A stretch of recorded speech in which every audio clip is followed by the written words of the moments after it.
Welcome to stream. Very epic.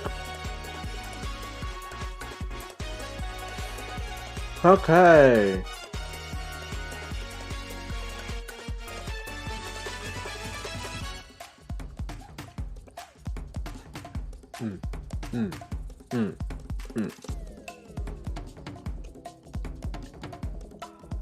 I hope all of you is having a wonderful morning or day or night. I don't know.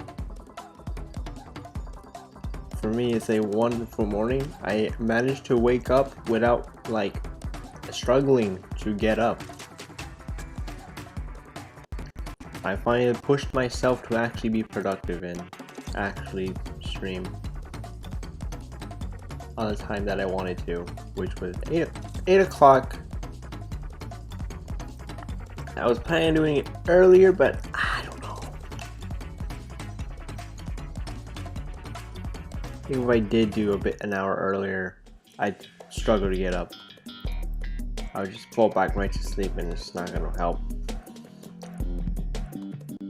So I take what I got and just stick with that.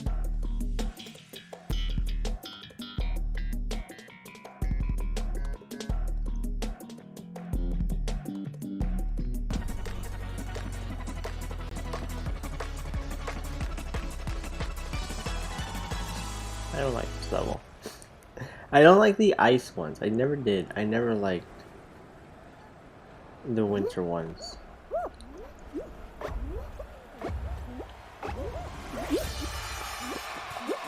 It's so weird.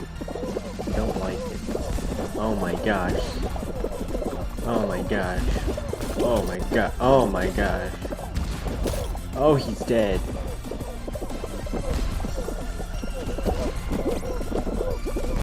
Ow. Alright. Just run. Oi! I'm alive! Soup!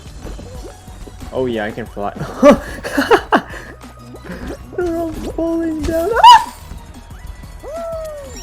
Oh yeah, I'm gamer.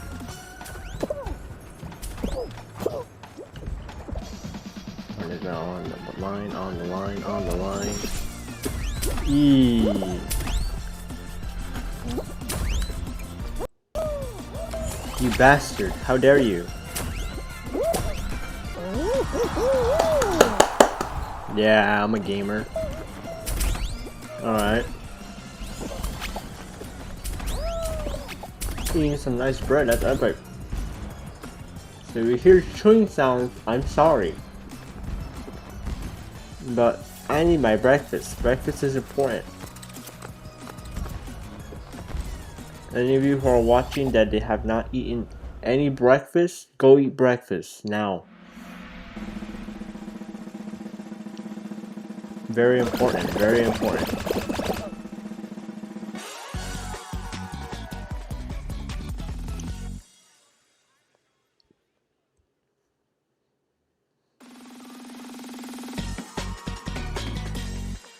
Please be a good level and not a team level. Well, it's obviously going to be a team level, not either way.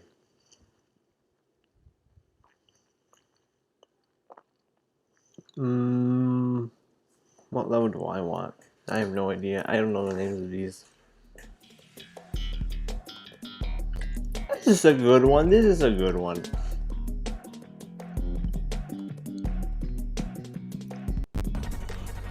It's not the ice level, so.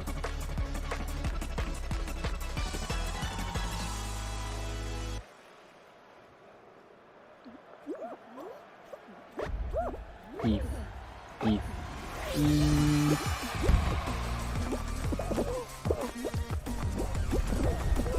Then you jump, and then you jump, and then you run, and then you jump, and then you run, and then you jump. Oh, damn. My remote play is lagging. That's not good. Oh yeah. Oh yeah.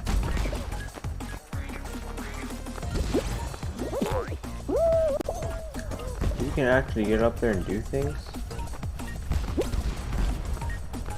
What? I never knew that.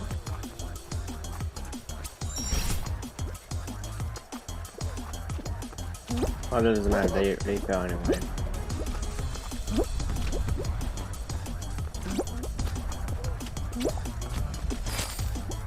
Yay! First 4, let's go! Let's go!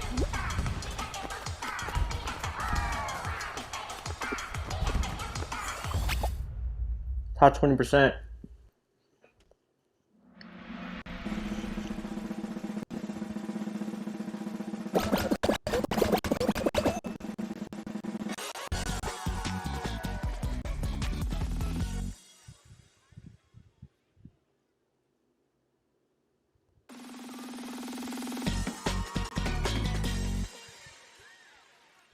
All right.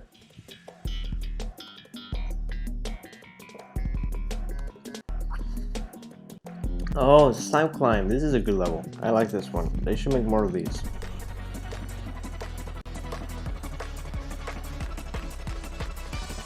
They probably have. No, I don't think so.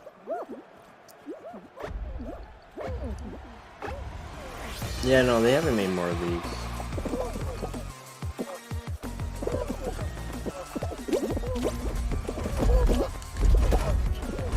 I don't know how I did that, but I did it. No! I don't know how I did that, but I did it. Okay, yeah. I died. GG, gamer, GG. Fuck. Hey, you know what? It happens. It happened. I only started 2 rounds. That was 2 rounds. Felt longer.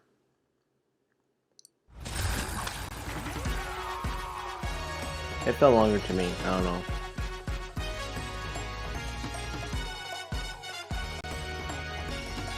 Alright. Wait, what's season progress? Oh, they have a season progress down here? That's epic.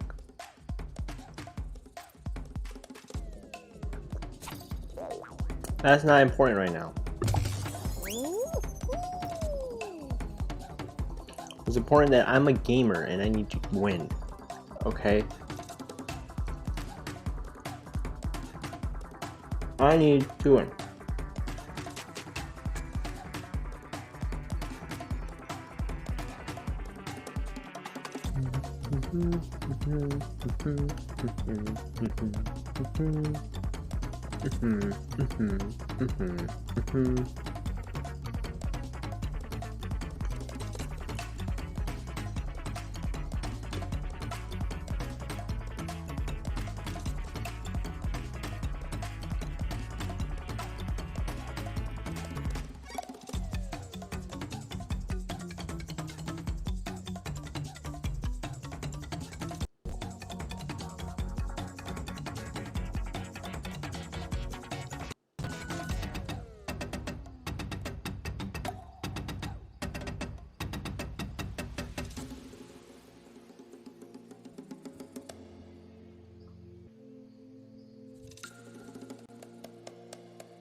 Alright.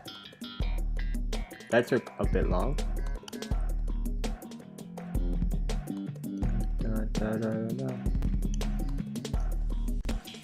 Hey, Dizzy Heights is again the one we just did, which is epic. Not just did, it was the one before we just did. You know what? I'll stop talking. Soul Souls, one dead equal 10 pushes. PewDiePie is live. Oh my god, PewDiePie is live.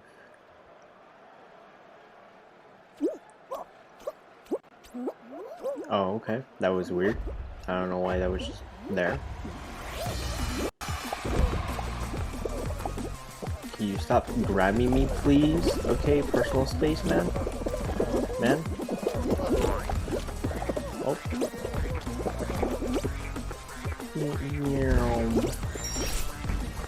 What made Santa? the hell? Oh, these jump pads. They're not tied up properly. Ouch!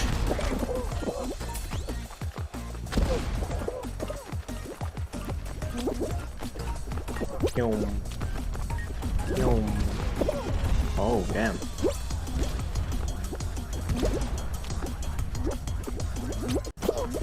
Ah, nope. Ow.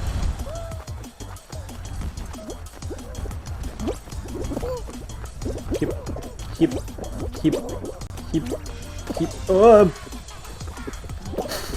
No, stop it. Oh, it's lagging. Oh.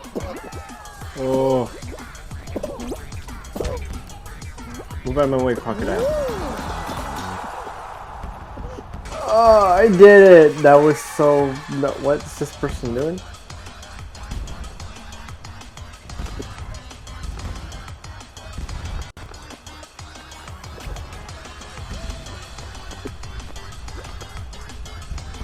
What?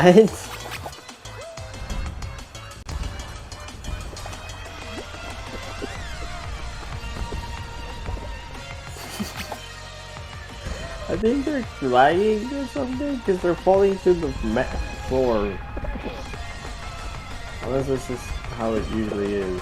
Oh, and they made it. Never mind, they didn't. Oh man, I was rooting for them. They didn't make it. That's so sad. Oh no. They're dead.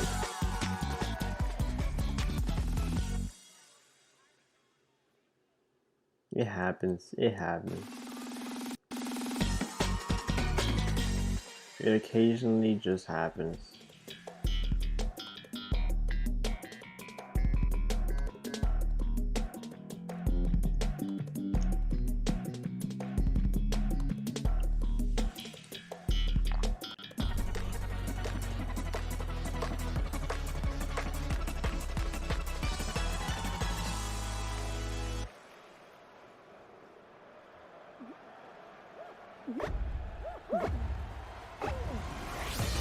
Run.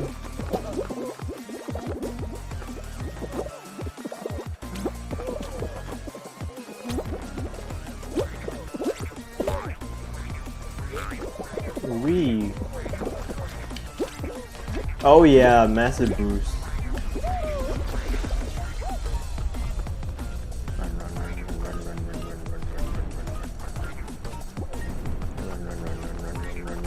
Run. Ha!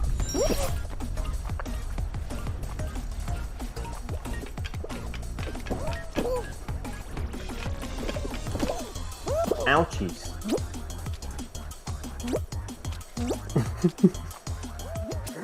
That's so funny. Oh! Oh! That's a flying French fry. Yeah. French fry. I can English. Don't judge me. I can English. Ooh, what's that? That's a nice hat costume thing. I want that. I want that.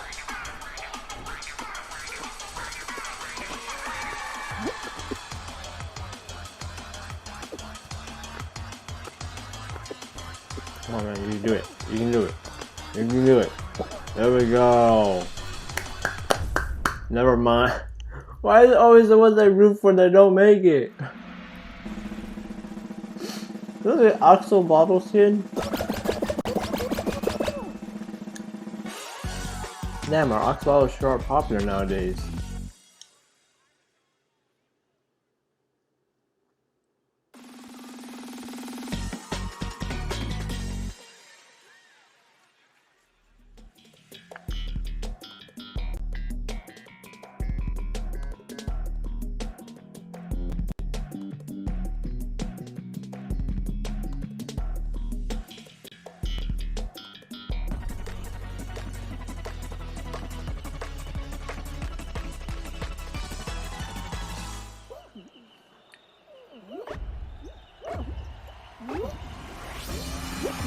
Right.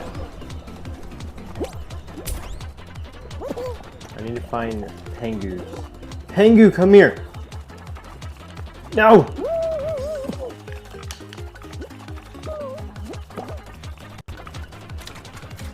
Pengu!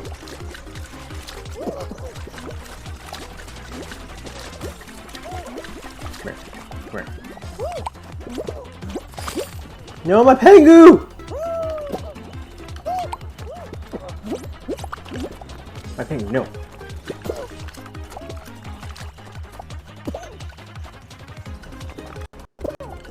No, give me my Pengu. Go away.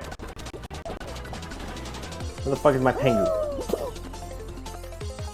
Pengu, stop flying away. No, my Pengu! Mine. No!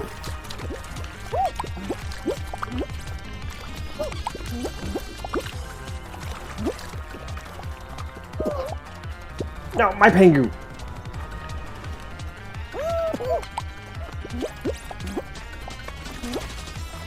Come on, my boys. My Pengu! Let's go! My Pengu. Yeah, I'm not gonna bother to root for you because you're gonna lose.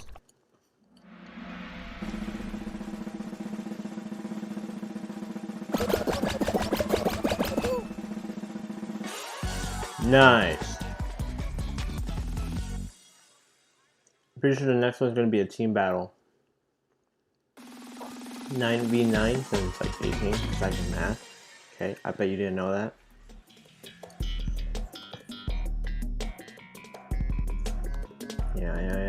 Yeah. I can math. So good at mathing that you wouldn't even know that I can just like simply math it out. Kind of like a gamer, you know?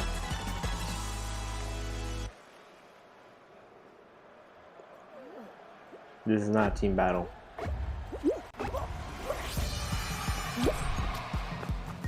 Okay. He's gonna make it through! Oh! I'm a gamer. Screw yourselves. First one out. First one qualified. Let's go. Come on, Santa. You can do it, Santa. You can do it, Santa. You can do it, Santa. Come on, Santa. Santa, stop hugging people. Santa.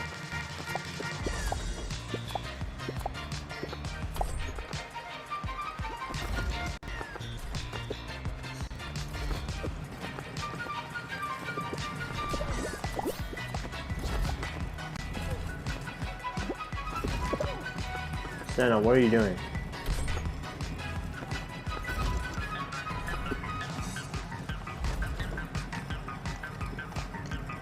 Santa, what are you doing?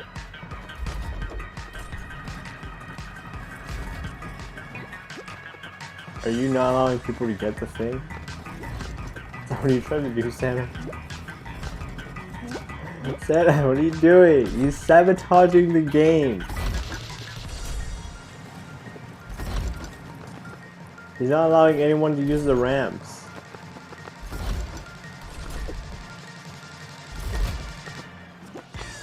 Santa, what the...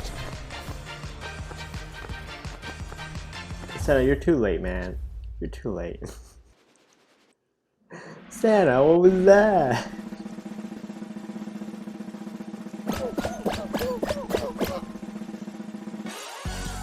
God damn it, Santa. What was that all about?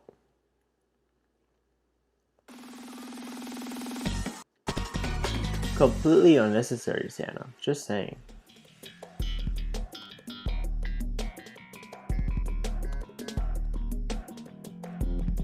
That was completely unnecessary.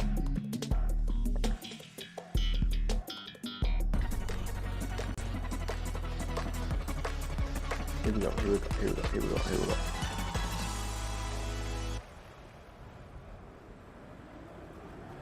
It's gamer time.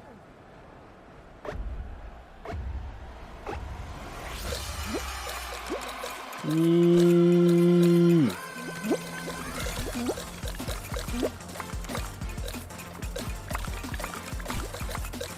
I'm not gonna win.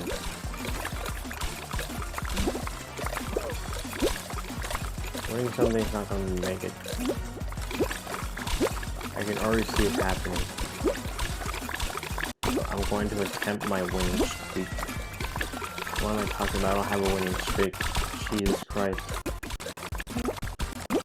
Oh, that's not good. It should not be lagging right now, please. Remote play, stay up, stay up. Keep streaming the game to me, please. Don't lag.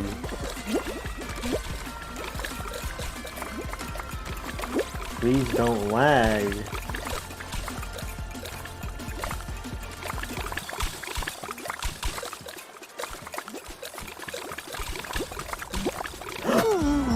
I got stomped. No! There goes Pumpkin. GG yet again. God damn it.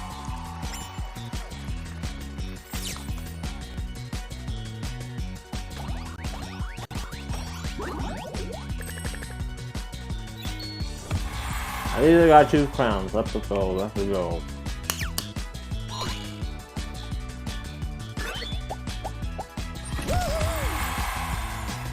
I got a nameplate. Wow. What can I buy with 2 crowns?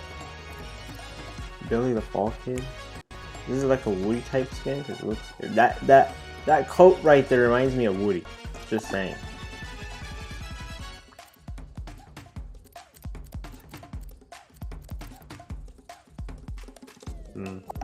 There's nothing new here. Nothing interesting, nothing interesting. Hard mode, what the hell? All our hardest level variations.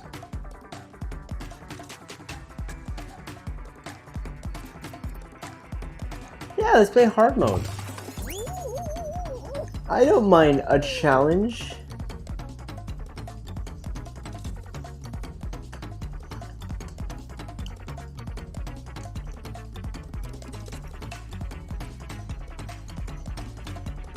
Don't mind a challenge. I don't think anyone's playing this mode, is there?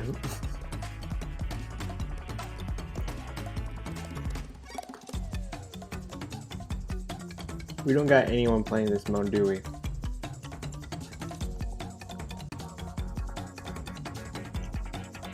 No, we do not.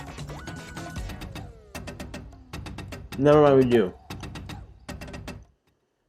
Thank you. Thank you. Of course it's this one.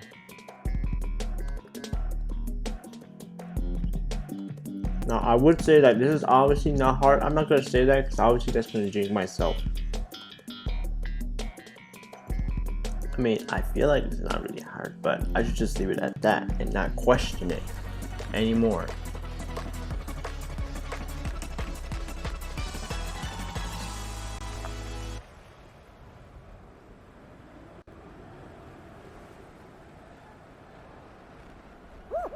Alright. Oh my god, is that the Android logo? Bro, it's the Android logo. What the hell? It's blueberries. And strawberries. It's shooting berries. Harp to the music.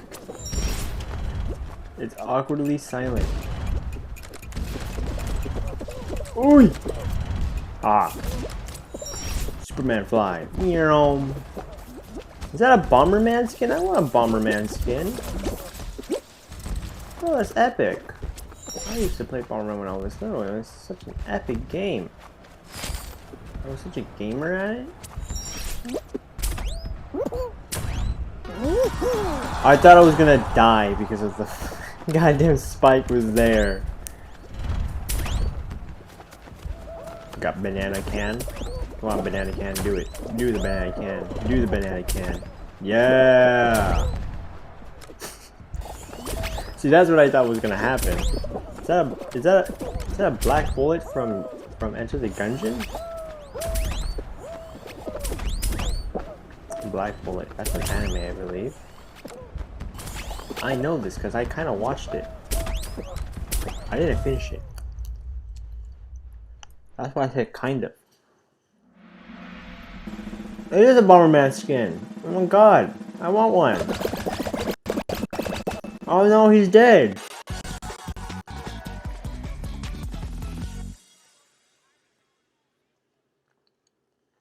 That's a sad. That's a sad.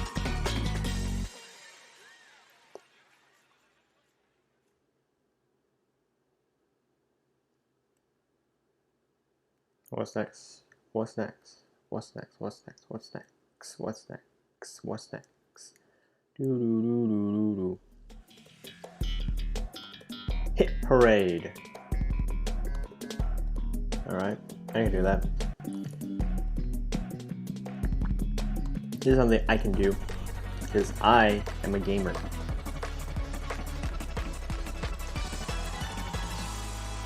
That's pretty easy. This is a pretty easy one. Why is there spinning spinnies over there? I don't remember there being spinny spinnies.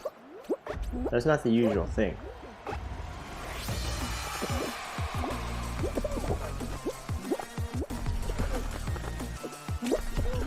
Oh! It happens. It happens. We're good. We're good. We're good. Jump. Jump. Jump. Jump. Jump. Jump. Jump.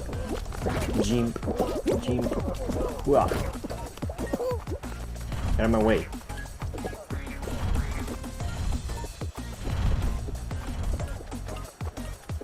Oh.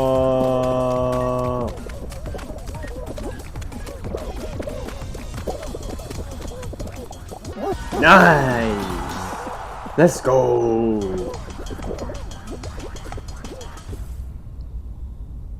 Round over. Down. That quickly. The black bullet can make it to the end. Yes, he did. Nice.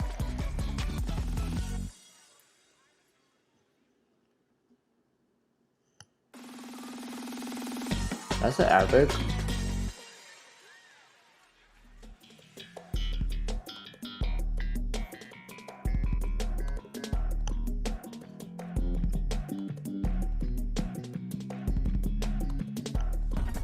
Night Fever.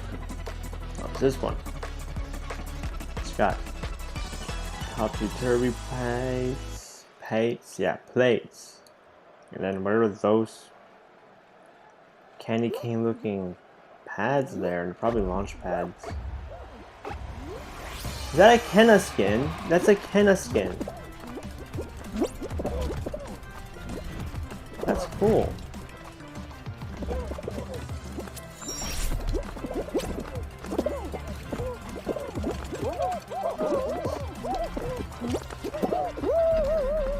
Oh, I'm not gonna like this. Oh, I'm not gonna like this. Oh. Wait. Go. Okay, so you just go down the middle and grab. Yep. I know they're making it to the end. And I was pushed off. That was not cool, bro. That's not cool, bro. Pushing me off like that, bro. That's not very cash money. Are you? Bro. Bro, what? That's not cool. I didn't do anything. Those aren't launch pads, those are fists. I lost. I'm sad. Hello there, stuff happened. Yeah, that happened. No! I was pushed off twice. That's not cool. I didn't even do anything. I didn't mean to do anything if I did do something. I don't care. I got 18 crystals. I don't know what those do, but I got 18. I don't care. I'm happy that I got 18 of those. They're for getting crowns. Okay. It showed right there. Well, I can't get any more, I believe. Yeah, no, I can't. Perform an emote 5 times. I guess I can perform an emote 5 times.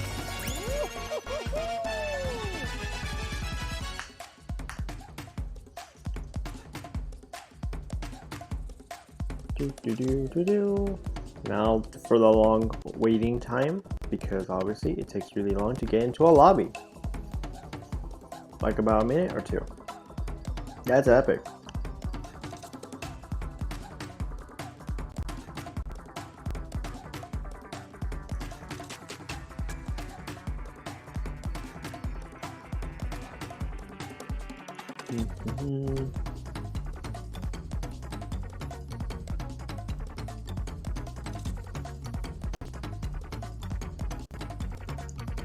Sure is taking a while.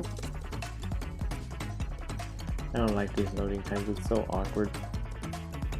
Oh my gosh, looking for more players. There we go, yay. I wish you just told me that you were looking for players right there.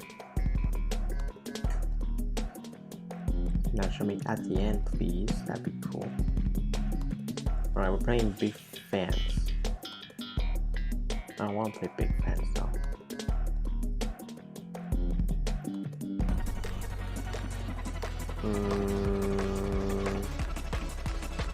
No, this doesn't seem too difficult. You just have the spinnies. That's not good. There's a streamer on this site that wants to prove that the earth is flat.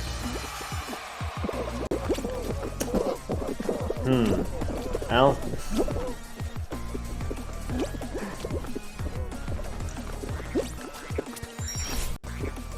We'll let them believe that until they find out that, you know? There's an actual streamer that actually is... Okay, well... Yeah, yeah.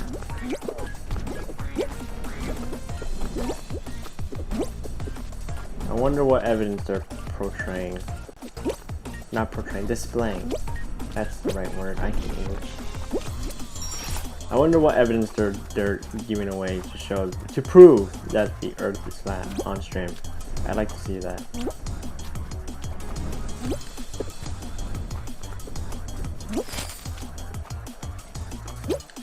Oi! Haha, I made it. 2nd place.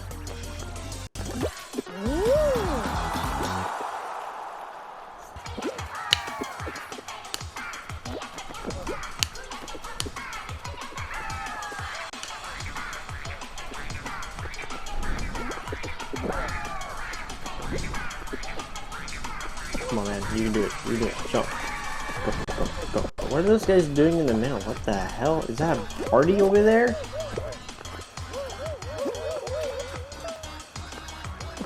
You're on the middle of that thing. Look at them. Look at them dance. Look at these guys. Look at that.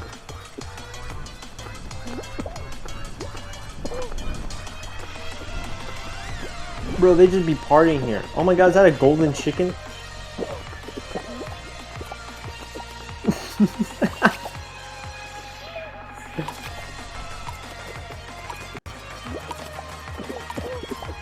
Wait, did he leave the game? Don't tell me he did. I think he left the game. Oh my gosh. Hello there, Cherry Bomb XML. Hello. Let me do something real quick. XML. That's not XML. Very cool. That's not how you spell very. I spelled it as vert. Vert.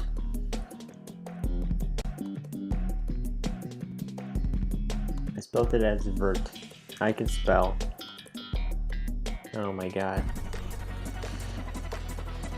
Tundra Run. No, I don't like the ice levels. Okay. It's easy. Oh, there's a fan at the end instead this time. Okay. Okay. Yeah, put those stretches on. Jumpy jacks. Let's get warmed up. Let's go. Okay. One thing I don't like being part of these large crowds is they just literally push everybody. That's a word, by the way. Don't.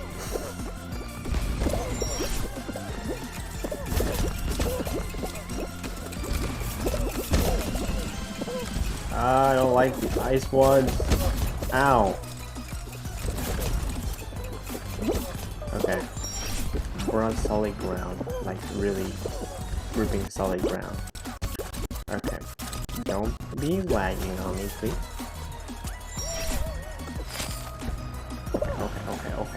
Okay. Don't grab me. That's not cool. No! Eee! Okay, you know, that happens. It happens. It's most likely happening right now. Oh, A posing in the air. Let's go. A pose. I'm epic. Oh yeah.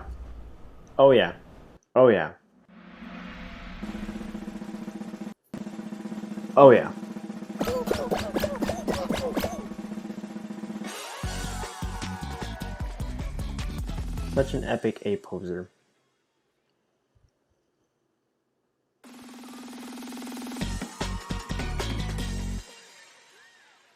Oh yeah. Oh no, not fruit shoot. It does, doesn't it? Jesus Christ.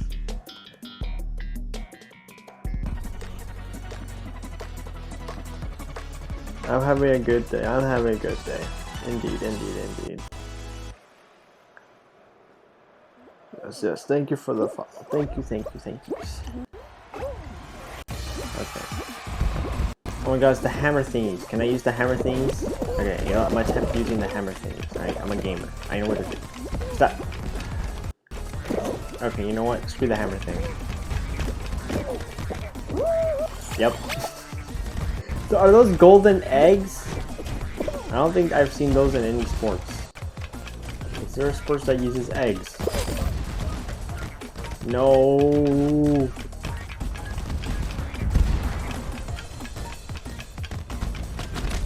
Oof. Vivid Yeeted Surfer? That's your name, bro? That's an epic name. I'm not gonna make it. Oh no, I lost. Eliminated! Well, it makes sense. I don't like fruit shoot. It's too difficult, okay? I was lucky I didn't get it last round. Sad. We have randomly placed sports balls, tiny people racing at each other, and golden eggs. Ah yes, golden eggs.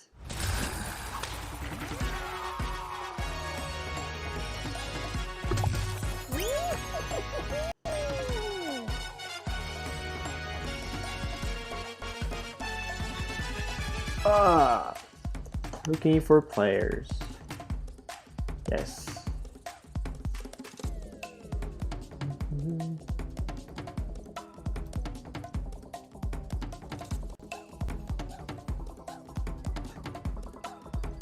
And back to awkward silence.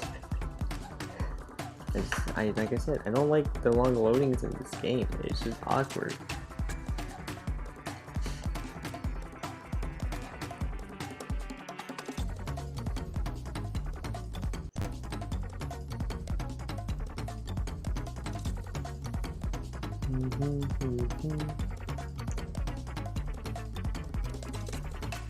Well, flat earthers think they're smart. Well.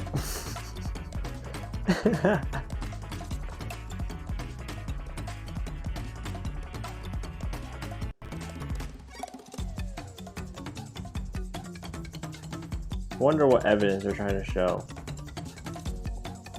on how the Earth is flat. I was doing the ice wall thing where that I think part of why the loading screen feels awkward is because like all of you can really do is sit and watch the fella fall. And it's exactly like I don't know what to do here. I'm just sitting here watching this guy fall for like minutes for the next game, and it's just I don't know what to do in the meantime. And especially when I'm streaming, where I have to like commentate all the time, and it just gets awkward silence.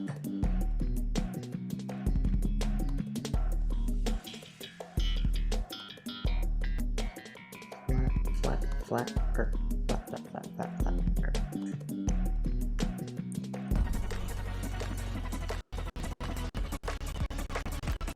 Ooh. That's a lot of jumpy pads.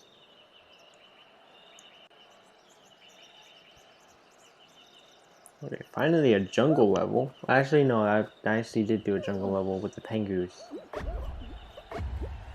Is that a koala? That's a koala. I'm like, ow. Okay. Pretty sure that counts as a concussion.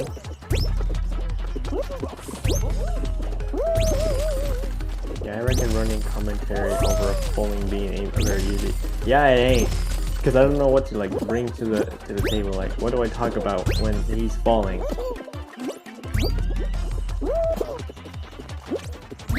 Nope, nope, nope, nope. Heck yeah.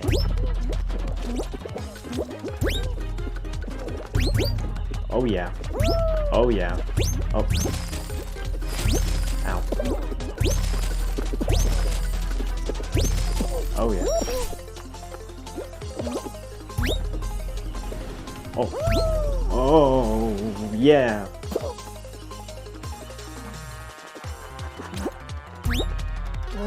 Oh yeah.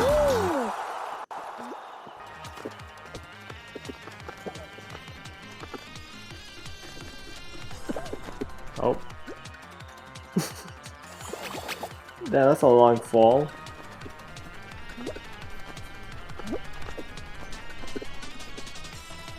Alright, here we go. There we go. Look at him. Look at him. He's going. They're going. What are you doing? You don't have to do that. He just wanted to finish it in style. He didn't want to finish it with style. Honestly, now that I think about it, this game is just a concussion simulator. It is. I mean, I'm pretty sure I saw on the official Twitter of this game where they quote retweeted a picture of a of these little beans anatomy, and like this is that is like part of the lore. Like they're just like very thin bone structures inside of them, and that's how they're structured in the inside, and that they're just going through immense pain every time they do a game. I'm like, huh, that's pretty dark for a party game.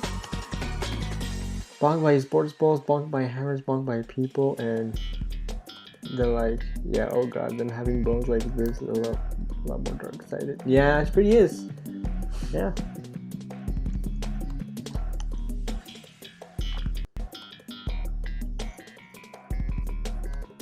Yep. Pretty dark. Memory game. Oh, I know people are gonna. I know exactly what they're gonna. They're gonna jump on the spinny spin. What the fuck, British people? Why you just come out and say that? You gotta give context, bro. What are you talking about?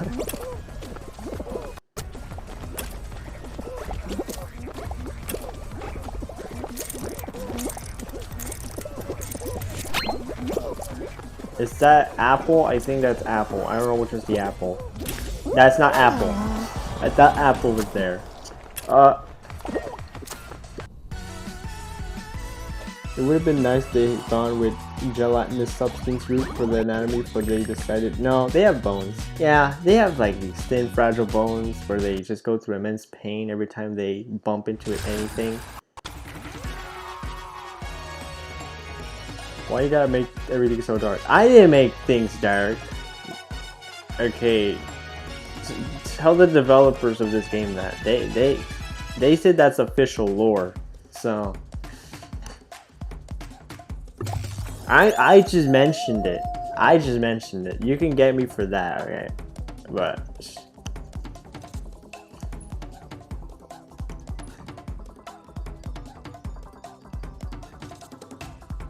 honestly, the game developers are to blame here. The Brits make everything so funny and dark.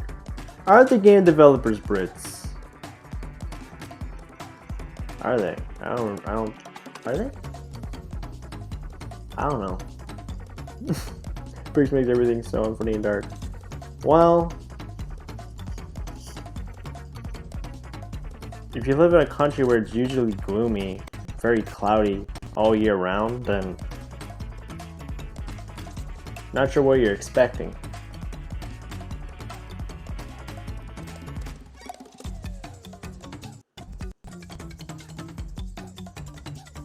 Do do do do do do do do do. Big fans, big fans, big fans.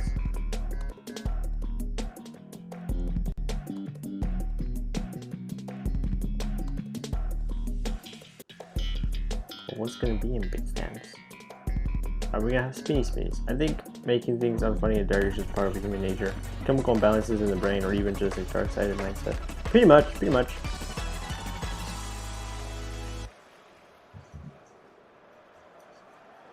Pretty much.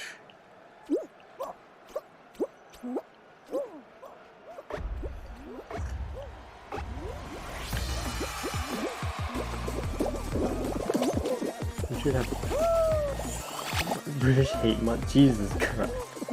You really don't like the British, don't you? Back in my day when I was growing up, British people were all the rage. Wait, it's the 4th of July.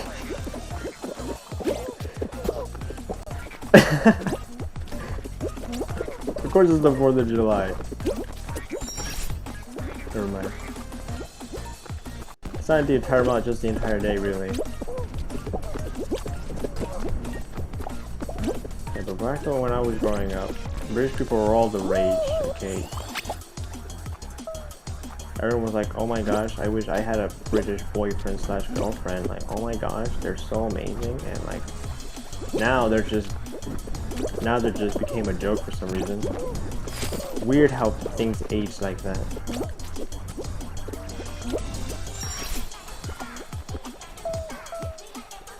Is that a pickle with a crown? I want a crown.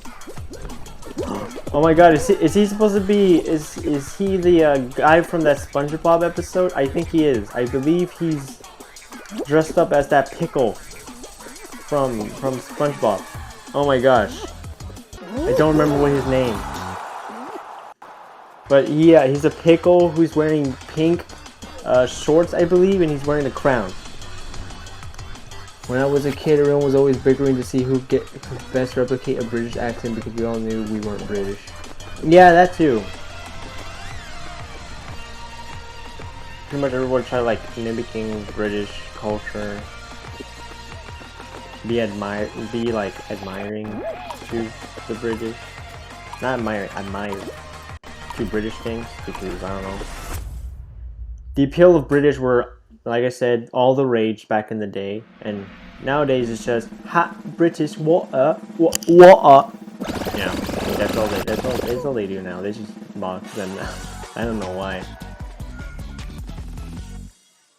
I never saw why they were so into the British back then, and I don't see why people are mocking them nowadays.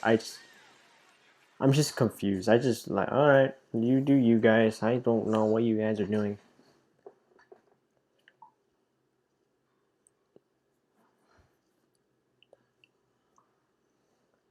Next. How can you kiss them with them teeth? Jesus Christ. All the in-it jokes and stuff, yeah, I never figured out why they were being mocked either.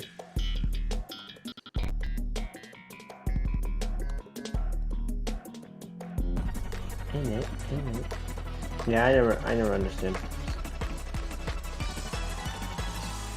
What? There's a zero gravity thing in here? I never seen that in this map. What?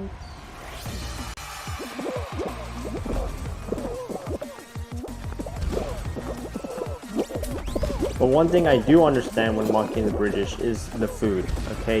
Beans on toast. What?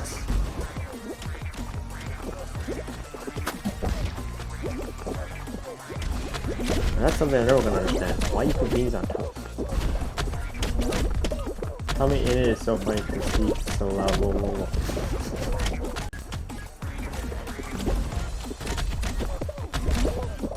No, for me, I think he's funny because he says some pretty controversial things that are pretty funny. Well, for me. But Twitter don't like it. No. Which is obvious. They don't like a lot of things.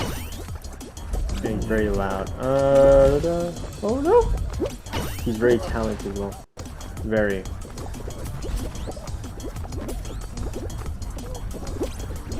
Oh yeah, I just jumped over that hammer like a gamer. What's this? If I press it, will it launch me? I want to press it. I'm very tempted. Oh yeah, the beans on toast. Like, I get some people can tolerate that shit, but I don't think I can. Yeah, me neither. I don't like my bread or toast. I don't like my toast being soggy. It's toast. It's supposed to be hard and crunchy. I don't like it being. I don't like the idea of it being soggy and just having that moisty bean juice. No, that's disgusting. I know. Identify as transsexual, and I cheat at Minecraft sexual.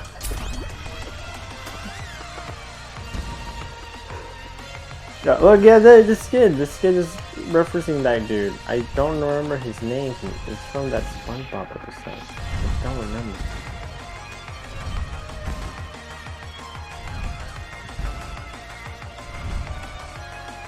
Yeah, I don't know. I don't like the idea of soggy toast with bean juice.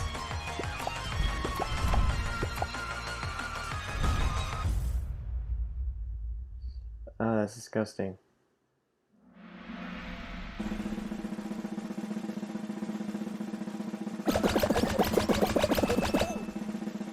Oh no, the axolotl is dead. Oh well, they're extinct now. Joe Biden, these nuts. Oh, yeah, okay. Yeah, if you say it fast enough, you understand what that's. But I don't want to be biting any nuts. No, the whole point of toasting the bread to make it crunchy, putting beans on it, erases the point as a whole. It does! Why go through the effort of hardening your bread just so you can make it soft again? Oh yeah, I'm so lucky.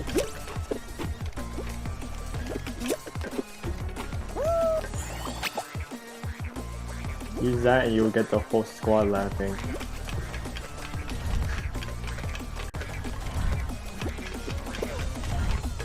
Move out of my way, gamers. Hey, bro, stop. Ah.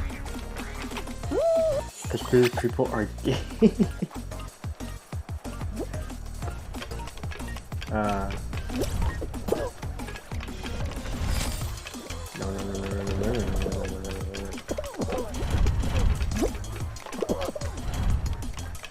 Jump! Yes!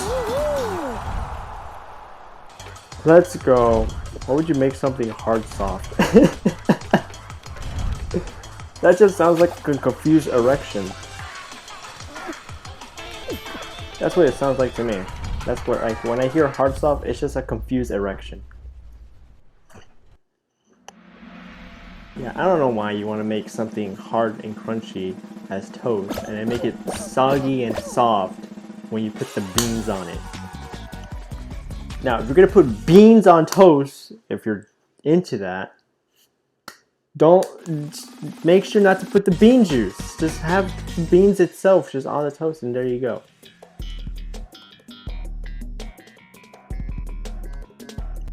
And then you can have your beans on toast, I guess.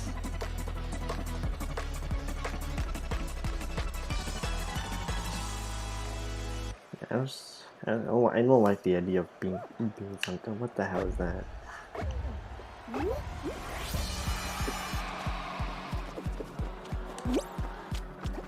Biden donuts. Yeah, at least spray the juices and shit before you add the bean. Exactly. That way you can have the toast and beans on toast. Oxalotl, go away. You're in danger for a reason. And that's because you keep grabbing. No, away. Stay away. Boom!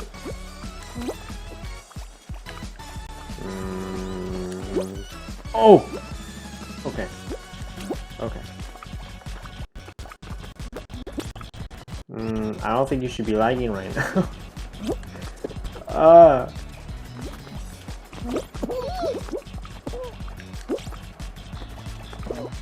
don't like this, I don't like this, I don't like this, I don't like this. I'm in a group of people, I don't like this. They're gonna be grabbing, they're gonna be pushing us off. I'm not liking this very much. Oh! I was pushed by air. Not by the people, but by air instead. Oh my gosh, yeah, Oxalot's gonna win. I'm disappointed. I'm not gonna watch this. Actually, no, you know what? I'm gonna watch. I hope this is... Yes, please, fall. No! Google made a non-binary waving game to be progressive. Wait, weaving game. Why?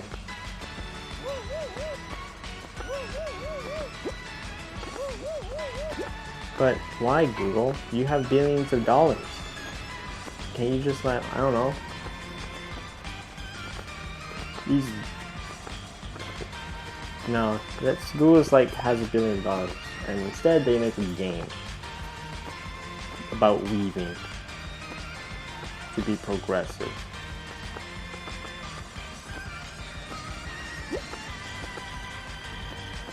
That's a smart investment.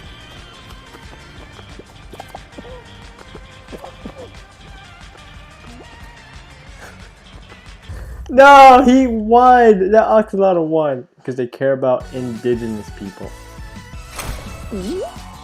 Wait! Those are two different groups of people.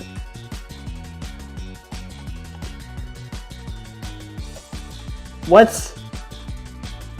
Was that their reasoning?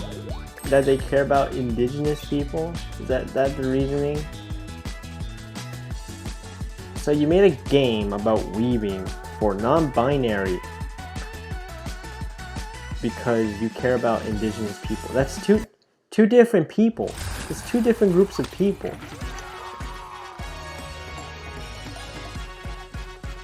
In non-binary indigenous weaving. Okay.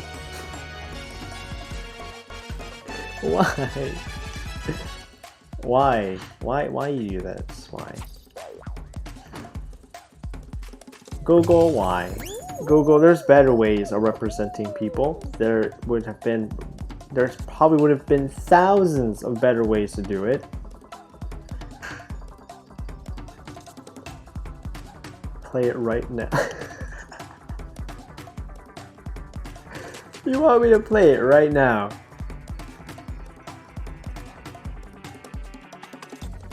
Okay. Okay. I'll be the judge of how good they represented the two different groups of people here into one little game.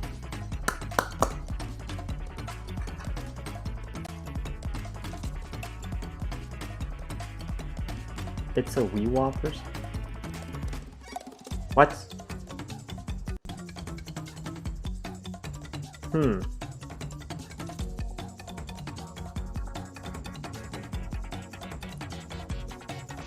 Yeah, Google could have done something else that would be actually progressive and not a game about weaving. You know?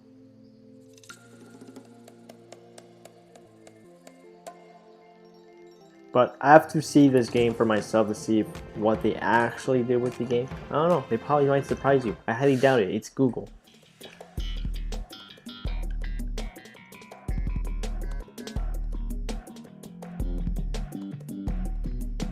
Not sure what you can expect out of Google. Well, it's history game. It's a history game. Well, by the sounds of it, it does.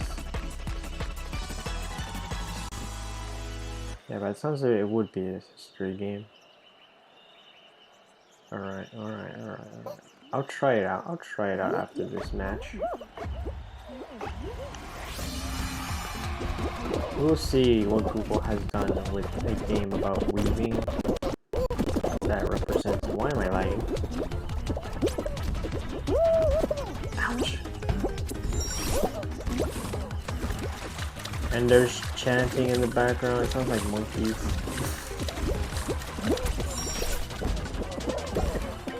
Okay. I have to try this for myself. I gotta try this for myself.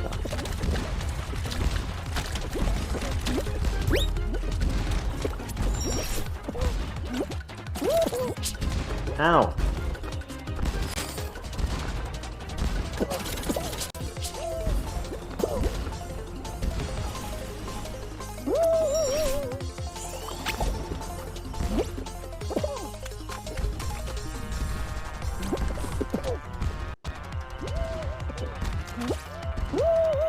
What? Excuse me, what? Excuse? I'm going to lose. I lost. Okay. You know, I'm playing the Wii game right now, and yeah, it's sort of simplistic when it comes to gameplay. Okay, you know what? We're gonna do that right now. Okay, screw this. We'll come back to Fall Guys after.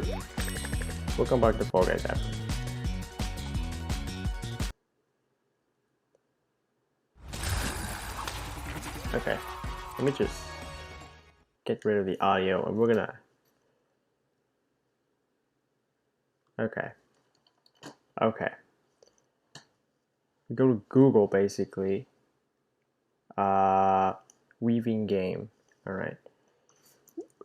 Google weaving. Fuck. Oh, right here. All right. Wait. I had to.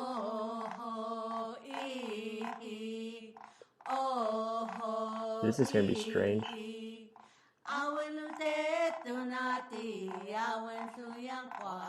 I can see chat though. Wait. Give me a moment. I'm doing things. Okay, now I can see chat. Okay. Alright. This is weaving game. Okay, the late Weewa was a member of the Zuni Native American tribe of favorite for okay.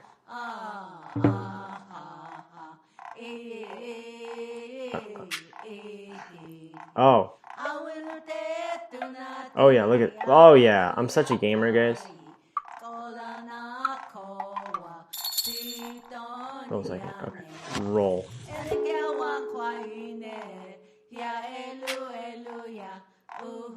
Down. Up. No. Stop. Okay. Down. Up. Down. Up. Orgasmic monkey chant.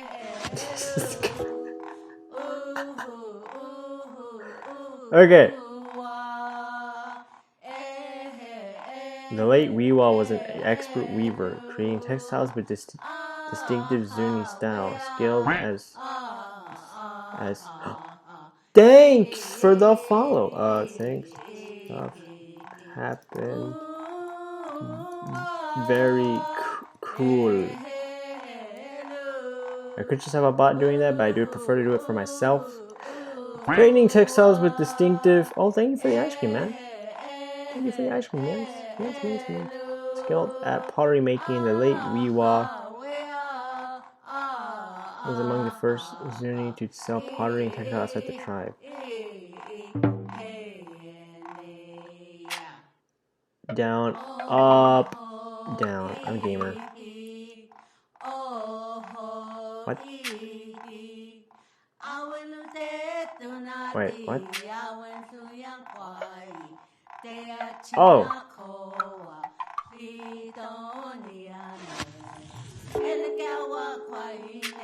Oh, okay, that's a different yarn.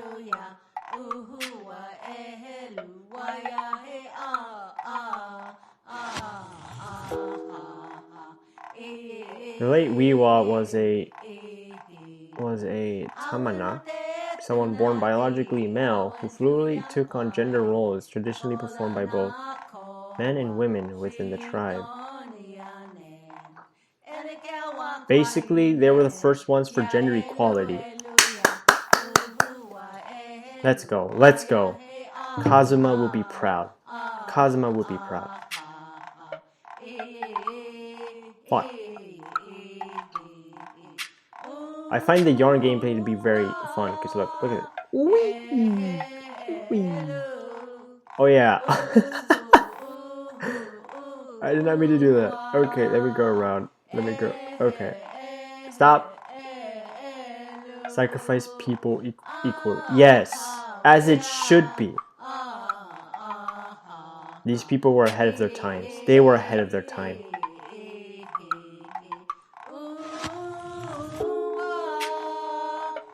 Down, up. I can do this. Oh yeah. Oh yeah. I can yell. Nope. Oh yeah.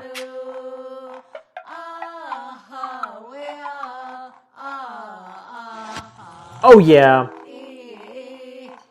As a spiritual leader and mediator, I can read.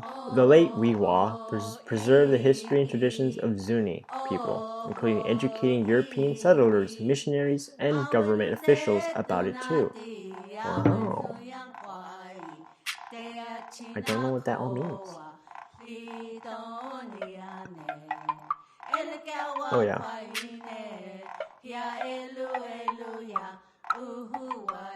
Oh yeah. Oh yeah. I'm such an expert weaver. Oh my gosh. Oh my gosh. I can weave. Nope. Nope. Weave. Blue. We need blue. Nope. Blue up here, then down. European settlers understood as they pillars developed. Honesty. Oh, yeah. The Zuni people are indigenous to the land now known as the American Southwest. They safeguard their cultural traditions through arts like painting, pottery, and jewelry. Okay, I mean, basically every single type of tribe has done that.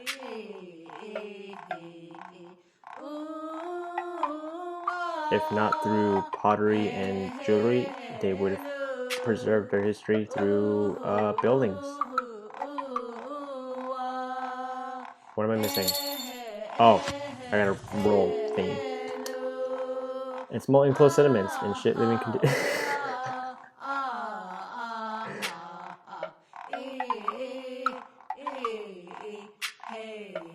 Up, down, sink.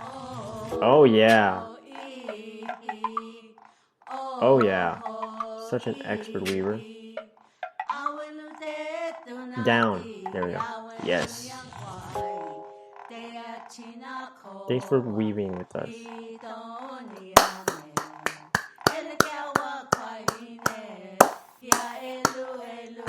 This game's amazing. 10 out of 10. Would play again. Okay, that's enough of that. That's enough of that. That's enough of that.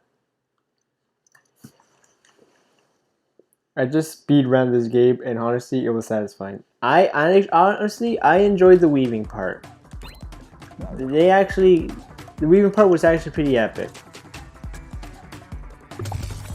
I wish they like go more in depth with the weaving game. That would have been much better. But yeah. My personal favorite Google game is the Champions Island thing they had a while back. Ooh, that was a while back, wasn't it? I wonder, are you even able to play old Google games? I bet you can. can, can't you? I bet there's like someone who hasn't emulated somewhere. I wonders. You have a set for it? Nice.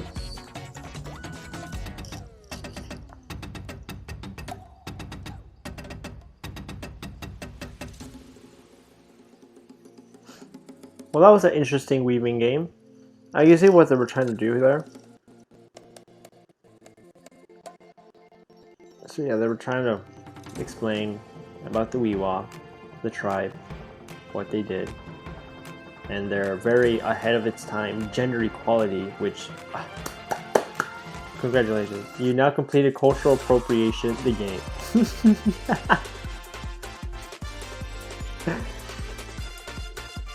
I mean, as much as that is good intentions for Google, I really do think they would have been much better. Like, what if you spent your millions of dollars on a giant, I don't know, Weewa weave? Like, you made it yourself, and you show that you actually really care about their culture. Like, you actually had first-hand experience and practice on making a weave.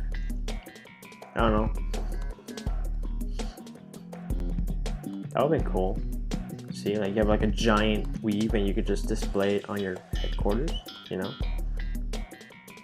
I mean, they got millions of dollars. I don't think it would hurt them to like spend like 1,000 just to make a giant weave.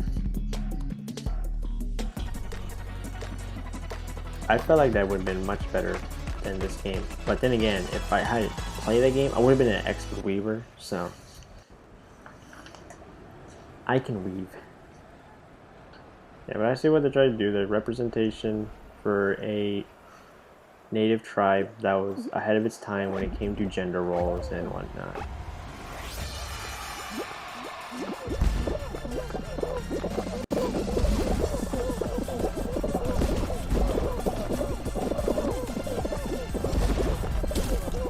Is that Sonic with underwear? Oh my gosh, it's Sonic with underwear.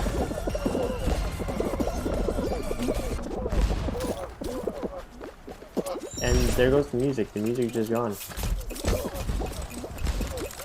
Move out of the way. Move out of the way. Ow. Move out of the way.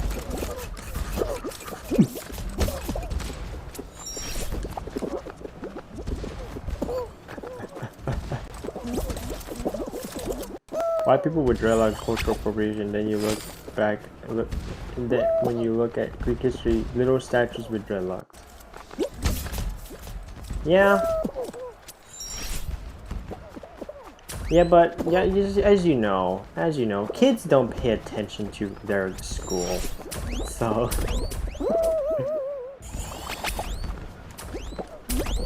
and not a lot of people actually bother reading history.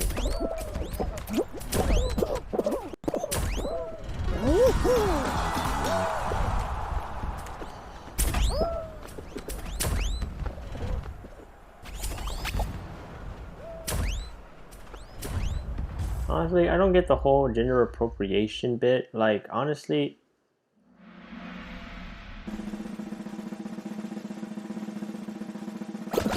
like, I get that some things are like, a bit like, how do I say that?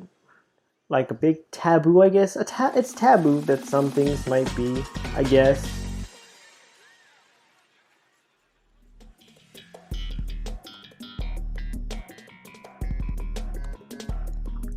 Like, I don't know, I'm pretty sure there was one time where someone who wasn't Japanese was wearing a kimono, those rope thingies, and people on Twitter were like, that's cultural appropriation, you're not Japanese, so you're not supposed to be wearing that. And I'm like, what's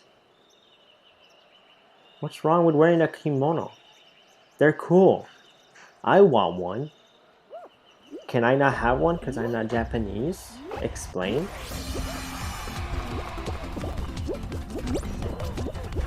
Because, like, that's like a big compliment to, I don't know, the Japanese culture if, like, someone likes wearing their kimonos. Isn't that not a compliment? Isn't that something to show that people like Japanese culture? Isn't that not like a good thing? I think that's a good thing, isn't it? So I don't get why it's taboo to be wearing one if you're not Japanese, if you actually like having it.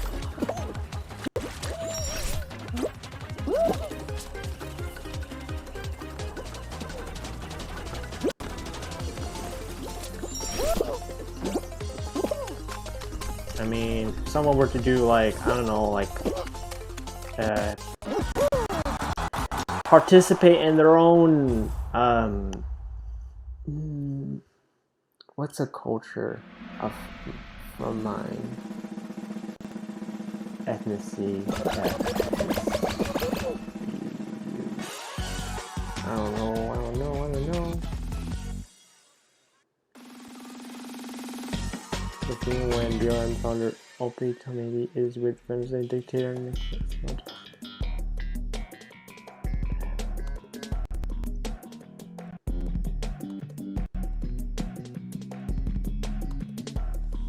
yeah.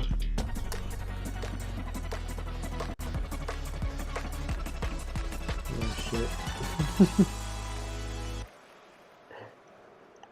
Let's see, what's a culture from my ethnicity or descendancy, whatever the hell you call it, that honestly wouldn't be an issue. I have no idea. I don't know any Mexican cultures. Honestly, I don't know any.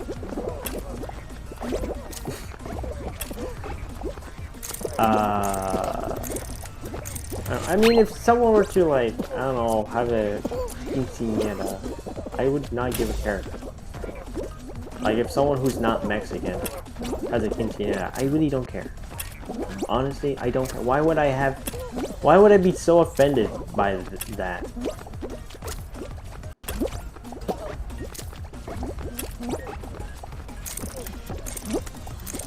What the fuck? What did you find?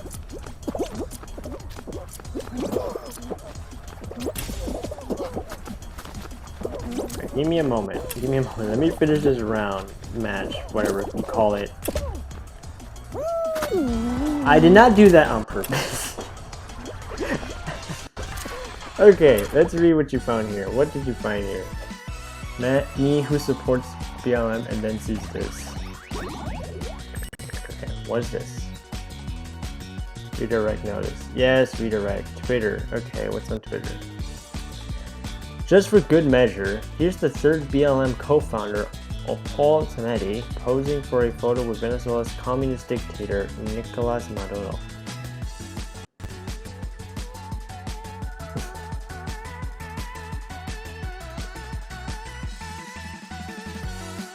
And here's Bas, or Base, I can't English, thanking both Kolos and Garza for speaking with her.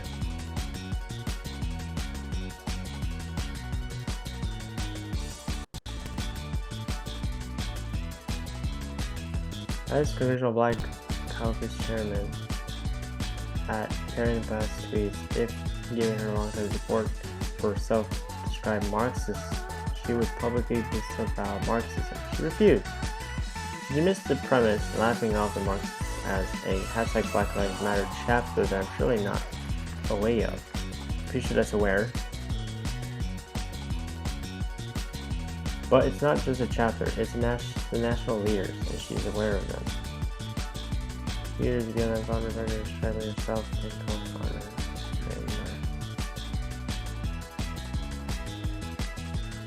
But the kind of best light about BLM, the anchor Flex, yeah. Elex Michelson pressed her on Twitter or not. She regrets her praise of Fidel Castro. She said in retrospect she might have not praised the dictator if it offended people. His evil ideology and brutality, no comment. This radicalism, this explicit Marxism is not confined to the Chaz or the CHOP or the riots on our city streets. It goes all the way up to congressional leadership. Will any journalists follow up with Karen's tweets to ask her about her continued support for self-described Marxists and why she lied about it on television? I see. Well, I don't know politics. I'm confused. Or is it conservatory? Jesus Christ.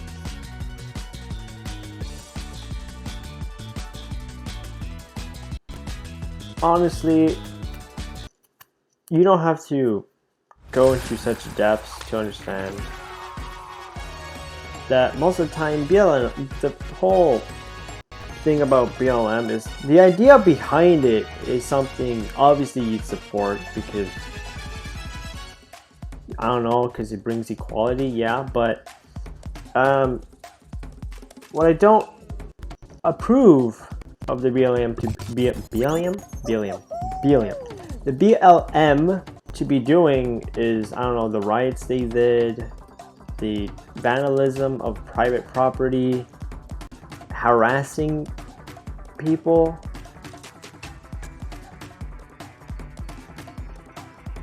That I do not approve, and I will not support and back it up. I back up the idea that yes, obviously black people should be I don't know, equal to white, to Mexicans, to Asians. Pretty much all fucking races should be equal. Obviously that's an obvious idea, an obvious concept to grasp, but when it comes to achieving that, I don't think, like I said, like full-on riots in the streets where you burn, destroy, and vandalize private property / public property, which I don't think anyone's gonna give a care about public property. It's public. Anyone can do what they want with it. It's in the name. When it comes to private property, I don't think that should be allowed. I don't think you should be going around destroying businesses by shuttering their windows and throwing all their furnishing around, harassing people just because, I don't know, they exist, I guess. That's not right, and I don't approve of that. I don't support that.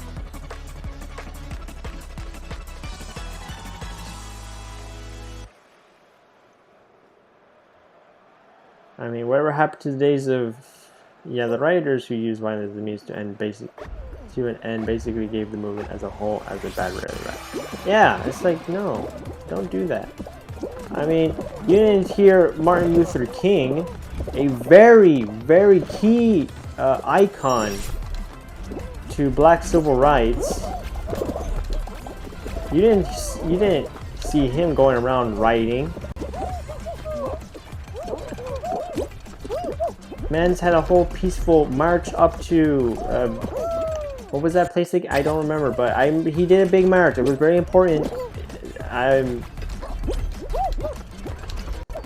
And oh, it was Selma, wasn't it? March to Selma, I think. I don't know. I'm bad with my history, but he did a march, and it was peaceful. There was no rioting. It was a peaceful walk up to the congressman to tell him to finally give civil rights to black Americans.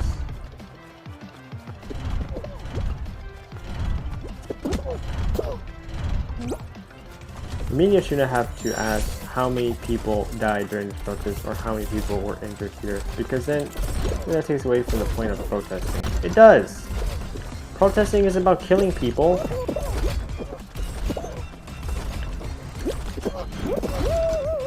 Protesting should be peaceful. Why do we need to know who died and who was injured? That's not good.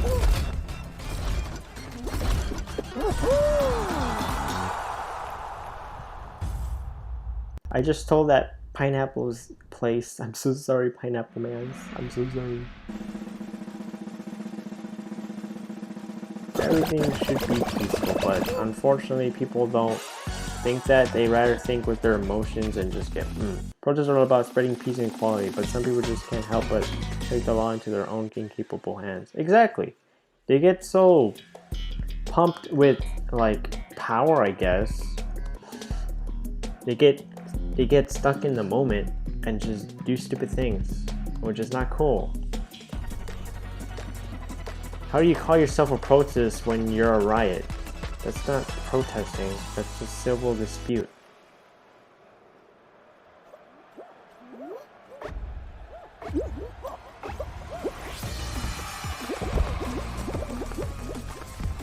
And honestly, if I say that to a to a very, very generic Black Lives Matter activist and be like, no, you're just racist, you don't support us. Like, bro, no. I heard that some writers even took over people protests and send them downhill. That shit just ain't right, dude. No, of course not. They're peaceful for a reason. Leave them alone. Don't corrupt them with your violent tendencies. I feel like people who join these peaceful protests just want to join in because, you know, of the violent adrenaline that they're gonna get out of it. And that's not right.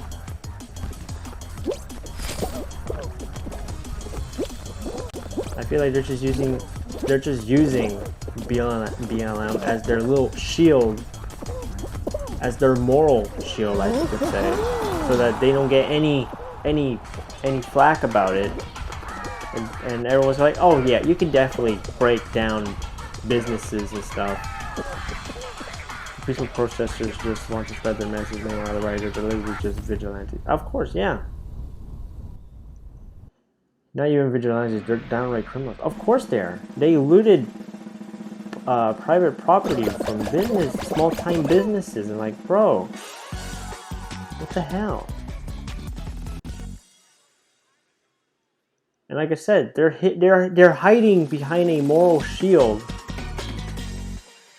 Or if you try to even touch them with accusations that, you know, that they're criminals, this huge group of people are going to defend these people.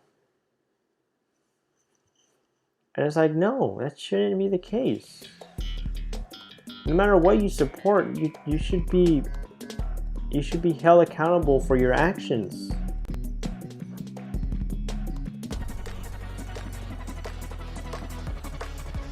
Rioting is not protesting. I think at some point the rioters set a small storefront on fire and then they get fussy when the police use reinforcements. Of course! Well, you think the police, they're just gonna send small amount of police to take care of people throwing Molotovs at buildings without any support of like armor or any distant ways of subduing the rioters? Of course they're gonna send reinforcements. Like, bro, if you're not gonna go face the consequences, don't commit the damn crime. Exactly!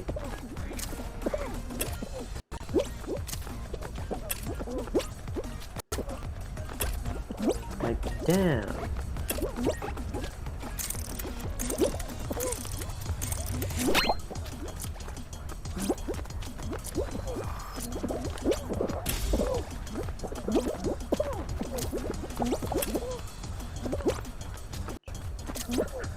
Honestly, the whole BLM thing kind of lost its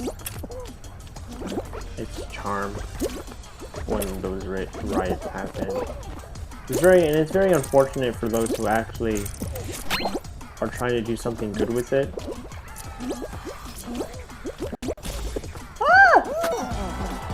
Don't get me started on the rubber bullet situation. Like, yes, they're using rubber bullets because you can't take a damn hint. Exactly! They're telling you to stop rioting. When they start using rubber bullets on you,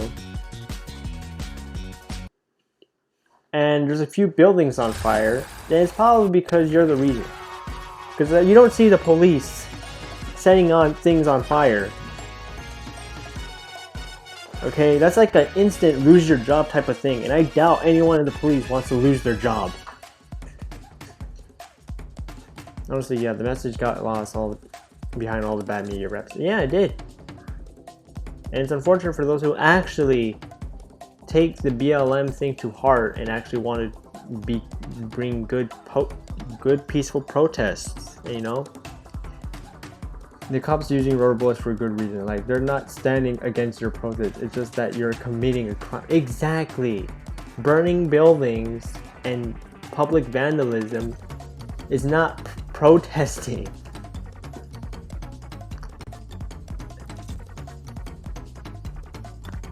They're using rubber bullets for a good reason. Indeed. They need that reinforcement because they feel as they cannot stop it otherwise. Exactly. But no, the police are racist. I mean, like, there is bad police officers, okay? We all have, but then again, there's bad types of people everywhere. Next thing you know, there's a bad firefighter who's racist. What, are you gonna say all firefighters are bad? I doubt it, because you're gonna be like, okay, this one firefighter, he was bad, but that doesn't mean all the others are bad. But when it comes to cops, it's a completely different story that all cops are bad. Honestly, it really sucks. This whole generalization type thing is just stupid.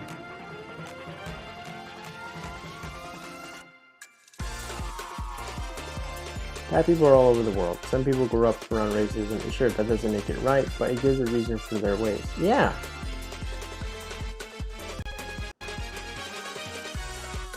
What people don't understand or attempt to do is look at it from their perspective. Like, why is this person racist? They don't ask themselves that. They're just like, wow, this guy's racist. We should generalize his entire people, work, and whatever he does, and say that anyone that or anything that is related to that are racist. You should try to understand why people are racist, and there you go, work your way there. You need to understand the why before you can get to the how.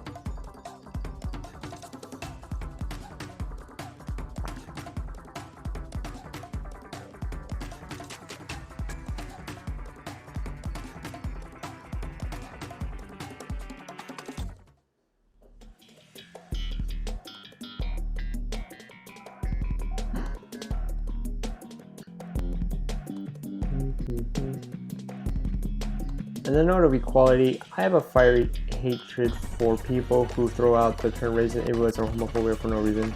I think there's a lot of people like that, especially when it comes to kids, because obviously kids would say anything to be part of the cool kids. So some lady asked me outside if there was a sign in the sky, and I said, no ma'am, it's jet vapor in the sky. I mean, technically it is a line. Wait, a sign? No, it's a line. Yeah, there's no sign if it's just jet vapor. If you don't see a letter, then... By the way, I like the movement, but the leaders are bonkers. Yeah, I also said earlier that I support the idea of BLM, because obviously there should be equality to any race. Equals. Okay, everyone is equal. But the way it's being handled at the moment, it's not something I support. And people like who just throw in racist or ableist and homophobe and all that thing. Bro, if you're not gonna bother actually attempting to fix a person or educate them, maybe not just throw terms like that to people, because then you're just not gonna get to them. If you want to educate somebody on something, maybe, I don't know, have a healthy civil discussion about it, and maybe not throw terms at each other. Maybe you could just get to them. I don't know. Yeah, I support BLM, but I can't stand the violent raiders and the leaders and shit. Honestly, me neither. There's this one Twitter fight with my friend got in. Oh, your friend got in a Twitter fight and someone called her a homophobe just because her opinion was different from theirs. Exactly. And in today's climate, you can have an opinion on these type of matters. Okay, if you think different, which either goes against the other party's opinion, you're just gonna be thrown terms. There's a systematic racism and police brutality such as the disappropriation arrest.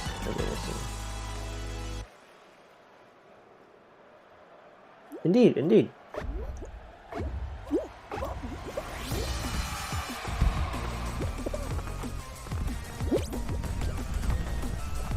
But It doesn't give you any right to like burn down buildings and such.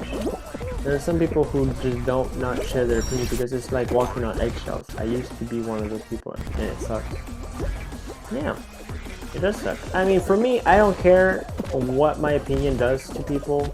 Obviously, I'm gonna be aware that if my opinion does offend people, like I look back and I'm like, man, this was a stupid ass opinion. Why the fuck did I say this? Obviously, I'm gonna go out and be like, yo boys, I'm sorry for this. I did not know what the fuck I was talking about. But when it comes to basic things like me going up against, being against the actions of BLM for like rioting and stuff, and holy shit, the quality is terrible on this stream. Oh my god. If it comes to that, then I'm not gonna worry about my opinions being eggshells. I say it and I meant it. So,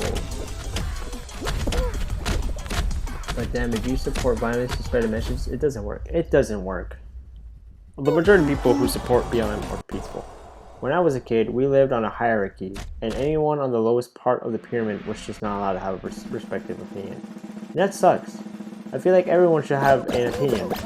No matter how fucking stupid it is, everyone should have an opinion.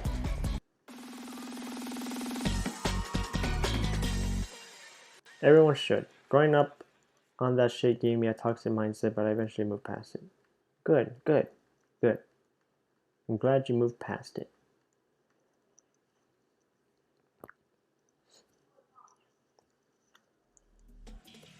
I mean, there's way better ways to solve problems and issues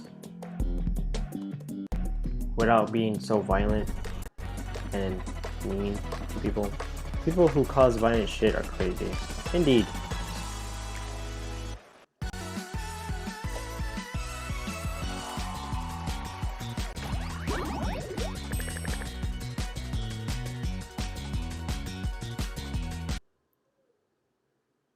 I don't get why you think violence is going to change anything when the issue is violence.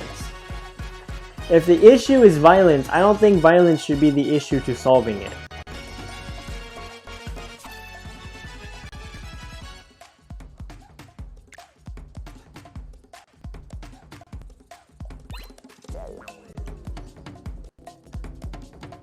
Are just using the BLM movement as a way to say, oh, so we can do it. We can do evil shit as long as it's for BLM. Yeah, like I said, they're hiding behind a morale shield. They're being shielded by the BLM idea, and if you try to even touch them, they're gonna be like, racist, racist. But I'm concerned is that the leaders support these violent actions. Indeed.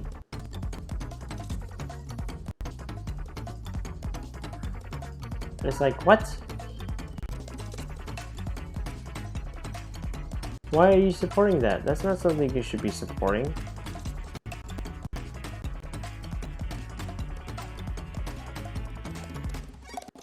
Yeah, they should be denouncing it. They shouldn't be like, oh yeah, let's break some private property and such. Like, that's not cool.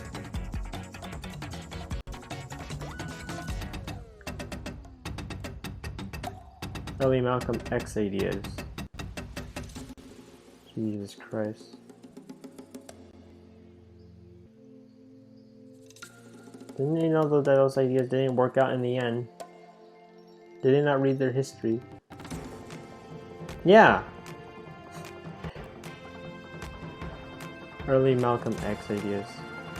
Bro. Late Malcolm X and Martin Luther King did not end their civil rights movements with, ironically, he was killed by his own follower.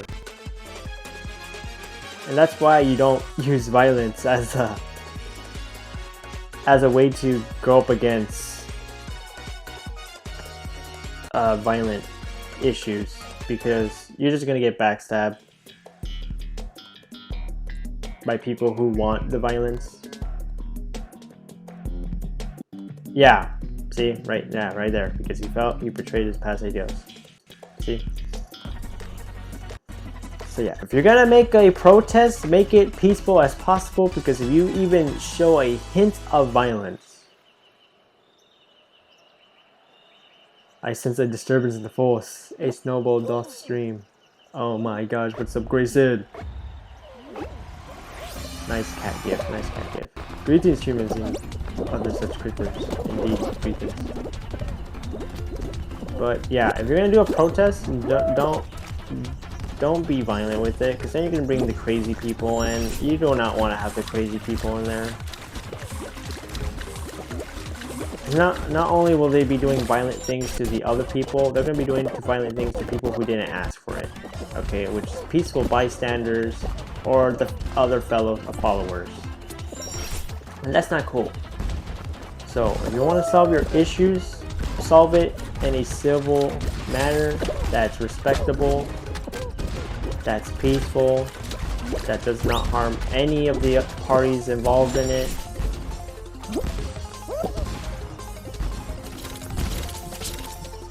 And you'll be fine. Everything will be fine. Everything will be okay.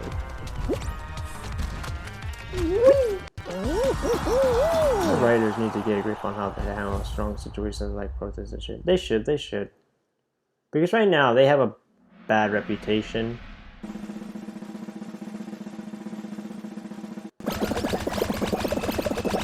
But like all reputation, you can turn it around and slowly build up that good reputation. As long as they don't do anything violent, they can regain their positive reputation. But until then, they really need to work out their protests and not make it get violent.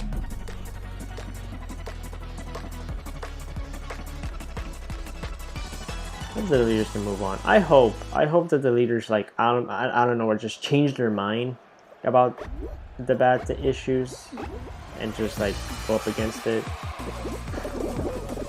Also, they need to start reporting on more positive aspects of the BLM movements, not just the bad stuff the writers do. Exactly, because then if you show, because if you're constantly denouncing BLM activities, people are not going to want to support it, and which sucks, because the idea of BLM is actually, you know, a nice concept, you know, equal, all races are equal no matter what.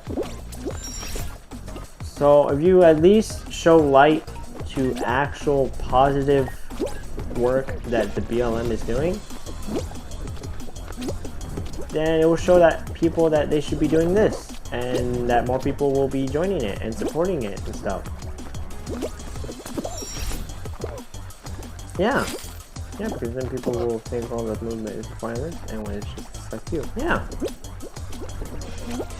I mean, every group of something is gonna have that very loud minority that does the bad stuff, and unfortunately they can easily represent whatever group they're in because they're usually in the spotlight. But as long as you can show some positive, although some media outlets support, yeah, I've seen a couple outlets already that support it, and they're like, it's all good, it's all for the sake of equality. I'm like, no, I don't think anyone should be harmed for the sake of equality.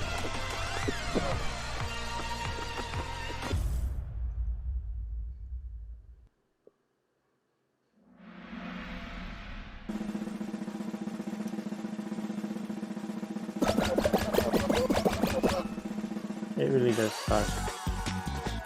The idea of BLM is, like I said multiple times already, great concept, just bad execution right now by violent protesters.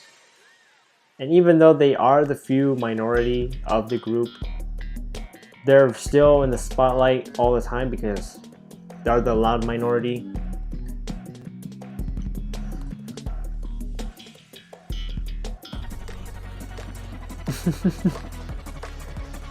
We all have our typo issues. It's okay.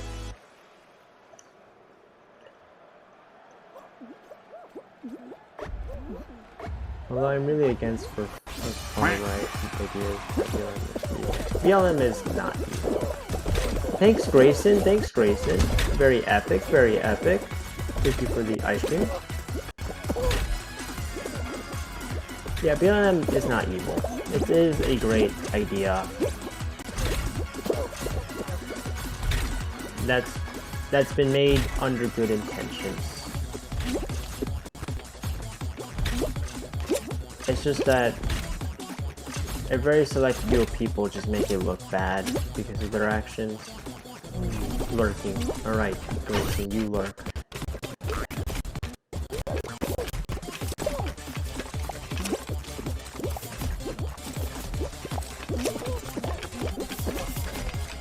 In general, I disagree with most conservative sentiments. Oh no! Oh wait, this is a slime climb type thing. I didn't know that. I died because I didn't realize what level this was. In general, I disagree with most conservative sentiments. I disagree with anything that says that BLM is just flat out evil. It's not evil. It's just the violent protesters. Well, not protesters, more like rioters. Just the violent rioters who corrupt the movement because all they want to do is watch the world burn. My stepmom is highly conservative to the point where she literally has me afraid to come out to her in fear of her kicking me out. That's not cool. That's not epic. Conservative usually means to not move forward. Yeah, because it's in the name, to conserve.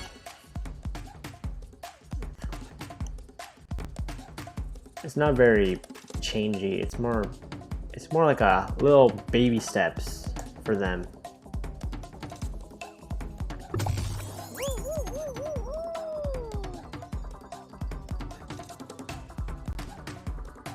Then again, she's fine when my two dads being a thing, so I guess that changed her view a little, but still.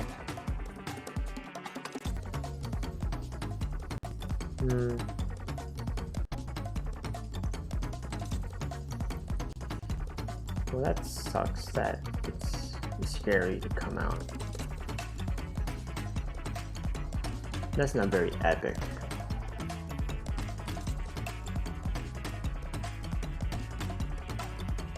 So many groups out there with such good intentions usually just get corrupted by these people, and it sucks.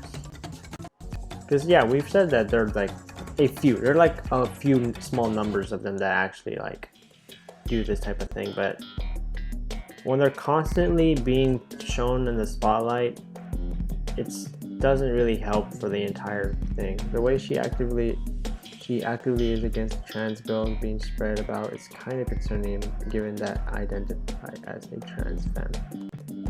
Oh no.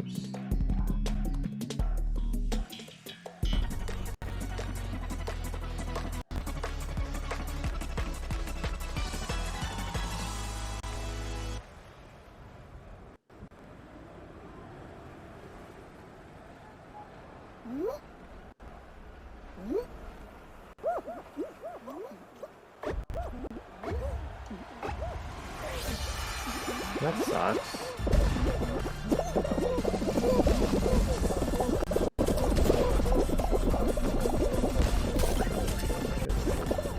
In general, I joke about every movement and group of people, but you have to remember their joke. I don't worry about me. If you're gonna joke about things that most people on Twitter will be offended, I'm not gonna be offended. I would laugh because I think it's funny. All right.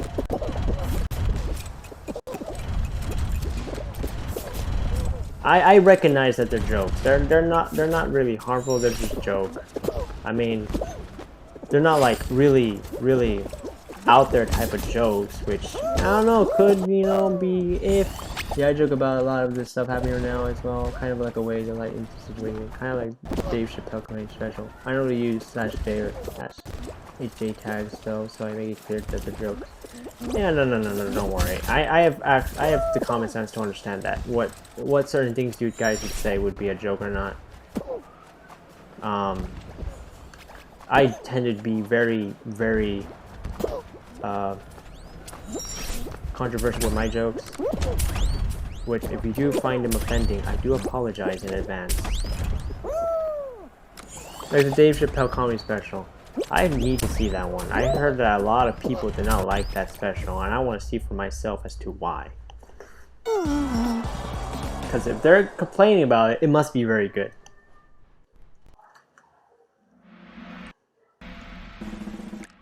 But yeah, don't worry.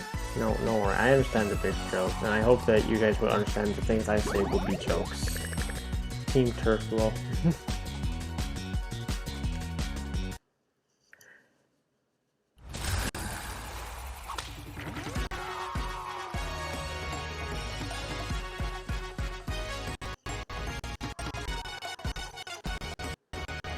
Oh. Never won a single round. I was nearly there in one time. I could have won, but I fell.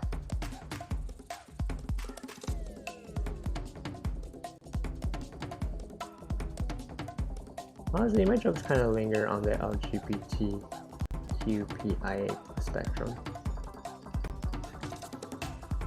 Alright. I have a couple of friends who do the same as well. So, I probably get some of the jokes that you say. Because some of my friends are kind of in that group. I'm not sure if they're fully are or if they're not. To me, I see them as kind of in there sometimes. I don't know. Like the one time my friend asked my pronouns and I said they were fuck around / find out.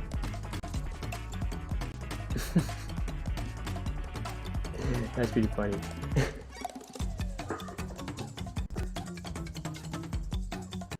Maybe they already knew my pronouns, so I made it less dark-sided. That's pretty funny. That's pretty funny.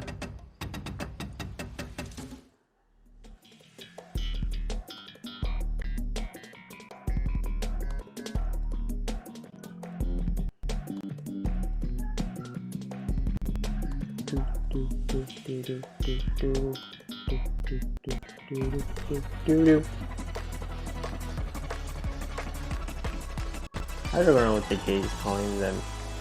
LGBTQ, what the fuck plus.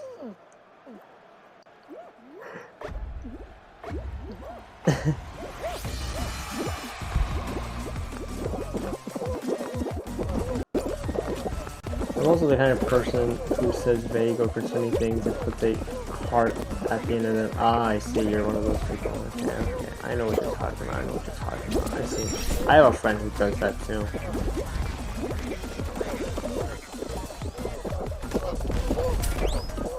But even though I'm kind of used to that, it still doesn't help to like, are they serious about this? Are they serious about, I don't know if they're serious about this. Like,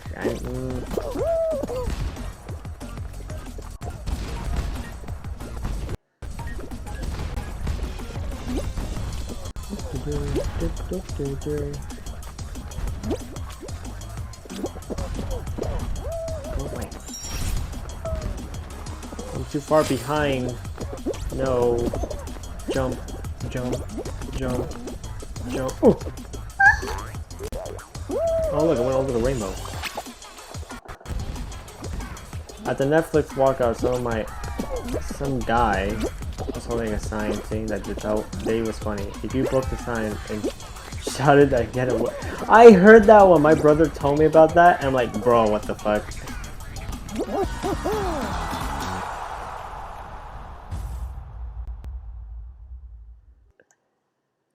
Like, bro, come on. That's not cool. You don't need to be such a baby about it, bro. I really wish that a lot of people would just be able to take a joke. Because jokes are jokes. They don't really mean anything. They're nothing serious. I mean, jokes are just things to mock. Jokes just mock things. They just make fun of things that shouldn't be taken seriously, because that's what jokes are. But for some reason, a lot of people take jokes really seriously, and it's like, bro. Media then said the dude with the sign was attacking the protest. Oh my god. Because of course they did. Zone out, but resuming the Resuming the thing about how I say a lot of big stuff, when the point doesn't get across, I usually just use tone tags. Alright. Don't worry, we all zone out, Hopefully I did not zone out in this stream. Because that would be very awkward. Like, haha, I'm gonna break some fucking ankles. Or /J. It would be like that,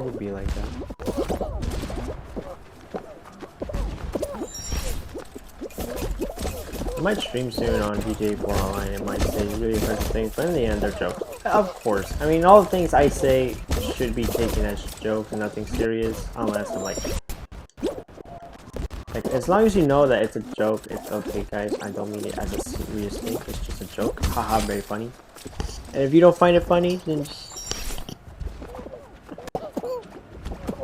there, I mean. I want to get a proper streaming system so I can stream on my own and don't have to cower in chats and other streamers, but low budget things. Yeah, you'd be like, oh my god, the quality, oh my gosh. Oh yeah. Yeah, streaming equipment do be expensive like that.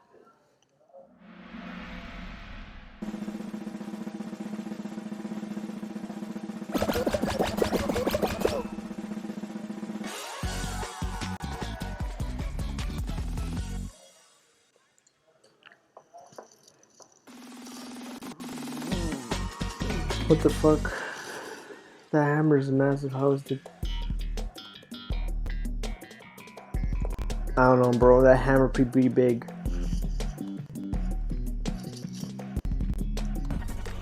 Kinda unfair. Not gonna lie, it's too big. 7 out of 10, not big enough. My parents are rather liberal and accepting, so they don't like my jokes. Wait, what do you spell it as? Accepting. Something. What the fuck am I spelling? Yeah, I have spelling issues too. Don't worry about it. Don't worry. We all have our typos here. Okay.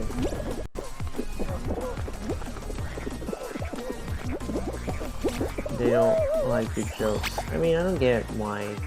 I mean, I can get why, you know, very accepting, all welcoming type of thing. But then, if you're all accepting as such, then why can't you joke?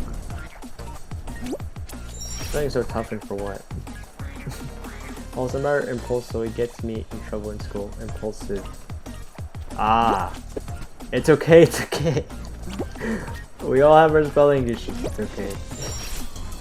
English is a difficult language. I've been hearing English for 3 years, and I still have no freaking clue what I'm saying, to be honest. Because English is just a bad language overall. Okay.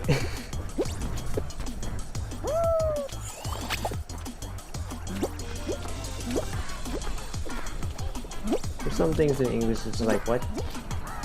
Excuse me? Me who learning Spanish? Bro, Spanish is supposed to be my second language. But I can't speak it.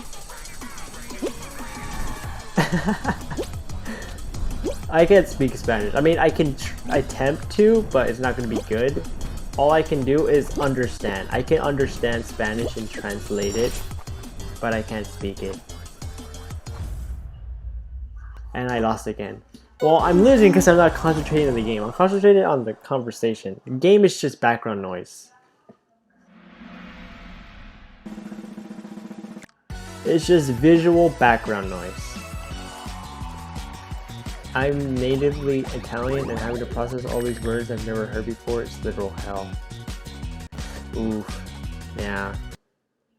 Especially when it's English. Yeah. You're both are Italian? I see.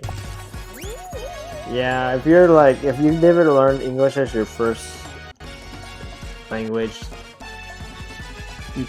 you can't say I'm a colonizer. Oh my god. Like rendezvous, for example. How in the goddamn am I supposed to remember the pronunciation when it sounds like it?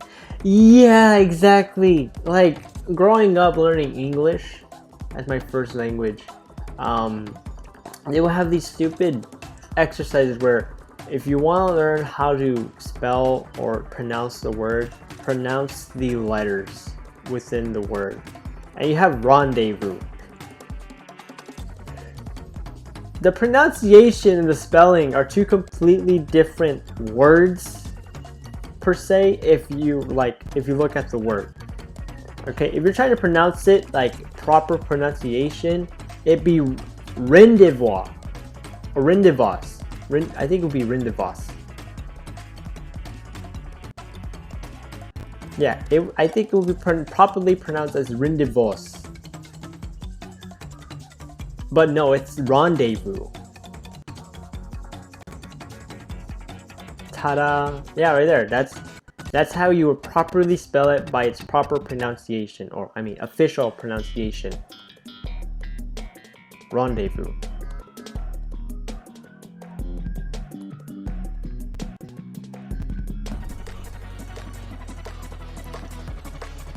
But it gets even more complicated when they start using, there was this video about like how this foreigner is trying to learn I suck at grammar yet amazing at reading. Bro, reading is just a natural born talent. I mean, reading is just good. If you can't read, bro, what? I should not be saying The morning. Hi, Pen Bear. Hello, the morning. People coming up with English words seem to have just been like, throw some letters and sounds together. I'm sure it'll make sense. Exactly. Literally have 12th grade level, bro. Bro, I completed my high school, and yet I still can't English. At 9. Oh my gosh. I keep falling! I'm not paying attention! Eef. Almost at college. I see. Well, hopefully college goes well for... Goddamn palm tree pushed me off, I swear. If hashtag Team Trees wasn't a thing, you wouldn't have existed right now. Me who enjoys ultra complex books. Bro, a good book is a good book. You can't get anything out of that. It's amazing when you get a good book. A good book to read? Now that's a way to spend your day.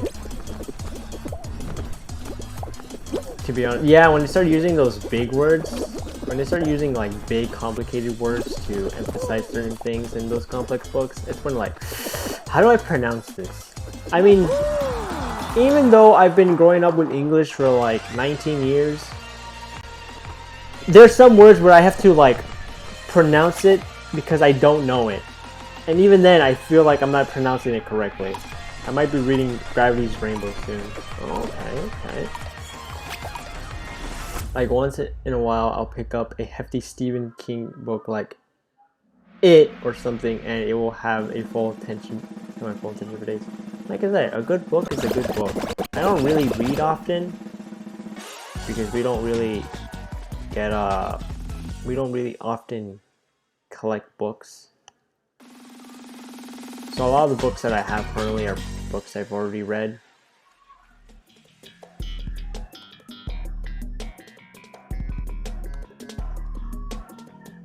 But when I can find a good book, I'll be reading it. Okay, I won't put it down. I'll probably be reading it for hours and then honestly would have to move on to the next. Yeah, honestly, it's just that my brain doesn't process it really fast, so it becomes a struggle. It happens, it's all good. We all have our struggles on certain things. It's all good.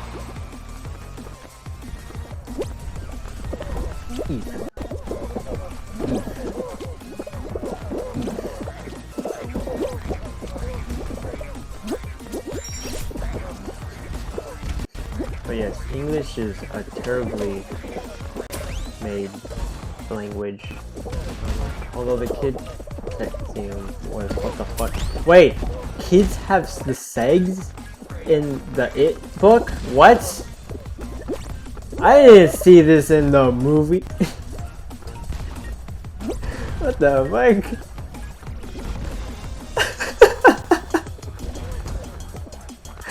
I mean, there was there was sexual implications in the first It movie when the boys were looking at the girls' assets. That during that one cliff scene where like they're in a cliff and there's like water and they just jump down. Yeah, ratings will be plummet. Yeah. I didn't know they have the segs in the book, like actual minors having segs.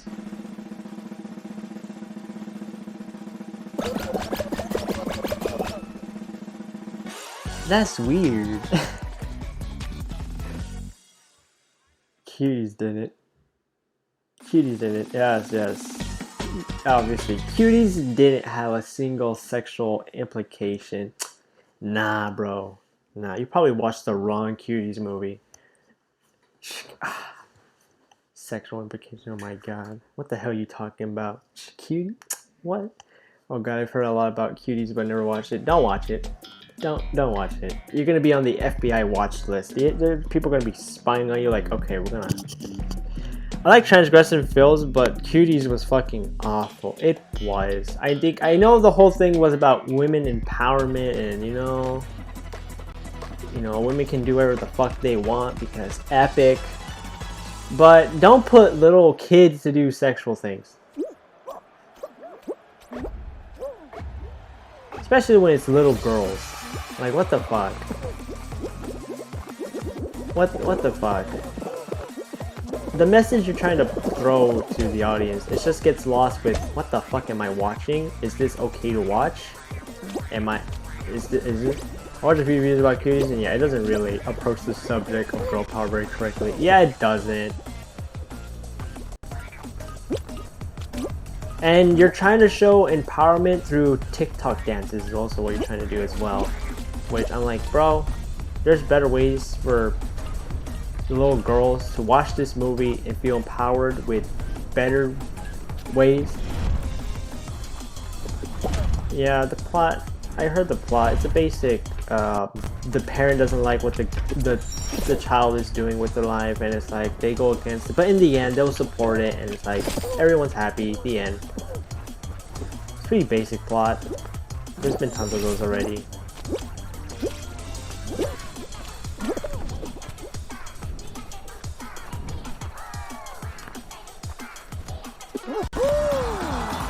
Honestly, bro, I don't know what the hell Netflix was doing with Cuties.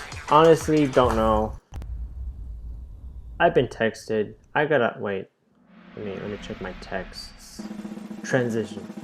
You can't see my text, guys. It's probably kind of private.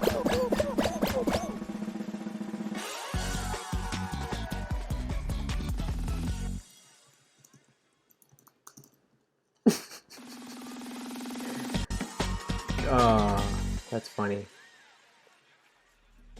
Alright, we're back to stream. Hell yeah. It's also basically saying that sexual implications lead to the feeling of empowerment, which I get, but also just... I mean, I think it's because traditionally women are supposed to be the submissive type, that they should let the guy, you know, do the sexy leading, you know, all that type of thing. And, you know, women shouldn't be sexual, they should be, you know, submissive and, you know, reserved and such, whatever, blah, blah, blah. But then, like... I get that. You want to show women that they can be that. But not kids! Why kids? Why kids? I mean, also, Salo 120 Days of Saddam had a kid sex, but it had meaning. It was meant to be repulsive and uncomfortable. Yeah. Because kids should not be having the sex. I mean... I have my friends telling me that kids are having sex in high school right now, and I'm like, bro, what the fuck? You're having sex in the high school bathrooms? Why?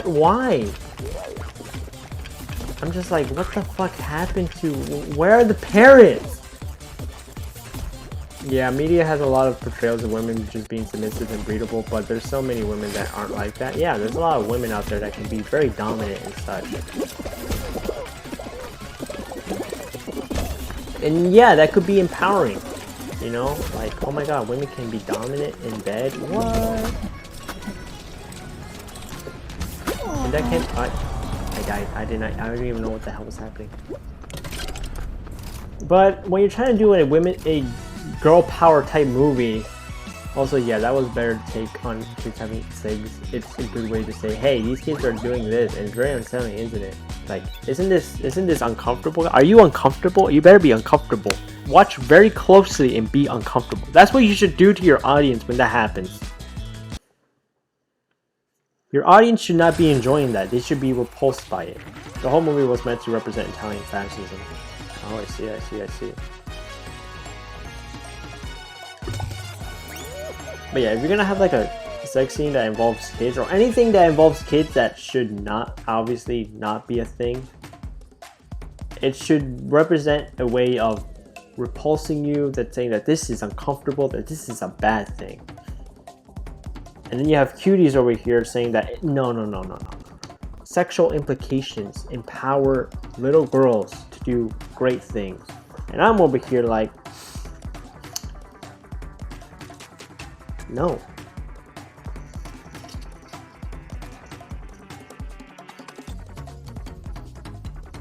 That sounds wrong. Women Empowerment is another one of those movies where the media plays a hand in giving a really bad rep, honestly. It does, because whenever they do that, whenever they get like a feminist, quote unquote feminist, I'm gonna say, because I don't think these people are feminists. They're very toxic about their movement. And then they bring them on to the anchor or whatever the hell, talk shows, whatever. I don't watch news, so I don't know what I'm talking about, but they bring them up to the thing, they have a conversation, and it's basically, you hear them talk about their ideas and stuff, and it's just a way to, like, I don't know, you can tell that it's stupid and such, and they usually get the bad ones onto talk, and the entire internet, whenever a clip of a news video of them talking about it comes up, obviously the internet's gonna be like, hot, women dumb, feminist dumb. And there's one of those other movements that are also tainted by bad minority of few people, which sucks, because there's actual feminists who are actually doing an actual job on like trying to show empowerment with women, and then there's people like this who get chosen to represent them. And kid destroys a printer for TikTok in front of his parents. Oh my god, what kind of notification is that? Some of the media representations of women empowerment just try too hard and are very on the nose. They like shove it into your face and down your throat, and it's like, bro, I get it. It doesn't take a dumbass with one brain cell to know that this is about women empowerment.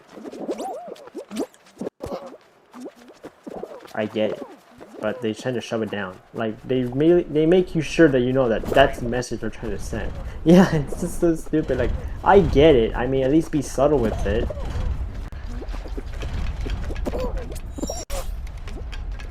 My controller's being glitchy. Oh no. I write poetry, and I often write about women empowerment, and even I make it more discreet than famous filmmakers. Yeah, that's the thing. If you want to get a message across where people like go back to it like, oh my god, this was about women empowerment, holy shit. When they have that epiphany moment, you know you did something. You know you did the thing that you meant to do. There's a difference between radical feminism and real feminism. There is. Radical feminism is like having a massive gender genocide against men. And real feminism is about having both males and females come together in perfect harmony. To be equal. To be one. Just be equal. Okay, just equal. I'm not going to be in depth and philosophical about it because I don't know what the fuck I'm saying. Just be equal, basically. That's what real feminism is. Gender equality.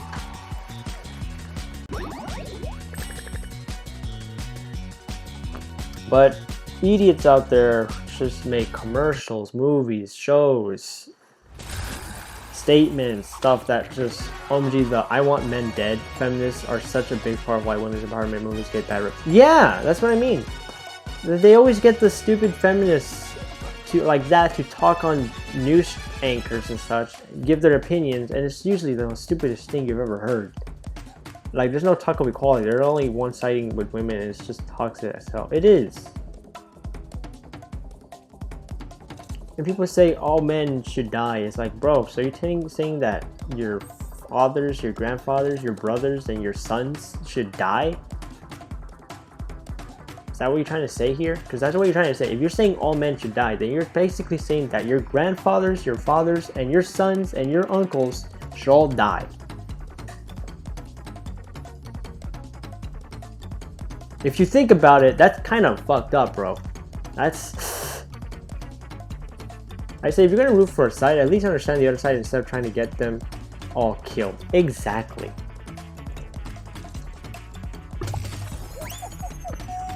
Major brain lag. It happens. It happens. Okay. It's okay. I understand. I'm not gonna bully you for it. Aliens is a great feminist movie. Captain Marvel is not. Aliens is a good crack. It's a good movie.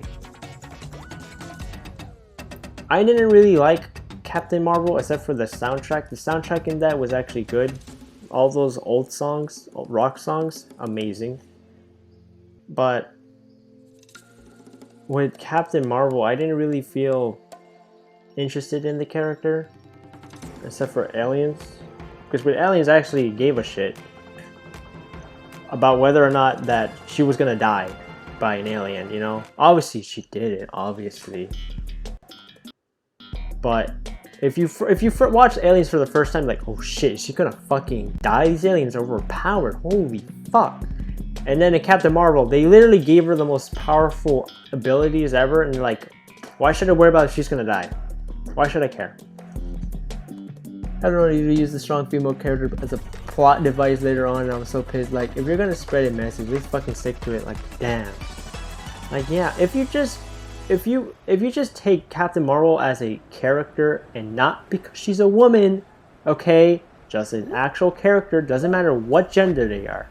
If you took her as a character rather than a woman, you would have made such a good movie.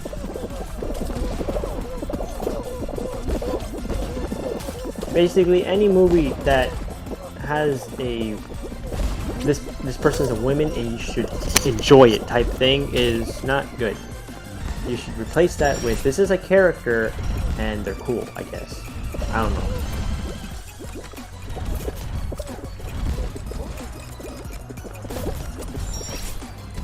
And I know they did the same thing with Black Widow.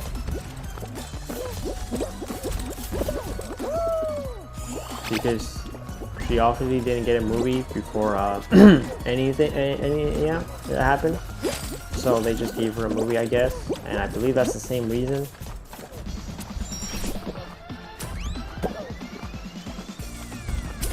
I haven't seen it myself, but I didn't bother watching it. Even though it's currently, I believe, free on Disney Plus right now. I didn't bother watching it because I already know what's gonna happen. Nothing really exciting to see there. I'll probably watch it one day, but for now, yeah. It really sucks that there's not a lot of female characters that are actually pretty good. Like, actually, yeah, I just said what I said. I don't know why I'm repeating. They're actually pretty good. Pretty cool characters. Honestly, movie companies need to bother doing their research before making original line characters. Yeah, because nowadays they just make a character like, okay, this character's personality is woman. This character's personality is man.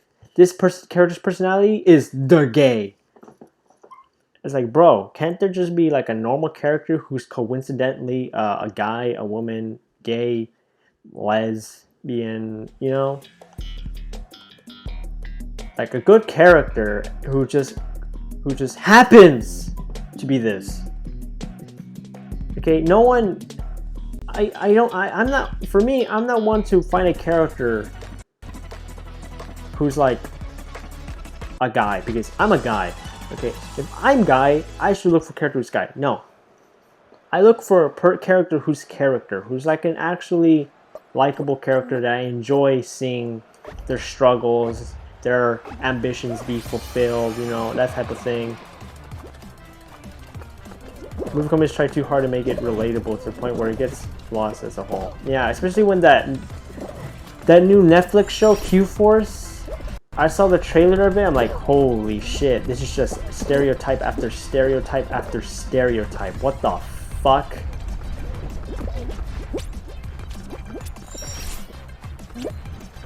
Like,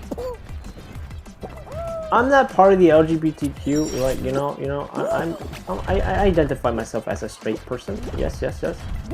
But even then, I could tell that all the entire idea of Q-Force is just, it's just awful representation. A good show I've seen with some decent LGBTQI. A plus rep is the Owl House. It's a Disney cartoon and honestly a breakthrough. It is. It's one of those breakthroughs like Steven Universe that actually properly show LGBTQ plus. Because Disney has a rep for not allowing that stuff on the air.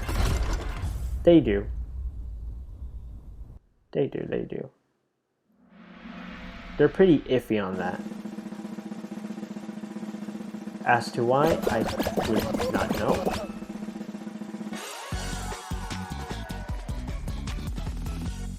But yeah, I really wish that more media would stop creating characters based on their gender, sexuality, race, all that type of external stuff that don't make a character, and actually make a character with a nice personality.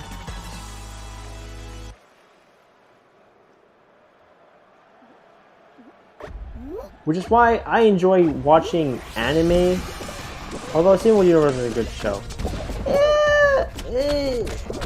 I've seen a bit of Steven Universe. I don't really enjoy it. It has a nice art style when it comes to like the background images. Bro, that background images are pretty nice to look at, not gonna lie. I was just mediocre overall. I haven't seen it, so I can't really tell. Should figure it out. Yeah, I've heard that's been a repeating argument with Steven Universe. Like the first season was the best season, and then it started to deteriorate later on. That's been the repeating argument I've been seeing a lot.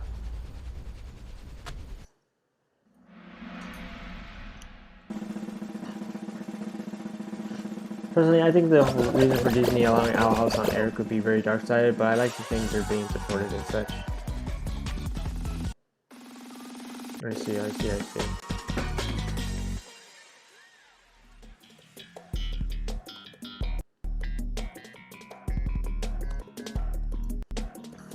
By the time Steven Universe Future ended, I was lost as hell, to be honest. Yeah, I heard that Steven Universe Future was terrible.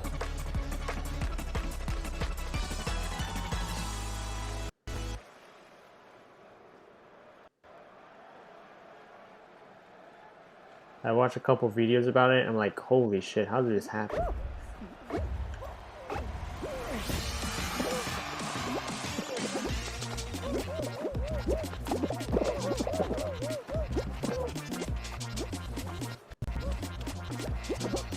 Oh my god, what the hell? I never seen this before.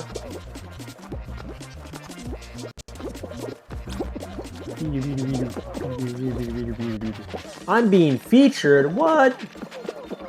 Bro, no way. There were so many major plot points to keep track of, which I won't list because it's spoilers, and my brain just didn't take it. Yeah, there was so much to do in Future. Like, I get the whole idea was that it's all about Steven's really huge issue, which I'm also not going to mention because of spoilers. But basically, Steven has a big issue to deal with. But then the show started taking multiple things to do. And they honestly, from what I heard, from what I watched from videos of people talking about it, there's been some talk that some episodes wasted time, which could have been used to fully explain other plots much better, but I don't know.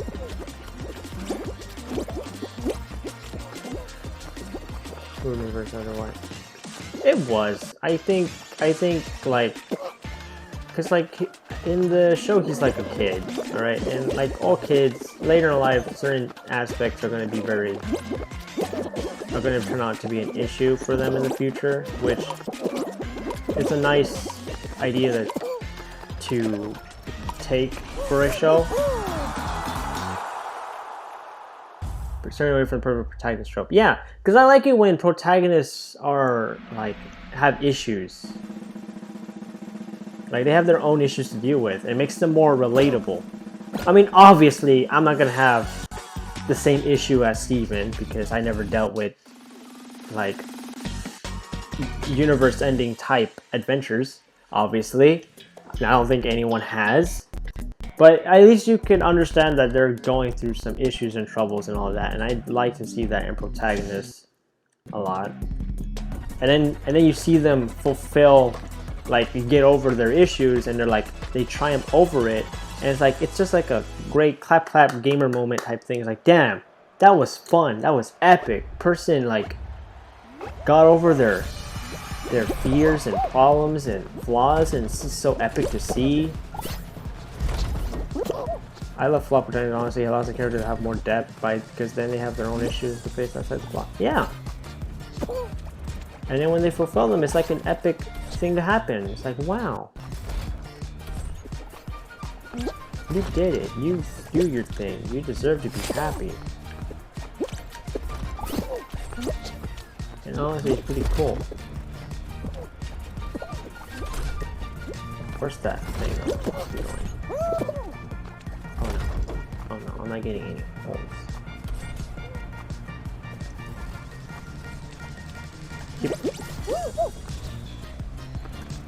Keep. You have that chance to wither and grow and spiral even further, and even when opt to change it, feels like a job well done on their part.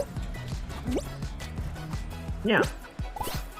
They can go darker if they want for the character, you know, like what if like they can make the characters just take L's or they can take W's depending on what they want for the story. And if they do it well, it's a good character development right there. It's an easy way to develop your character, really. You give them flaws and issues to triumph over or to be destroyed by. Like you said, it gives them depth. And yeah, it does. It's really nice.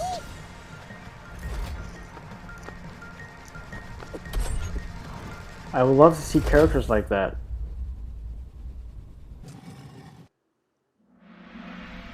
Makes them more human, I guess. And that's cool. That guy's going through the thing. Oh, and he's gone.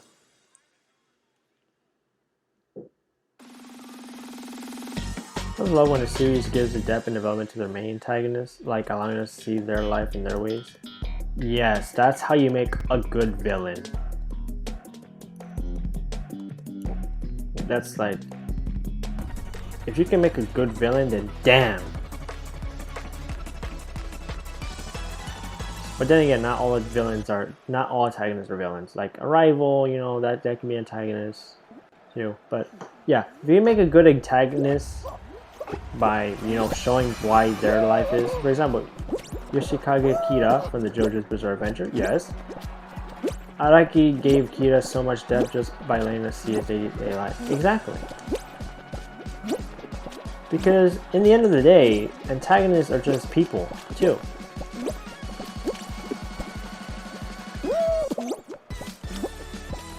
And if you can give us a better understanding as to why they are the big bad, then we will understand as to why they're being the big bad, and it's like epic.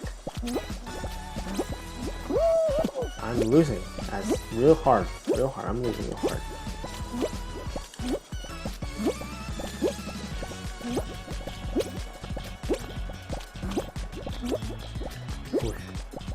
Oh. Keep. Oh, they're just making good characters overall, whether they're the protagonist and the antagonist. Yeah, antagonists all have their reasons for being evil, and see their reason allows us to feel for the character itself. Yeah, you understand like why they the big bad is, like epic to see. And especially when their ideas also can go up against the protagonist's ideas as well. Like they're like the other side of the spectrum type thing.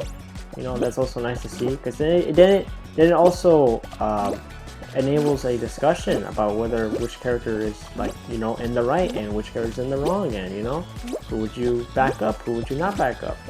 That would be also nice to see.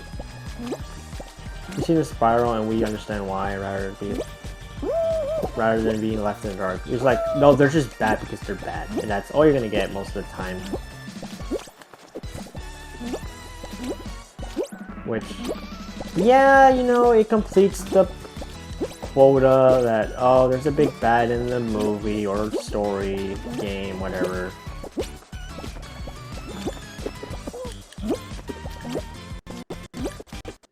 I'm lost. Oh, I lost!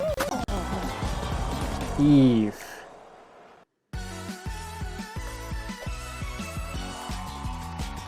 Yeah, making good characters overall is just nice to see.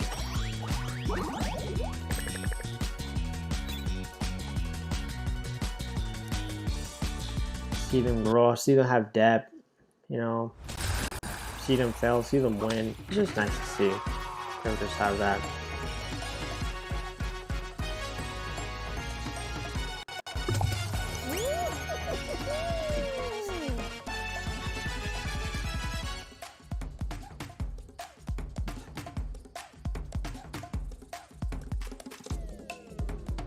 Stemming back to Yusuke Kagekita, that insight into his life, let us see him fail and allow us to understand why he's the way he is. That, my friend, is what we call good character development. Indeed, good character development.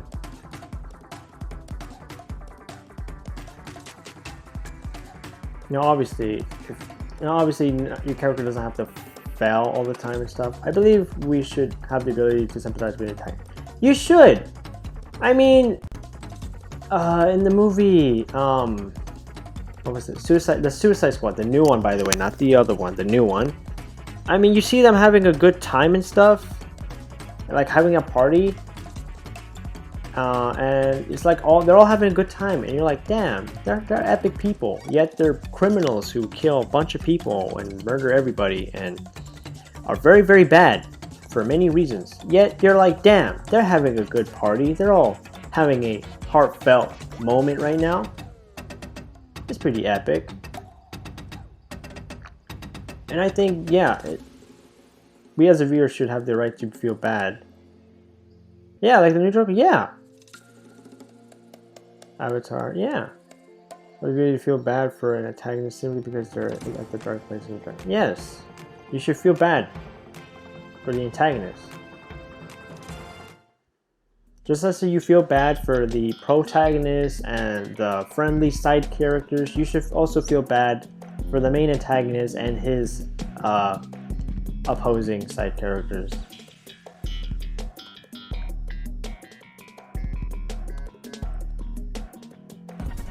That's another good way to form a connection with the audience and the character. Is to, you know, have the audience sympathize with his problems and issues. You understand his issues, and then you are now sympathizing with his issues. And whenever you sympathize with his issues and stuff, it has a bigger impact on whatever he does, or she does, or whatever they do, I should be saying. Some storylines have it be like, oh, the protagonist is burdened by having to save the world, but what about the villain who's trying to end it? Like, wouldn't they, like, feel, like, really... Wouldn't they also be burdened by it? Like, having to end, like, billions of lives?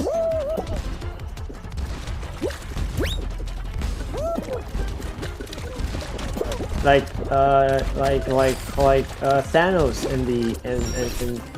in Infinity War. He had to kill his daughter to get a stone.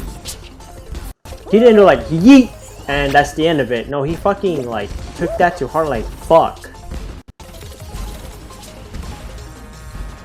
That was nice to see.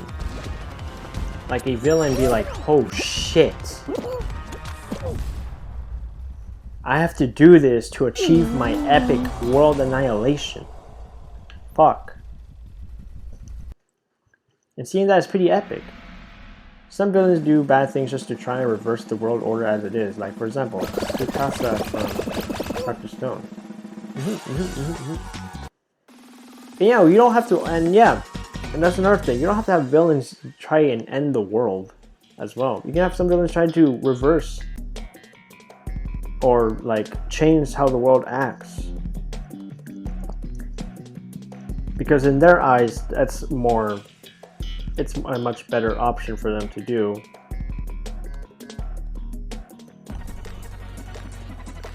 He wanted to keep the world in its primal state just because he felt the modern order was just causing so much harm to society. Exactly.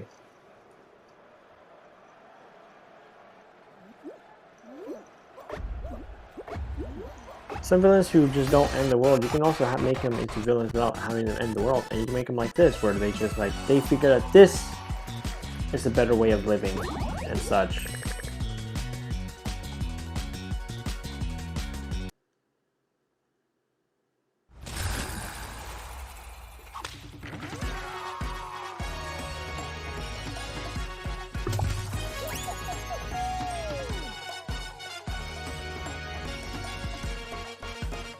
He also wanted to save his sister, who was petrified in stone. Having that edge to a villain is such a good way to spread a message. Exactly.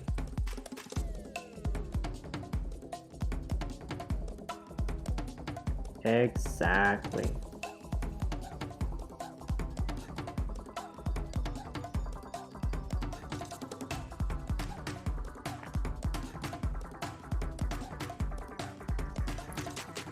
I just really wish there's more good characters, because they don't feel much like a villain, but instead just appear to us as a human being. Yes!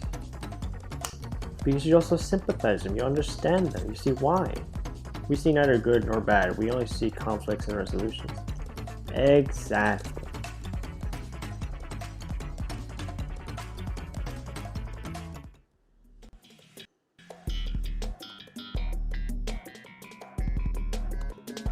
That I would like to see more of. I mean, yeah, a good versus evil type thing is nice to consume once in a while, but having a thing like that, like a conflict versus resolution instead of a good versus evil type thing. I mean, yeah, a good versus evil is a conflict versus revolution type thing. But I like to see something like that, but not be about good versus evil, just different conflicting ideas, struggling to find a resolution. I like to see more of that.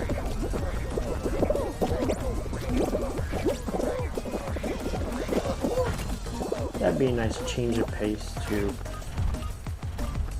modern media. Yeah, the good versus evil trope can be good when done right, but it doesn't have much room any depth for the plot as a whole. Yeah, because in the end, it's usually the hero who's going to win, and you know that. Even when the writing is fantastic, you're obviously going to know in the end the hero's going to win. Whether he sacrifices himself, whether he goes through the flaws and lives, or whatever, they're gonna win. You know that already.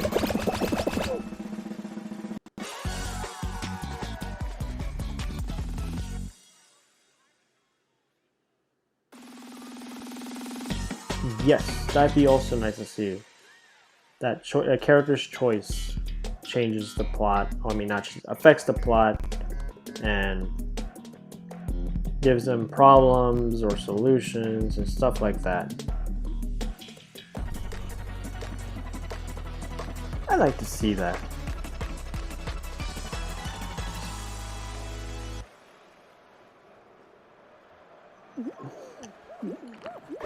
But yes, I'd like to see more shows, movies, games, and stuff like whatever, any type of media that focuses on everything but good versus evil, because I feel like, yeah, they would give much more epic stuff to do.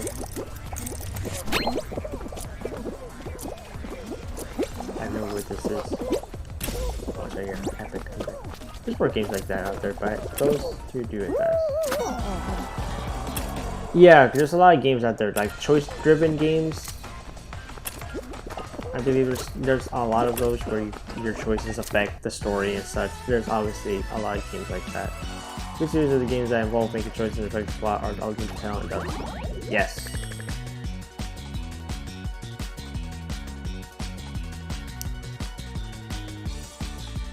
On one side, you can either befriend your enemies, or on one side, you can just kill them. Wherever your moral compass goes, it's whatever you want. And that's really nice. That's epic.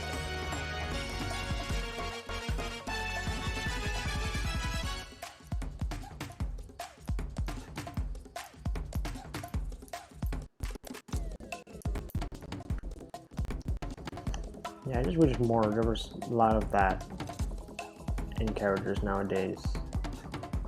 So nowadays we just get basic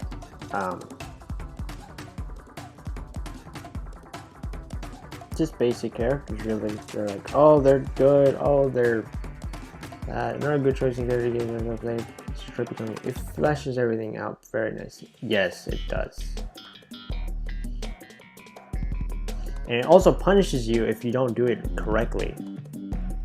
Like if you do not make a choice in time, or you choose a bad choice to go with, the game punishes you for it. And like, damn. Especially during the late game, that's when the game gets really harsh if you do something wrong. And I like that. I like that.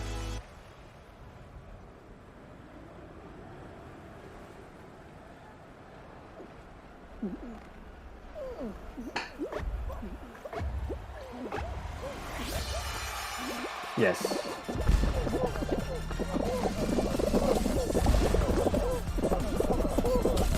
It does, it does, it does.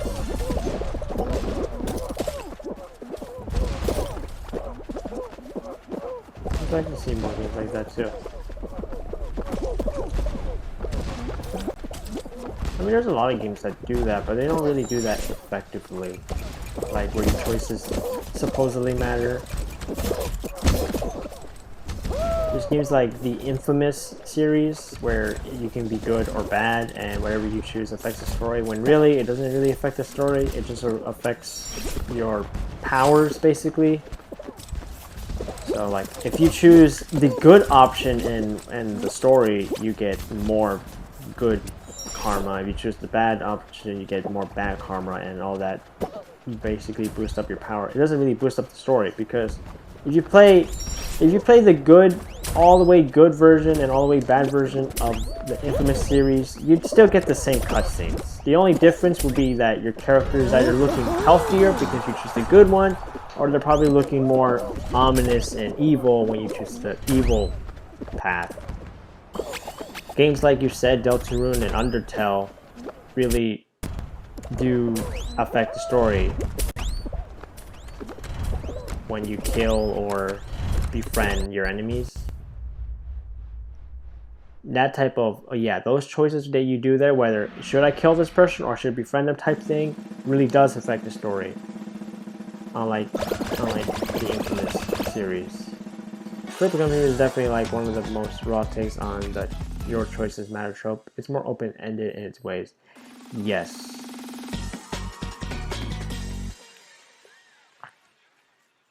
Because that's why the Telltale games lost its charm. Like with The Walking Dead, the very first Walking Dead, it was nice. It was epic. It was a whole new thing. But then it lost its charm when it's the same thing over and over and over again. Like it came to the point where even you choose a option that you know might avoid the outcome that you think you're gonna get, it still gives you that same outcome no matter what. And you're like, well, what's the fuck I'm choosing then? And honestly, I see Deltarune as the higher up on that scale, especially given the Snowgrave route.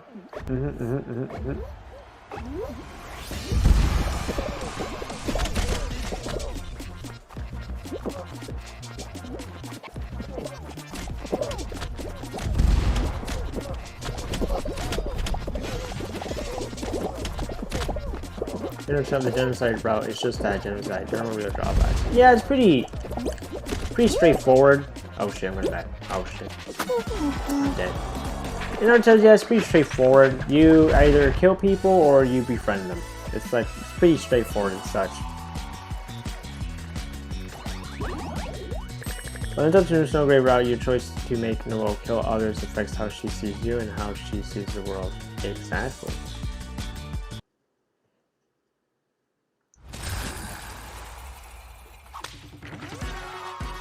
I like seeing where such little choices can impact the plot in such big ways. And for instance, like a character changing her worldview depending on what you choose.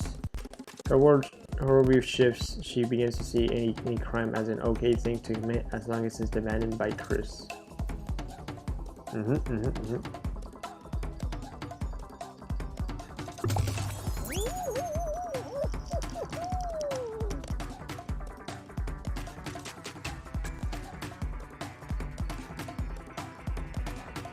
So many things you can take, interesting ways you can take the plot of a story, whether it be choice driven, whether you give your characters depth, give the world building some interesting mechanics and stuff like that. It'd be nice to see that more often.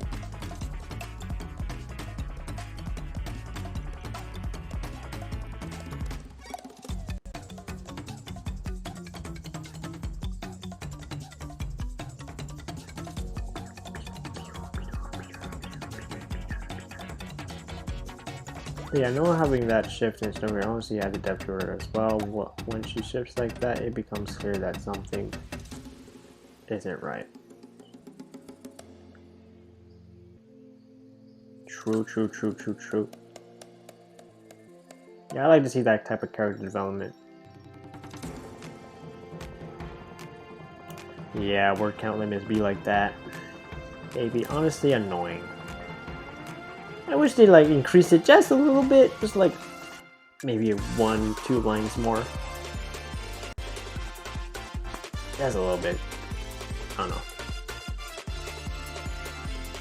Yeah, I like to see that type of world building. No, that type of world building as well. Character development and world building. I like to see that because when you just a character decides something to do and that decision affects the world or the other characters surrounding that decision in a small or big way, and I like to see that happen, especially when it's something that's like small. It over time you start to notice the difference in the character or in the world, and I like to see that. It would be really cool to see that. More than the character depth. Phantom and Delta also has some really good character depth as well.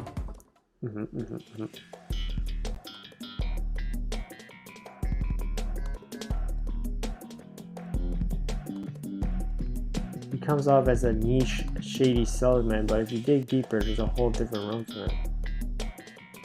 And I also like to see that. You see, like how you have like side characters over here, and they may look on the surface, yeah, a niche, shady salesman type character, and then when you just interact with the character more or dig deeper and such, you find out there's a whole damn thing about the character.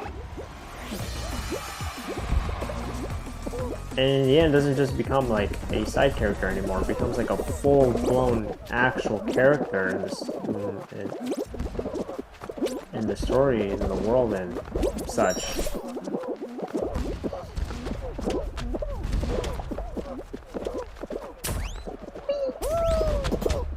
He becomes more vulnerable, and another side of him reveals itself. His plot actually drives around, no strings attached, and feeling used. Yeah.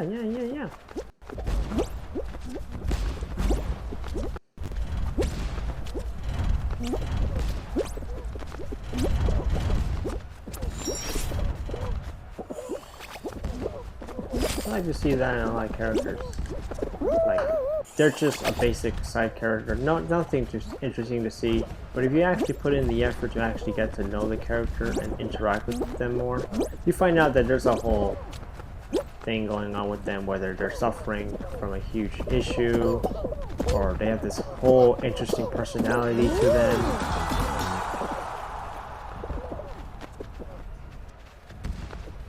No, I didn't want to open my Epic Games. What the? He basically acts like a puppet because he lost himself at some point within his life, which I love the message behind that, to be honest. It does sound nice. It sounds like Pinocchio but backwards.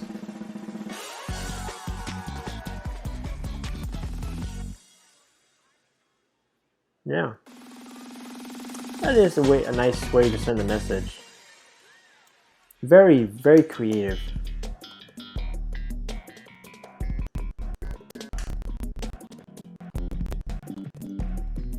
This is a very creative way to send a message. I like that. I like that a lot.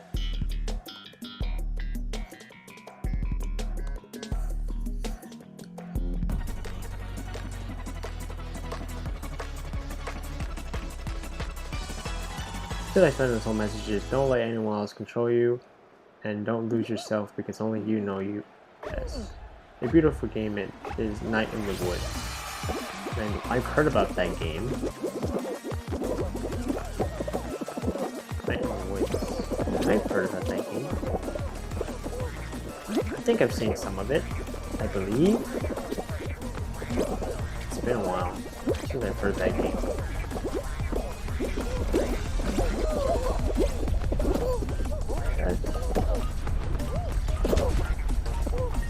I'm being harassed by a fan. I don't like this. Go away, go away, go away, go away, go away.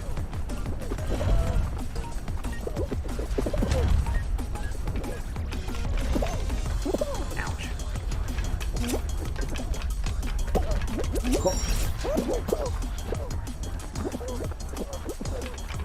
Man, the Woods is really good, honestly. Although it's been several years since I really got deep into it. Yeah, I knew it was a while since I've heard that game.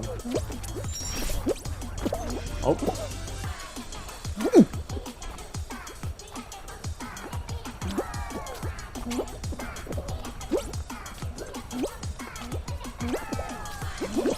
Oh, ooh.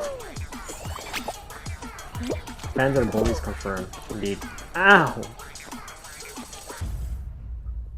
At least I'm A-posing in midair like that. Look at that. Look at me. A-posing. Epic.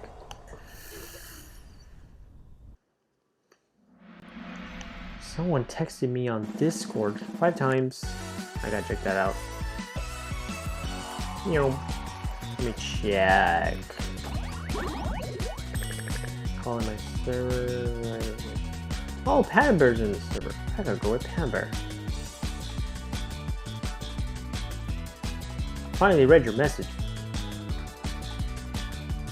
What the fuck? What do you mean tempting? Don't question me, Panda Bear.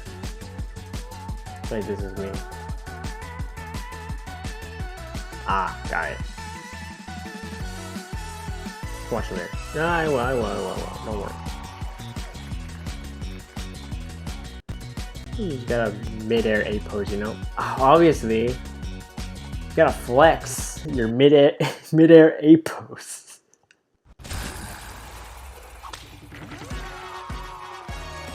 You gotta flex it on those beta males that you're the epic Sigma and show them that mid-air A pose. Oh my god, I don't know what I'm talking about. Ultimate power move. Indeed.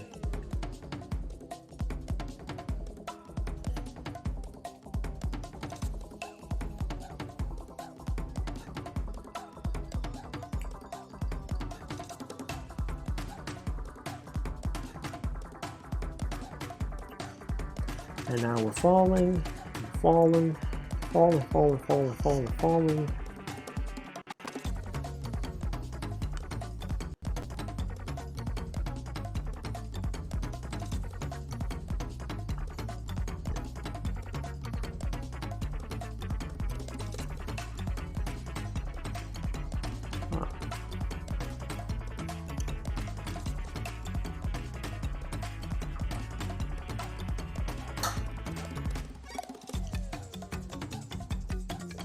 I don't think I should have touched that. Oh no.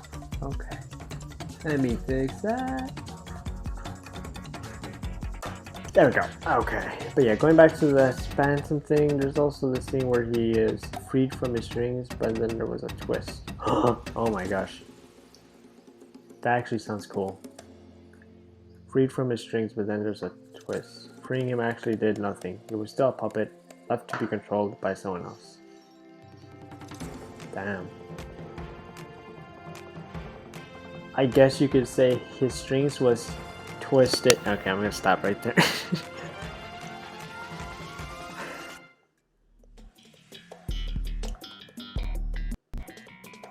That's an interesting concept, way of doing it. Like, oh no, you're finally able to free him from his curse, and then in the end, he's still cursed. That's nice. Well, it's not really nice, it's kind of sad, but you know, the way it was executed is nice. Yes.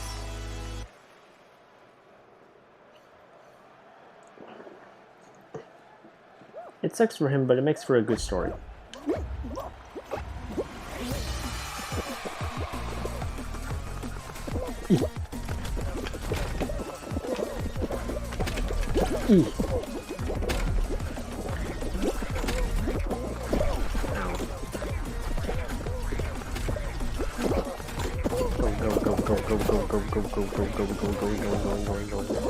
His Phantom himself was confused as to why he wasn't free. I was sad to see him be like that. I could have sworn to save me. Yeah, seeing that like moment of such like terrible outcome to a character like that is interesting to see. How do you react to absolute failure? Like, how do you react? When I played through Tundra Run Chapter 2, that scene with Phantom remaining stuck on his strings nearly made me cry. I was so sure he had to be free, and yet all the effort was for naught. Which was another good message. It shows that sometimes in life, some issues can't be resolved no matter how much effort you put into it.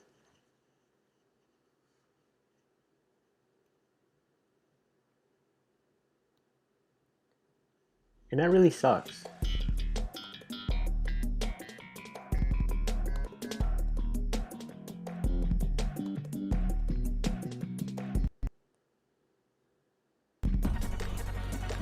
That really does suck.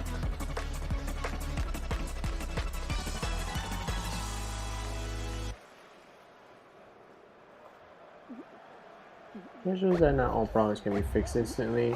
They need to be given time to unravel themselves. I see what you did there, unravel.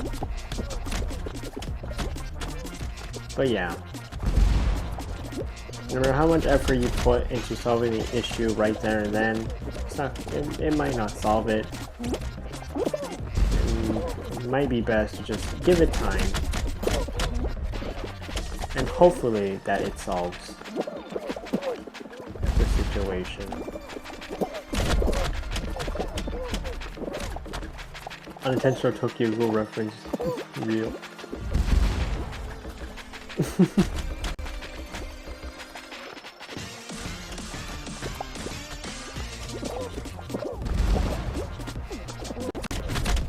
Ouch. Is that Clank? Clank, what the fuck are you doing here? Oh, there's two of them. Ow.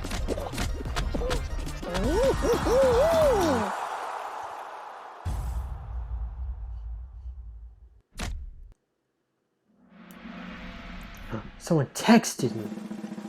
Let me check. I should really make a whole video. Alright, I'll watch that after as well. There we go. I should really make a card for just checking messages. Be right back. That would be cool. But yeah, Santa's entire character arc was so dark, but it was really satisfying way. Like afterwards, I began to like him more because of it. That depth allowed me to grow attached to him with ease. Indeed.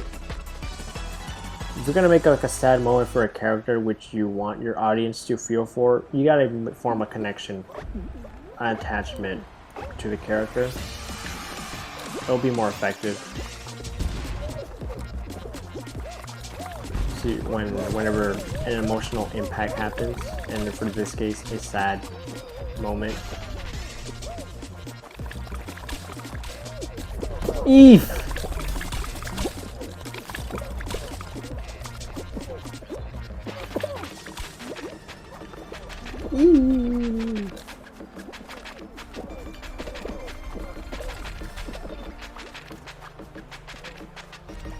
Interesting way of not obeying the physics? Okay.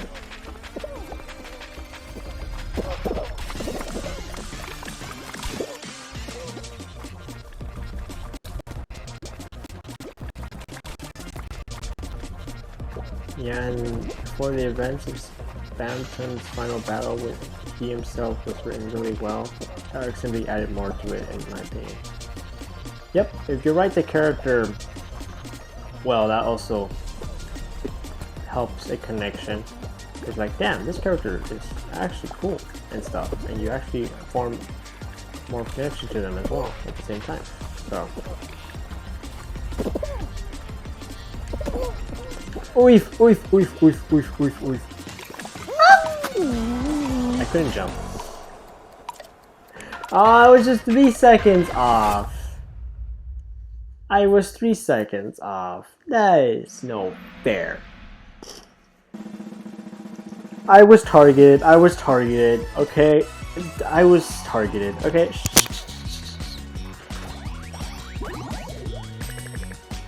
Hacks. It was hacks. Yeah, it was all hacks. The giant snowball had aimbot. Okay, it was targeting me. Also, I love how this entire minigame is just a mass snowball assault. Yeah. I didn't like it. If there was 3 snowballs, I don't know how I'd make it. I can only count up to 2 and that's it. Having to deal with 3 big snowballs would be pretty terrible. Game is rigged, yes. Hey, speaking of offensive jokes, I found a song that made me laugh for a couple minutes. Well, there's a lot of songs that can make you laugh for a couple minutes. What song were you listening to?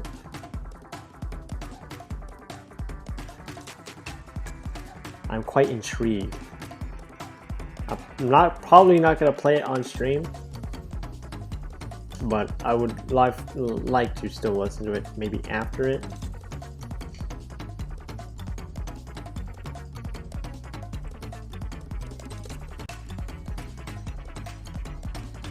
Very intrigued, very intrigued.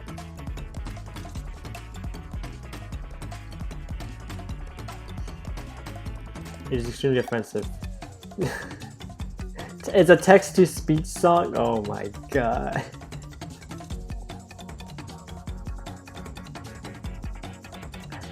Moonman. Oh my, you know who Moonman? Yeah, yeah, okay. Moonman from 4chan? Oh my god.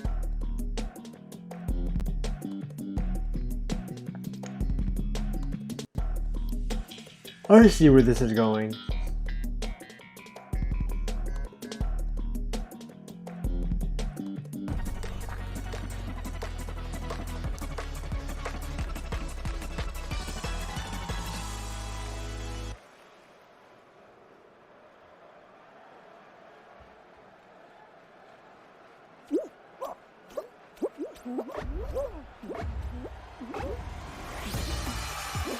When I heard the word Moonman, the first thing that came to my head was the goodbye Moonman song from Rick and Morty.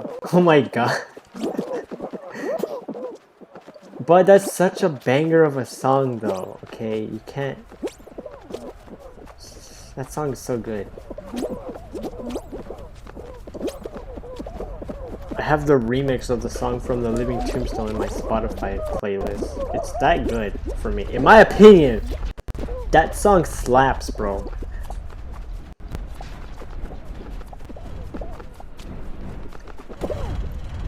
That song slaps.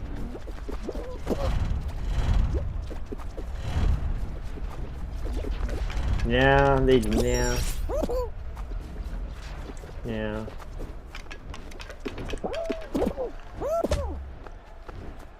But luckily Spotify exists, so I can listen onto that.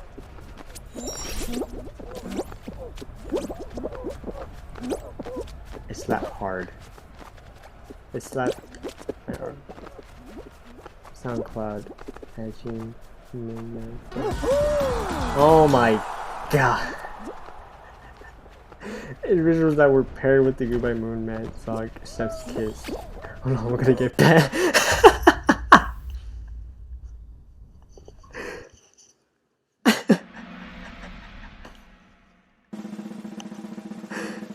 Yes, the visuals paired with it was amazing. Play it, please.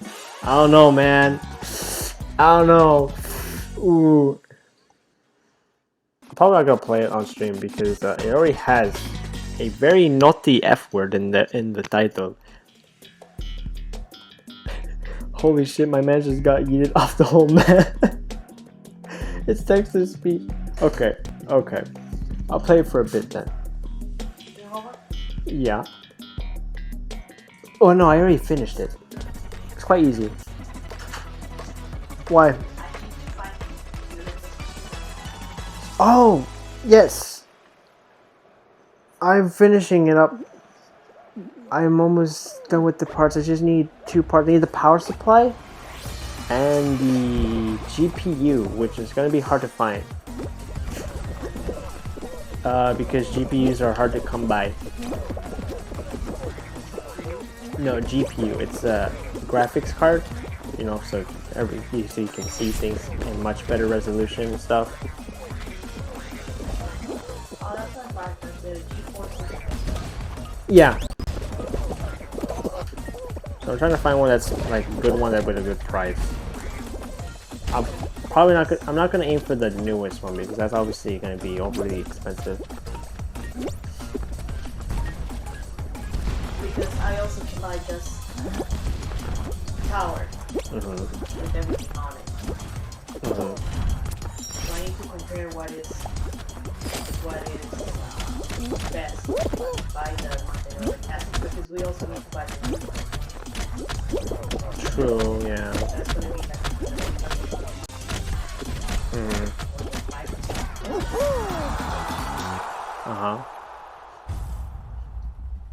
So you need to count that as well. That's an expense. The program.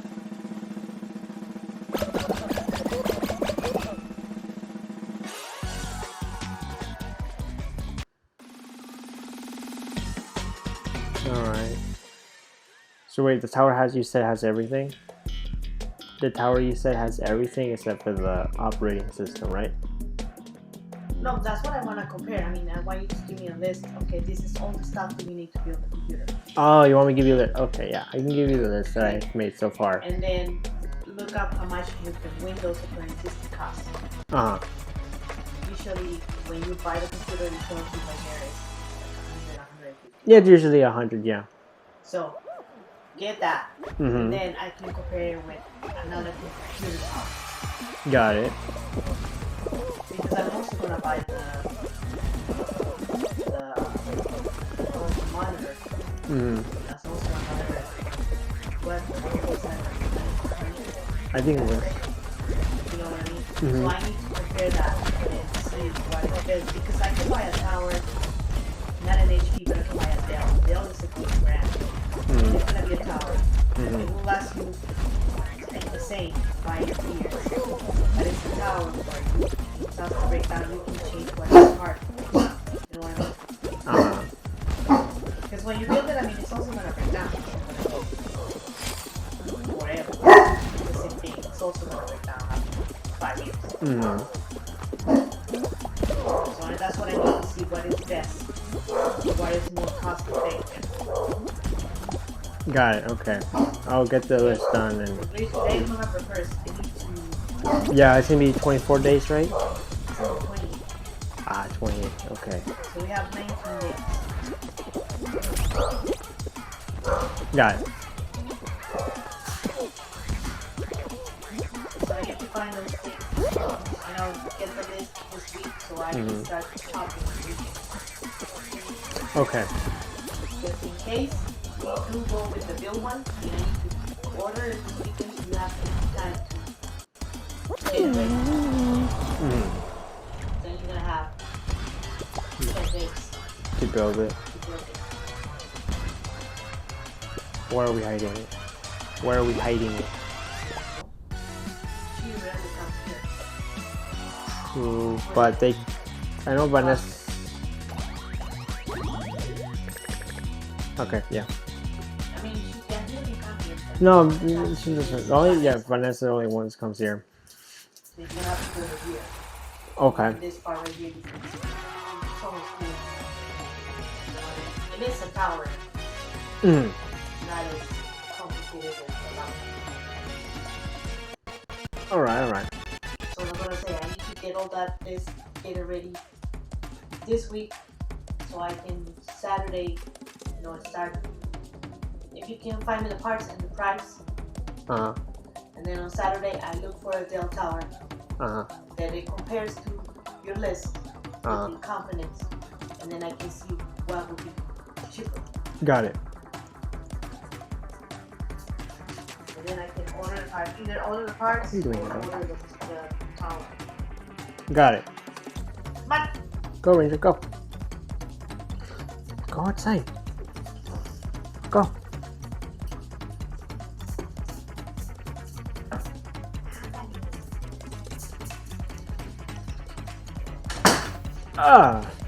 Alright. I lost, so that means I have to play it, I guess. I don't wanna. Let's see what this song is all about. Oh my god, no. Doesn't know how. It's playing. What are you playing?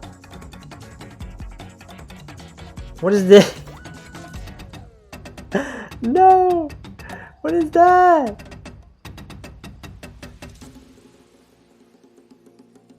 Okay, you know what? Wait. If I hear one word, we're gonna play it for you because you wanted to. Okay.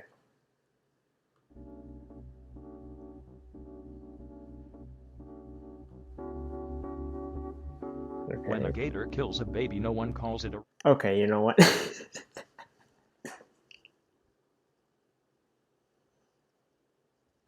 No! That's not acceptable! No!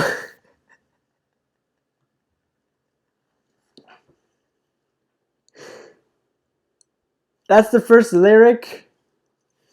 Are you kidding me? You promise. I did not promise anything!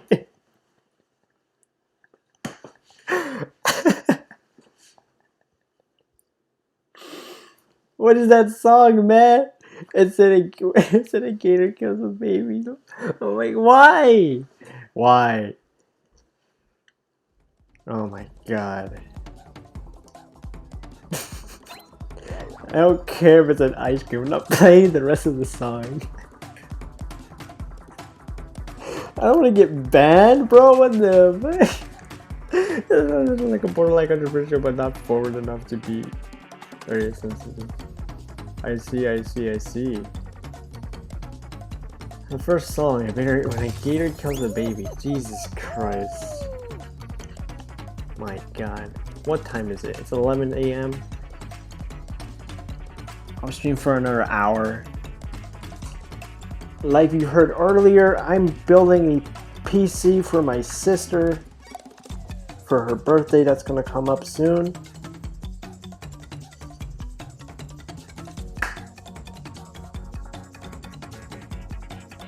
Yes. Yeah, I'm not gonna play that song. I'll probably listen to it off stream. Yeah. Yeah, that's right. Does I have permission to drop the link to this song? Yes, you're able to drop any link to the song. To any song. Just please don't make it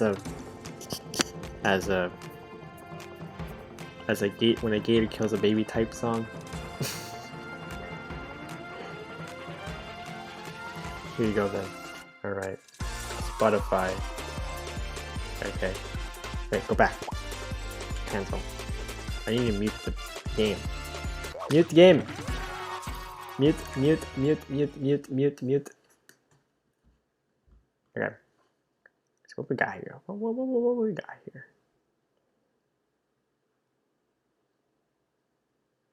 Welcome to the internet. Oh! Oh, I know this song. I've listened to this before. Welcome to the internet. Have a look around. Anything that brain of yours can think of can be found. Yeah. I heard one of this before. It was like, I heard this one on a meme that was actually pretty epic. It was a AMV. Pretty cool.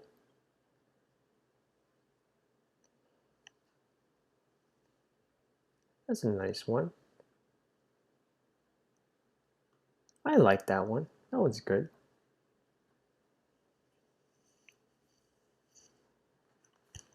Yes, everyone's able to everyone's able to share their song no matter how offensive they are, even though I just said make sure not to make it as that. You know, I don't care. Everyone can share their songs. Should I make it where I can play it in the background? Should I do that?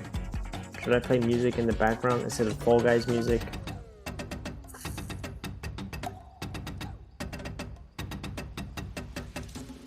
I guess. I don't know. I have to think about that one.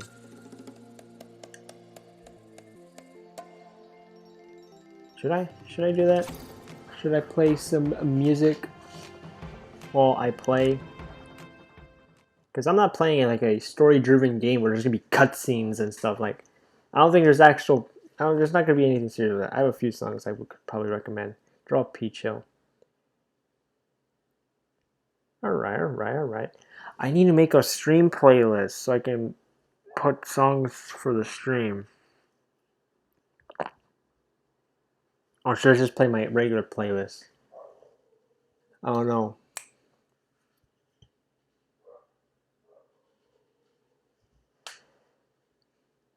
But yes, everyone can share their songs. Hello there, Kentucky boy. What's up? Yes, everyone's allowed to share their songs. If you want it to be played on stream, make it as so I don't get banned, please. Okay, share songs that I won't get banned, please. And I'll add them to a playlist. And there's my dog barking because epic dogs, you know them.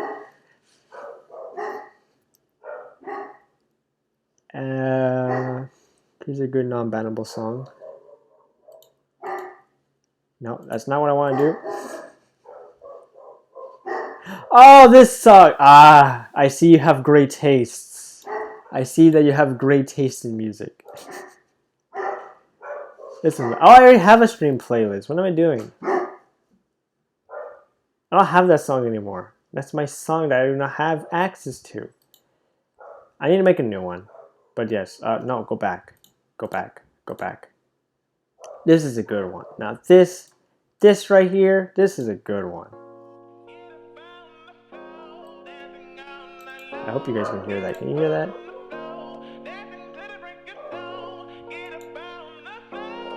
Check the game real quick. Alright.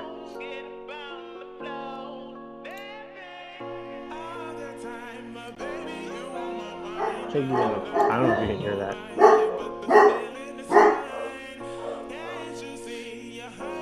Right, I know all the lyrics to the song, the other one.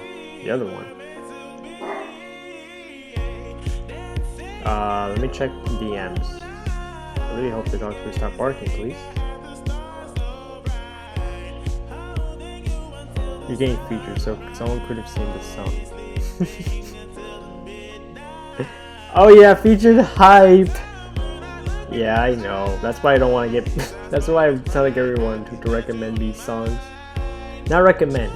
If you want a song to be played, make sure that it doesn't get me banned, because I'm currently being featured right now, and that's a big no-no. I really hope you guys can hear the song.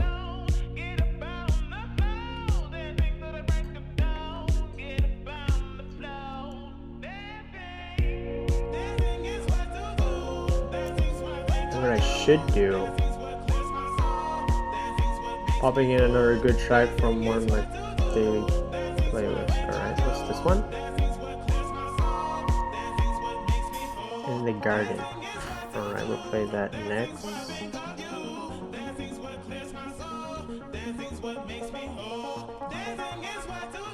How about this song? Or what's this one? What do you guess?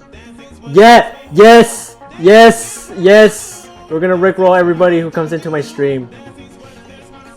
Oh yeah. Yes! Player coming out by Diana. You want me to play that, Kentucky Boy? Alright, I will. We're playing that one. We're playing that one. I'm coming out. Yeah, there's Kentucky Boy's recommendation. I exited Spotify! No! No! I'm sorry! Forgive me! We're gonna pretend it never happened. Shut up. Shut up, shut up, shut up, shut up, shut up. Never happened. Never happened.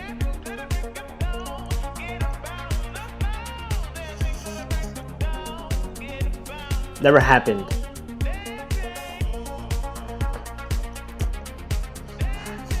This stream is gonna go from gaming to fucking DJ stream, bro. It's gonna become a music stream.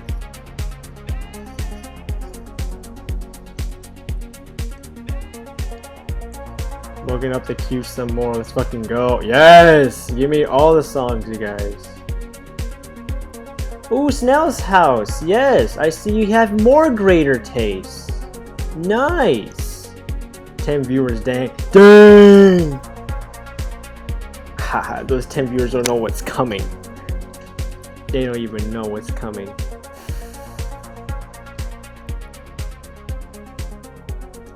Kill all the...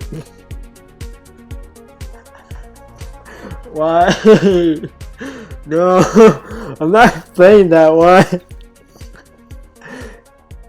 But I will listen to it. We're just gonna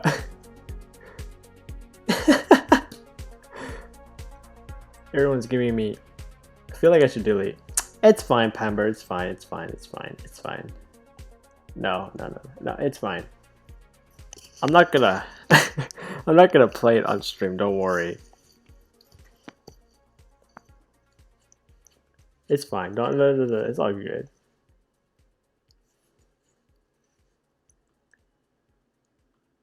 I opened Roblox Studio by accident. Damn it! No! Stop! Retry now. Oh my god, I gotta update. No! Stop! No, stop! Stop! No, please. Cancel. I don't care. I'm playing Fall Guys, Roblox. What am I listening to? It sounds cool. In the Garden. Oh yeah.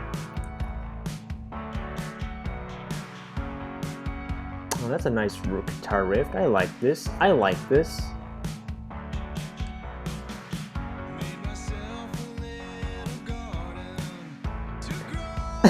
Oh, exactly. Getting jealous of Lawrence. Well, I wouldn't be playing Fall Guys if Roblox was down.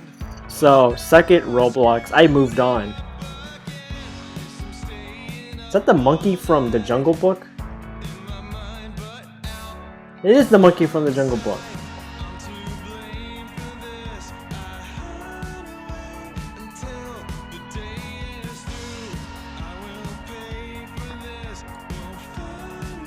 These are some good songs, dang.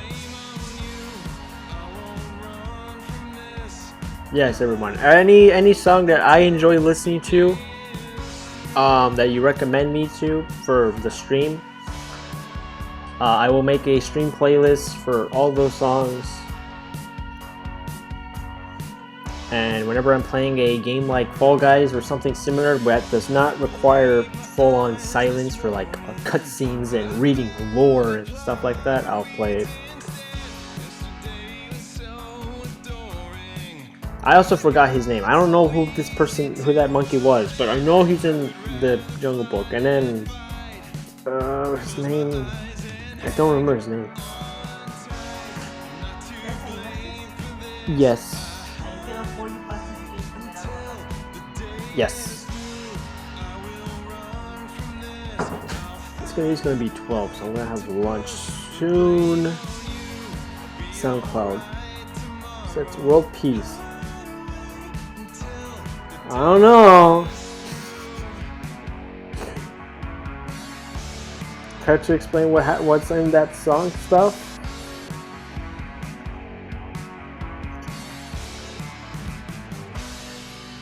Is it really about world peace and nothing else? Get me banned, please.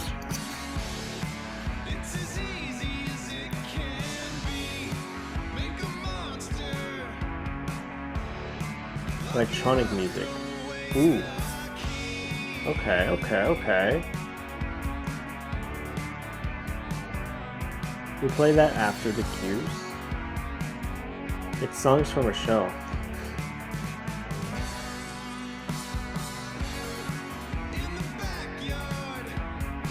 Bulking up the queue again because the song is one of my favorites. Alright, I'll queue it up after this round.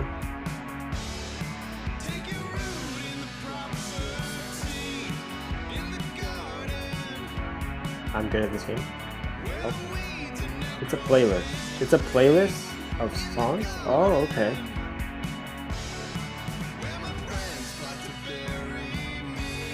I'll listen to that playlist and pick out songs from it that I like.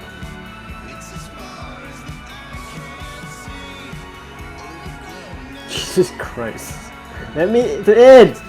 Oh my god. Can.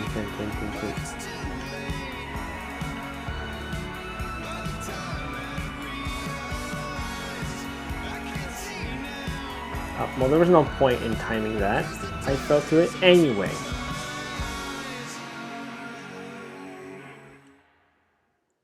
That was a good song. I like that one.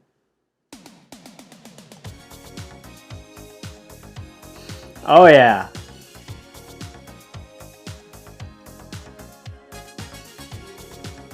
Oh yeah.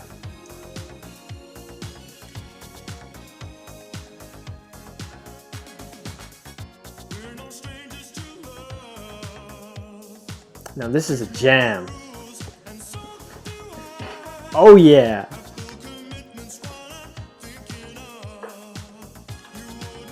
Alright, let's bulk up the queue with this next song. Under My Skin by Jukebox the Ghost. Alright.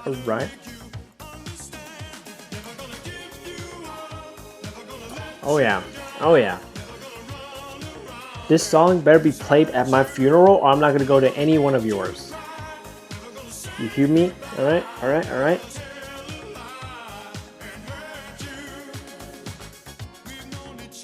Oh yeah.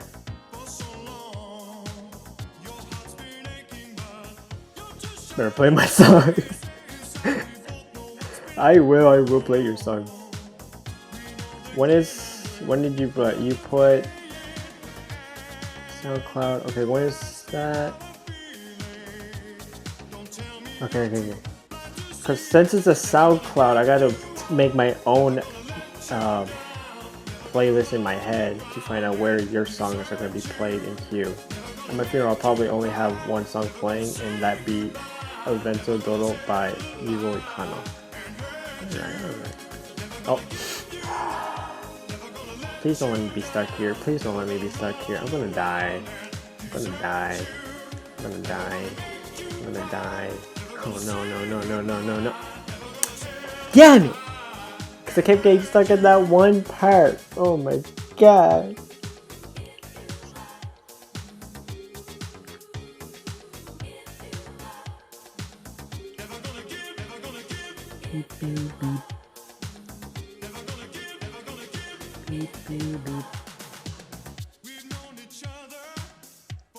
I'm gonna add it. I'm gonna add Bento Doro. I said Doro. Yes! I knew it was this one! It sounded familiar. I knew it. Yes! I saw those words before, like, yeah, I know what that was from. Is it what I think it is? Is it? Thank you. Let's go. Alright, when is the, I need the queue list. I need the queue list. Do I have my queue list here? Is there a queue list? Okay. Alright, I need an, not that one. Where's yours stuff? Here's yours. Okay. Oh, dang! Look at all these.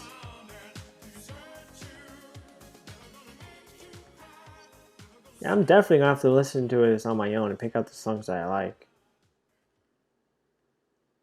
Dang, you drop a whole load.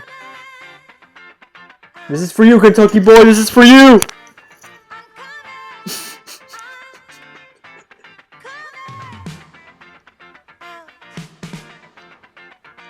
This is for you, Kentucky boy.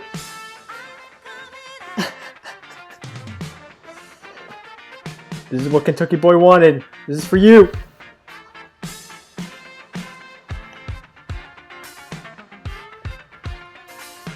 Play this one. Sink, float, dishwasher.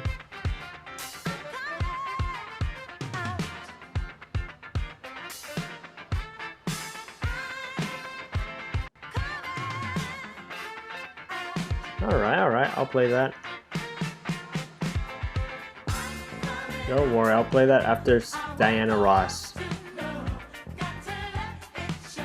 Because I couldn't play none of your previous cues because obviously for reasons.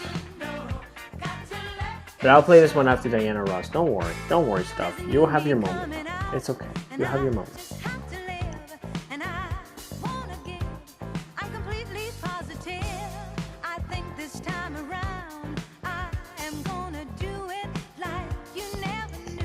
And also, after the stream, I'll look into that playlist, the World Peace one. I'll look into that. It's gonna be your theme. Nice. Yeah, I'll look into the World Peace playlist that you sent me and pick out songs from there if I like any, and I'll add it to the stream playlist.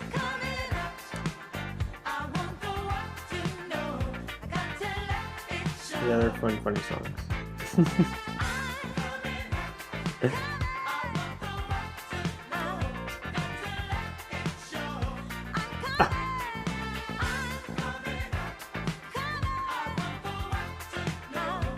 How dare you grab onto me? Is that a Kazuna AI? Oh my god, I want the Kazuna AI skin. Give me that one. I want to be a virtual YouTuber. That's not... Virtual VTuber. Actually, no, wait, I'm actually saying it correctly. It's supposed to be VTuber. I'm just making the wrong one. One last song for the queue because I forgot to send this one. Alright. Which is this one? Lying to my third. Alright.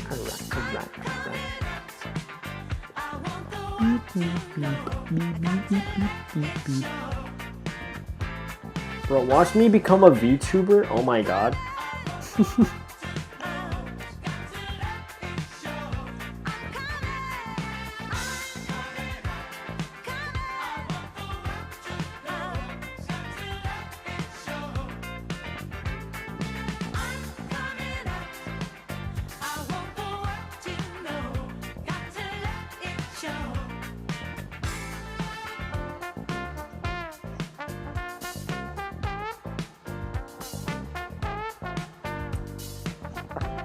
As PewDiePie once said, they're evolving, just backwards.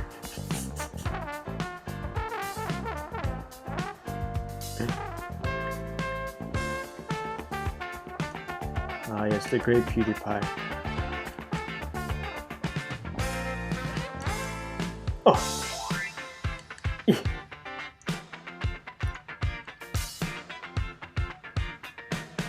Get out of my way, out of my way. Oh. Is that Goose game? Oh my gosh. It's Goose. Oh no. No, come back here, Goose.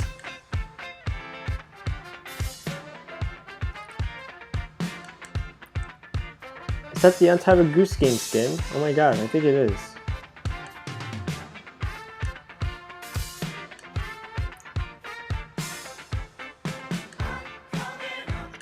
Get the hell out of my way, Among Us. Ah, damn. Yes, indeed. There's 2 of them in this game. I believe there's like 2 skins that are... Oh, goddamn. There's a purple one and that red one that we just saw. I think those are the only 2 Among Us skins.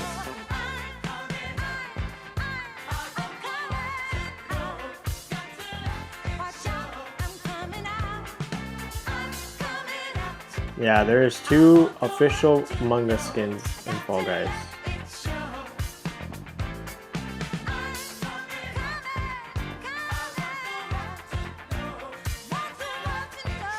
I mean, both. I mean, I could see having 2 if one of them is at least for that monster skin, the one with the teeth and the tongue. But no, both of the Among Us skins are just like that, just pretty basic. Now, before we get to Snail's house, before we even glorify ourselves in Snail House, we gotta play my man's sink float dishwasher. Okay, I promised.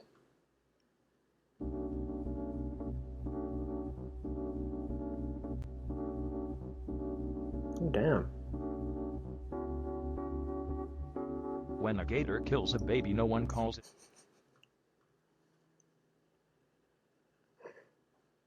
Wait a minute, did I play this correct? No, I didn't. Thought I did. I'm dumb. I've never used SoundCloud in a while, okay? Give me.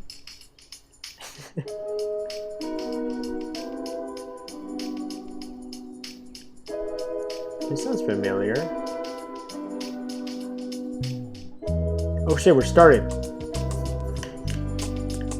What's up, gamers?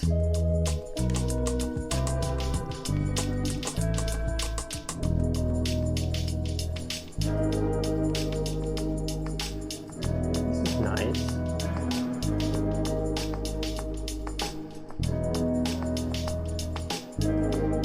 Ow.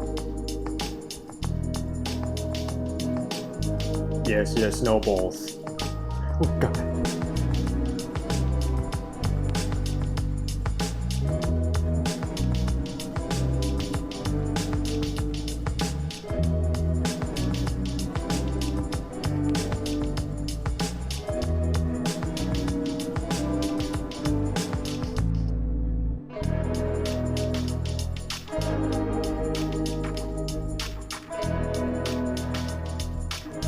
Just 30 seconds, just 30 seconds, just 33 seconds. Whee.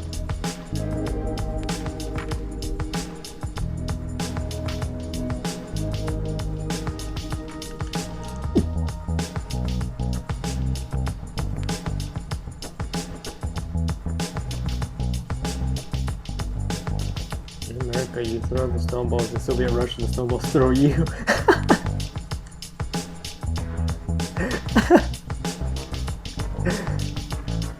That's funny.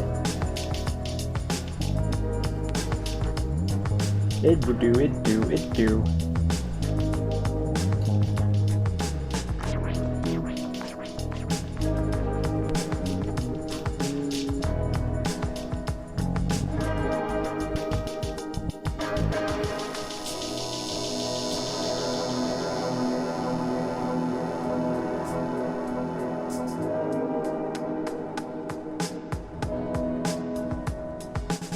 This is a very nice song.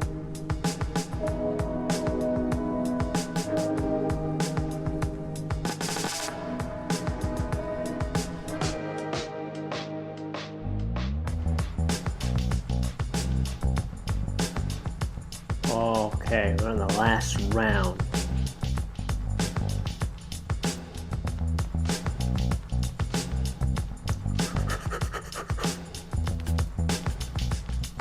Go, go, go, go, go, go, go, go, go, go, go, go, go, go, go, go, go, go.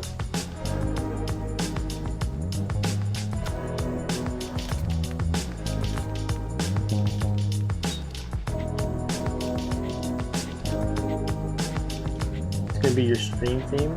This is gonna be a nice stream theme, not gonna lie. Watch me hammer it up. I fucked it up. I fucked it up. Ah! GG's. GG's. Hey, fuck, there's one more song I forgot to drop for the queue. Oopsies. Drop it. Drop it. There we go.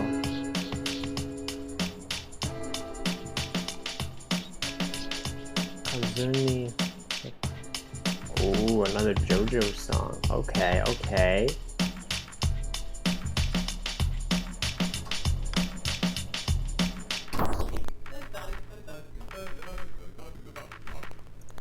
And that is the end to the song.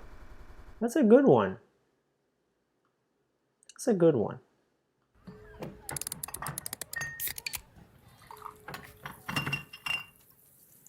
Oh yeah, all the JoJo music.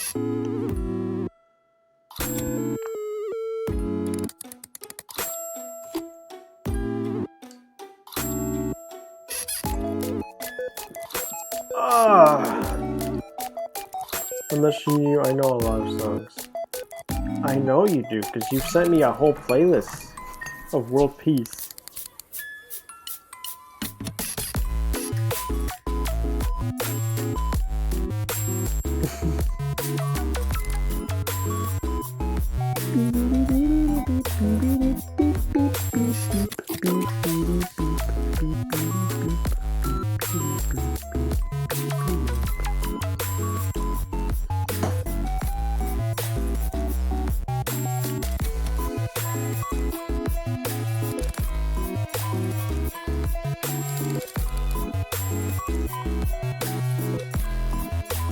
All the JoJo music, all the songs.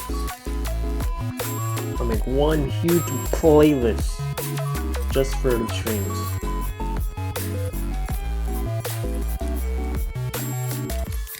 The streams ends when the JoJo song ends. That's what's gonna be. Fucking go. Alright, let me finish this round before I can queue it up.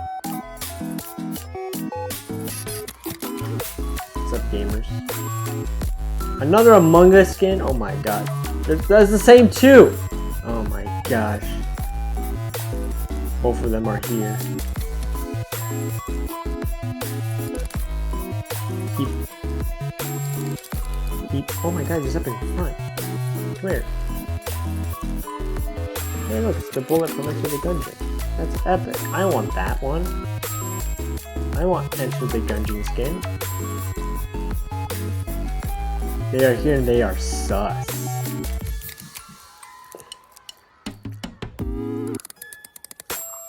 Oh my gosh. Ah. Okay, I'm being bullied against the fan again. Oh no!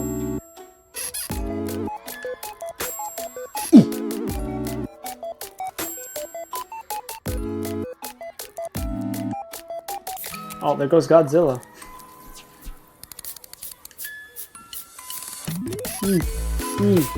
Oh no! That happens. It happens. Oh, there goes the Among Us.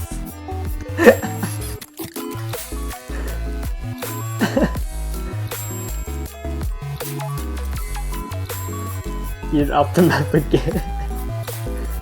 Where's Amugas? Amugas made it. Ah, the other one didn't. They're stuck A-posing. It's sad for them. Sisibaka thrown off the map, yo!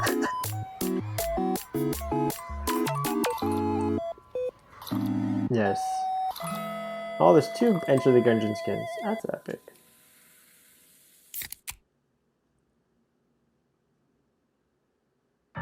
I'm lying to my therapist, lying to my therapist. She thinks I am an optimist. I think I needed exercise. She thinks I'm out there dating, but I'm at home isolating, withholding information. I don't want no medication. Make a baby. Oh yeah, this is some jam. She make a baby. She make a baby.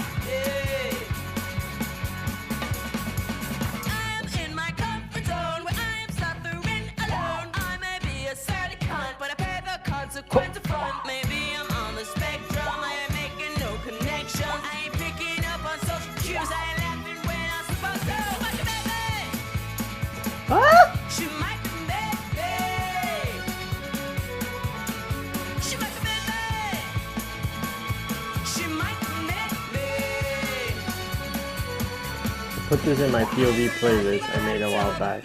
Oh, I see. It's a jam.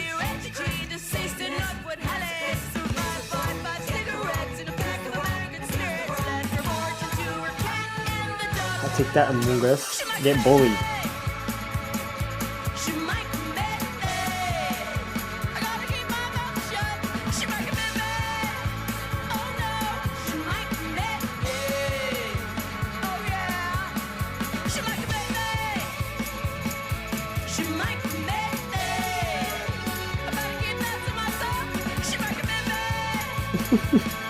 The real thing was POV, Geo Brandler goes to therapy. Oh my god. So why did you stop time?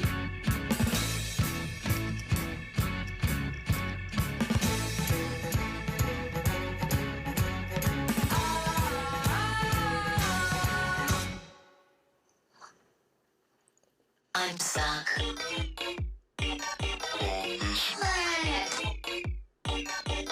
I'm stuck on this earth. I'm stuck. You play this song to the end? I'm stuck. And how did that make you feel? You play this song to the end, promise. I don't know. Is it a very, is it the, is it the gator killed the baby type thing?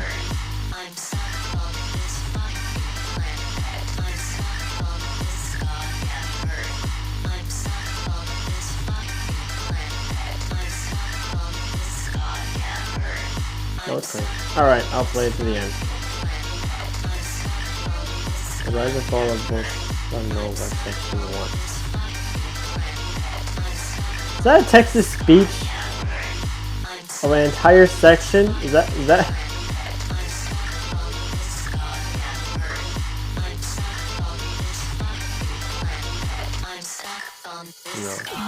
Alright.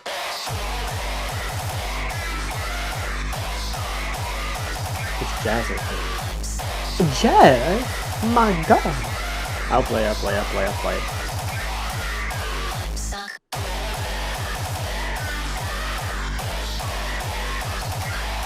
should open the link, shouldn't I? While I'm like...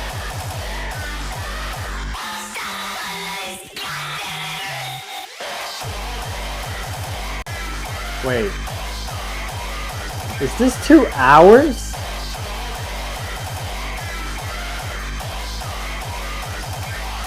Does that say 2 hours?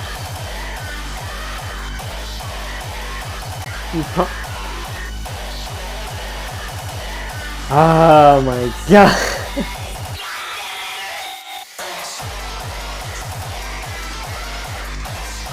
13, 23, 32 song. Why is it 2 hours?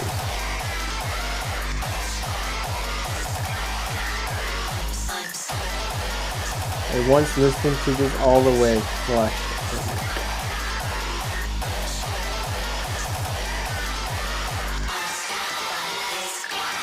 Oh, we're starting. Oh no. It's probably 13 hours. Why? The longest song ever recorded. Who wakes up in the morning and says, I'm gonna make a song that's 13 hours long?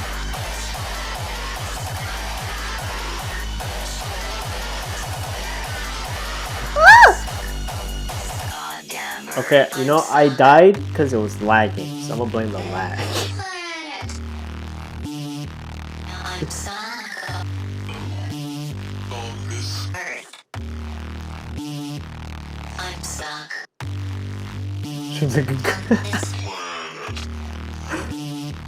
Yeah, I scream high pitch. Well, do I do it naturally? No. It's become a habit though.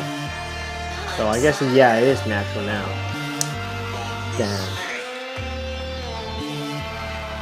Play it.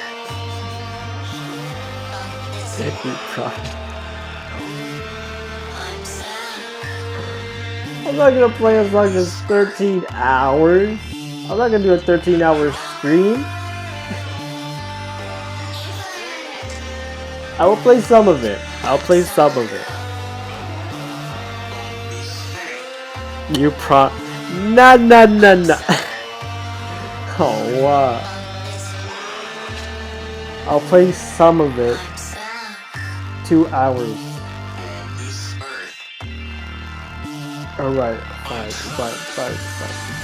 I'll play jazz for 2 hours. You like jazz? Give me 2 hours of you like jazz and yeah. Yeah. I got things to do. I guess I'll just stream you. I'll stream me looking for computer parts, I guess. You have to make up for the felt pump. Damn it!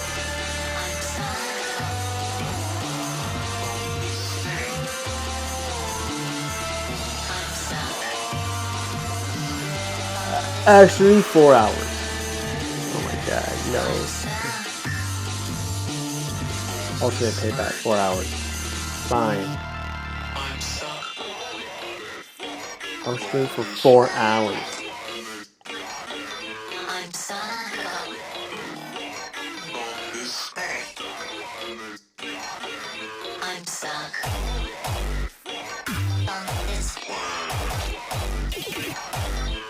I guess I'll show you guys me looking up computer parts for my sister for 4 hours. This is the last vlog. I'll add the QS for Sunstreaming. Wait, did I add the last song? I should check if I add the last song that you sent me. I don't know if I did or not. I tend to be forgetful. I'm gonna do that.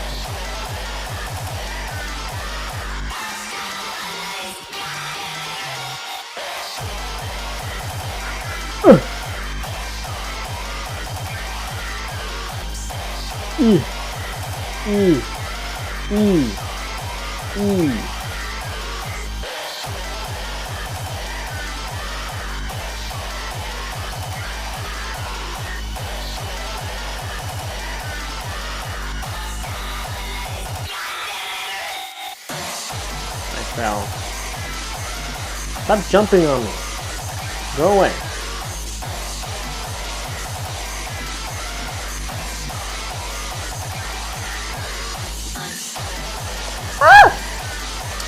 It lagged.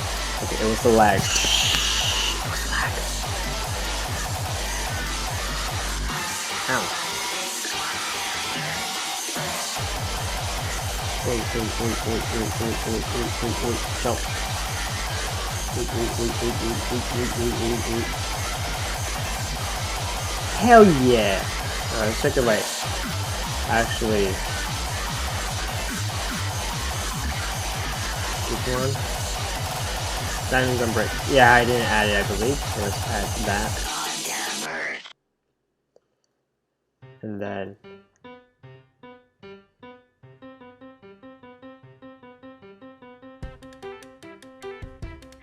Stardust Crusaders. Alright.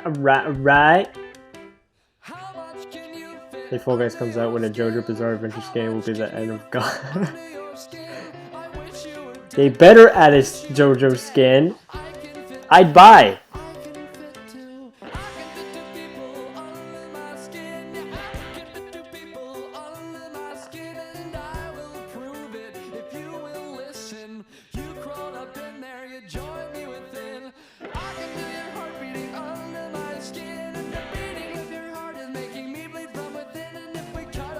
I was gonna part 3 deal. Simple, easy done. That'd be nice.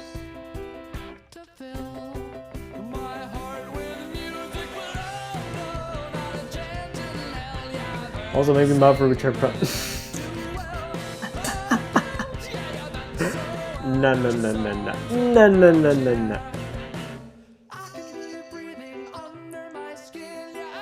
Well, now, when did mod become a thing here? Return Promise.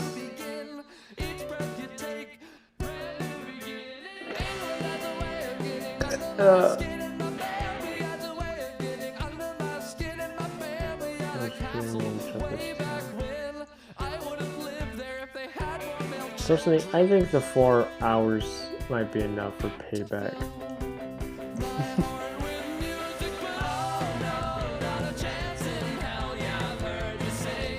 4 hours of jazz.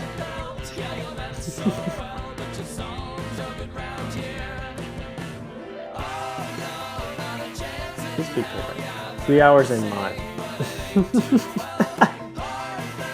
Now let's just do it for 4 hours. Let's do 4 hours. And within those 4 hours, I will be doing productive things on stream. You see me do productive things, I guess.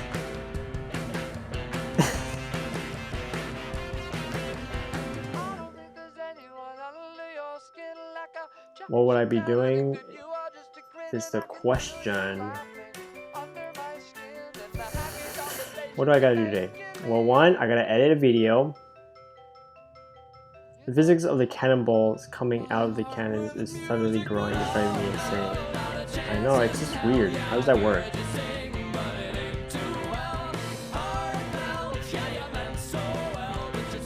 Are they blown up? Like they go out and they're blown up or something? I have no idea.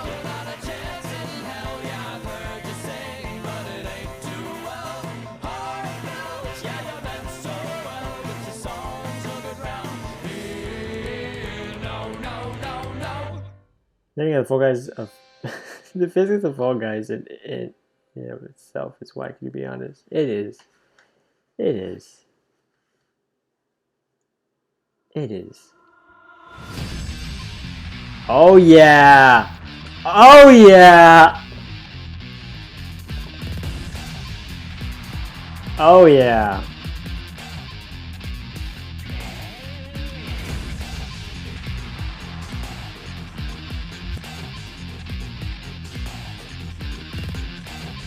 Oh yeah, it's gamer time. Is that Ratchet? What the fuck? Ratchet, what the fuck are you doing, Fall Guys?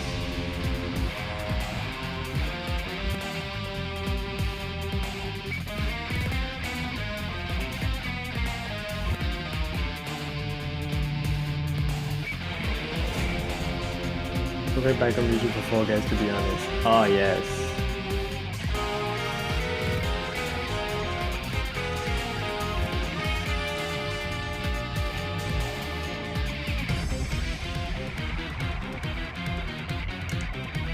Ooh!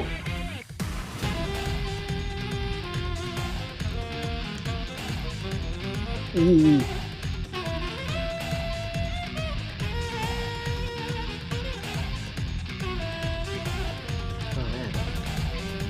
No! No! No! No! No! No! I did not die. What the fuck? I swear, if someone gets tossed off the map on beat, I will scream. Reaper says, I can't say the N-word when I pull out the 2 mad N-word pants and then the black. What the? What?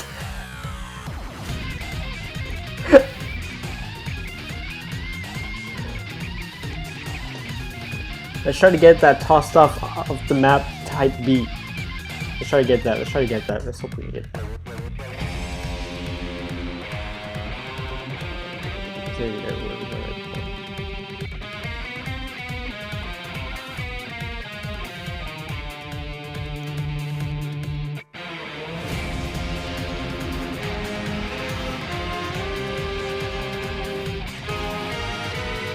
I'm about to get to the good part soon. Oh no. Hurry up, game, find something!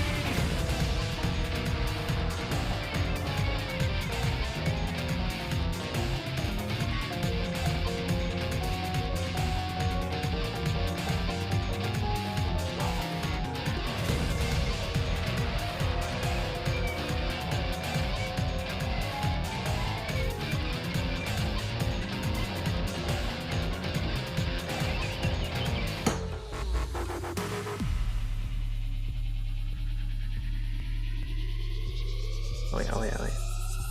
Wait, did the N-word 12 ball? Jesus Christ.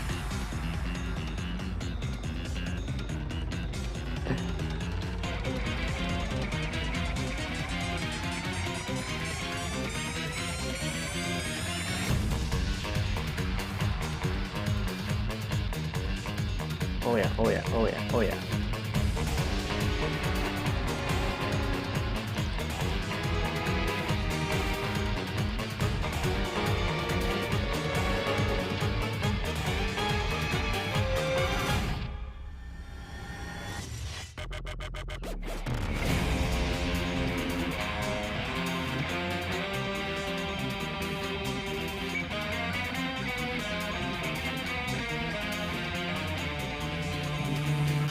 When you say Jesus.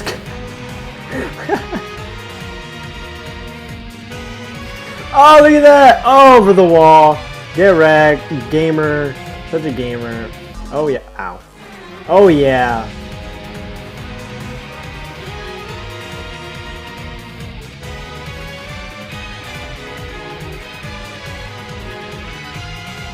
Oh, I wasn't first. Man, I went over the wall for nothing.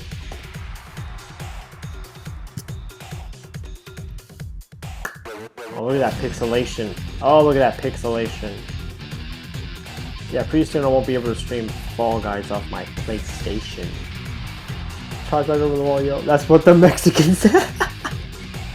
It fits so well because I am Mexican. Oh no. Oh my god. That's funny right there. That was fun. That's funny. That's funny.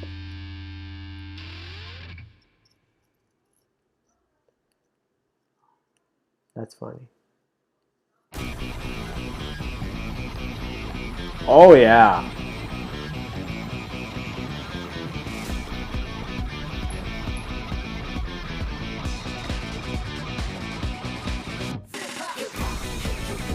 Oh yeah.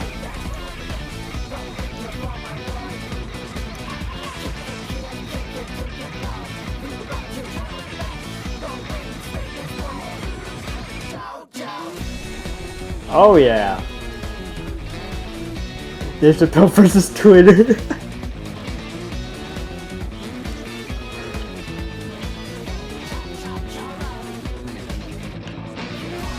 Oh my god, everything is so on beat. Holy shit.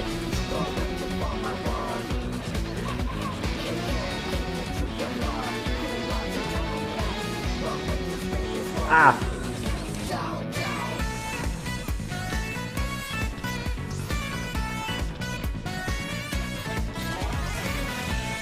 It does go so hard. Like, damn.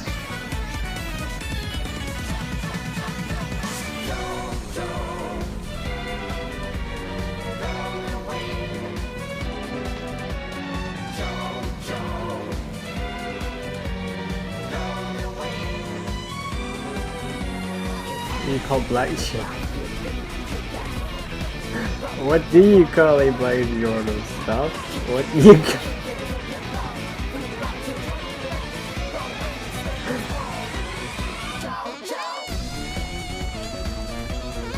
Oh, oh, oh, oh, oh.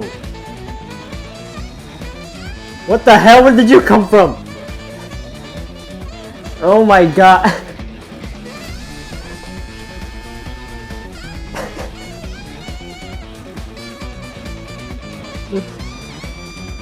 Oh, look at this guy. Look at this guy posing in the air. Look at him flexing them muscles.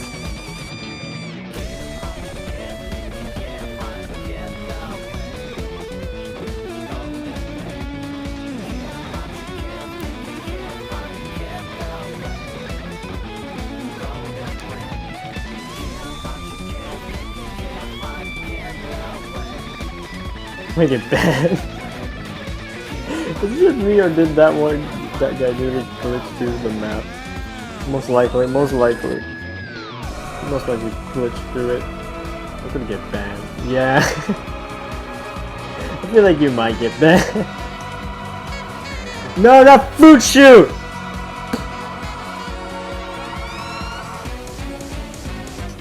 Oh my god, if it starts playing the piano right in time. Oh my god.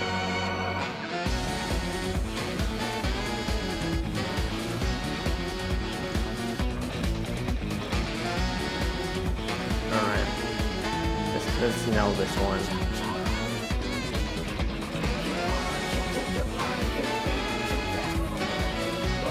Ooh, ooh, ooh, ooh. Eggs! Eggs! Lag! Oh my god, soccer ball!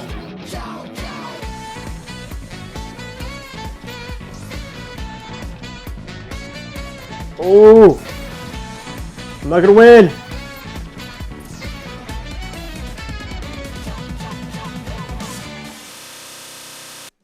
E! E! E! No!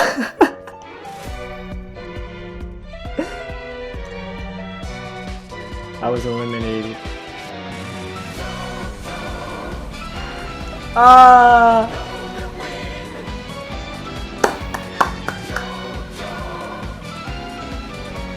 The hell that backwards means men like butt.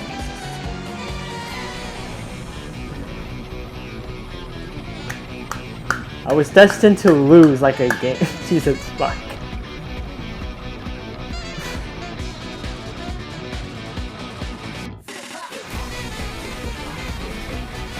Again!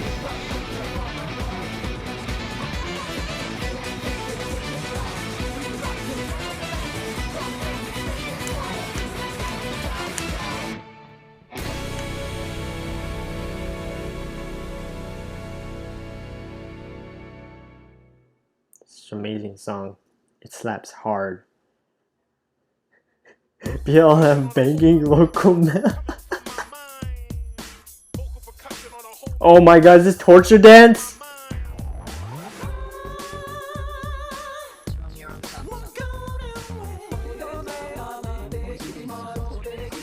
Oh yeah.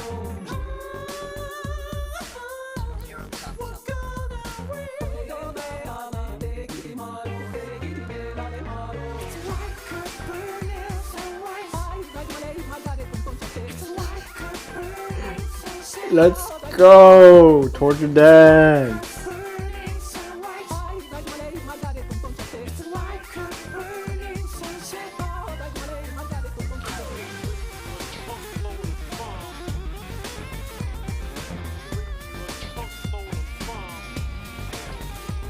The chorus for the torture dance memorizing, I have no regrets. Why wouldn't you? There's no regrets when it comes to JoJo.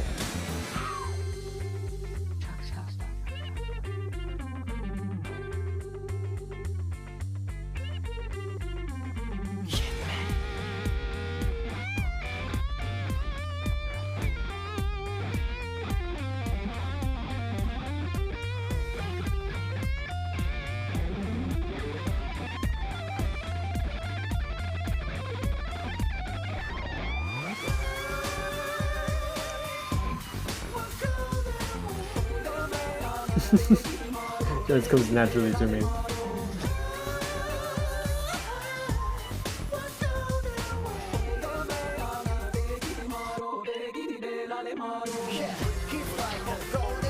Torture dance is also called beach job, multiple times by the Jesus fuck. Oh my god.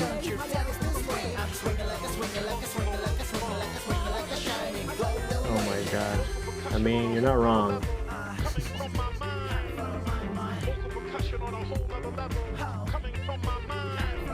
Just can't wait for JoJo Part 6 to drop in September. Oh my god, Part 6, let's go! Now.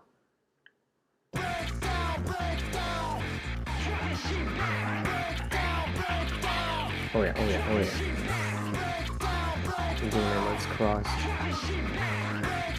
Oh yeah, JoJo Part 6, let's go. I just really get slapped by us. Here's Christine, let's go!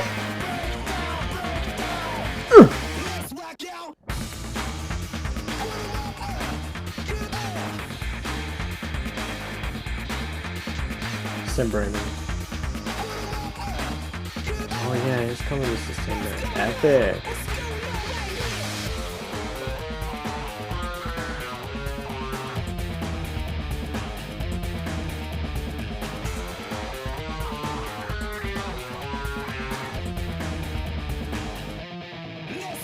Oh gee, that scream was like, what the fuck is this?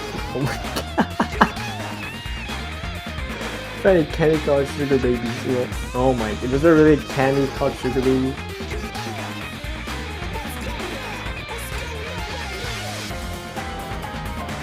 Oh yeah. It slaps harder when the piano comes in.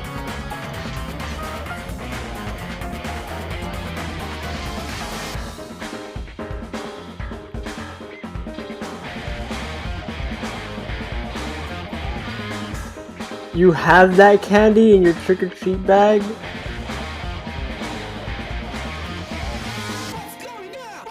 Oh my god, is that the bear from the Jungle Book? It is. He's wearing the Among Us pants. It's Bear wearing Among Us pants. Where is he going? Come here. Come here, I want to get a closer look. There he is. Oh, damn, he's getting harassed. Where'd he go? Oh, he's at the other wall. Oh, damn. Ow! Get the hell of my way out, Solo. Oh yeah, gamer.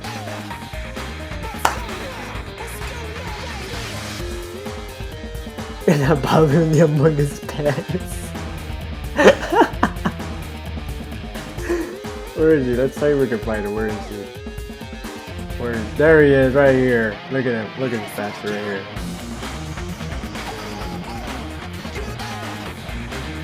The banging bootless man. Oh my god.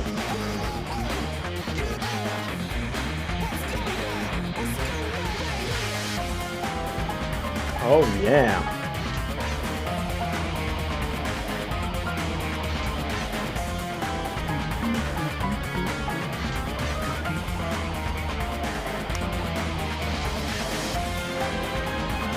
The slime scraper. Okay. So they did make a harder version of this map.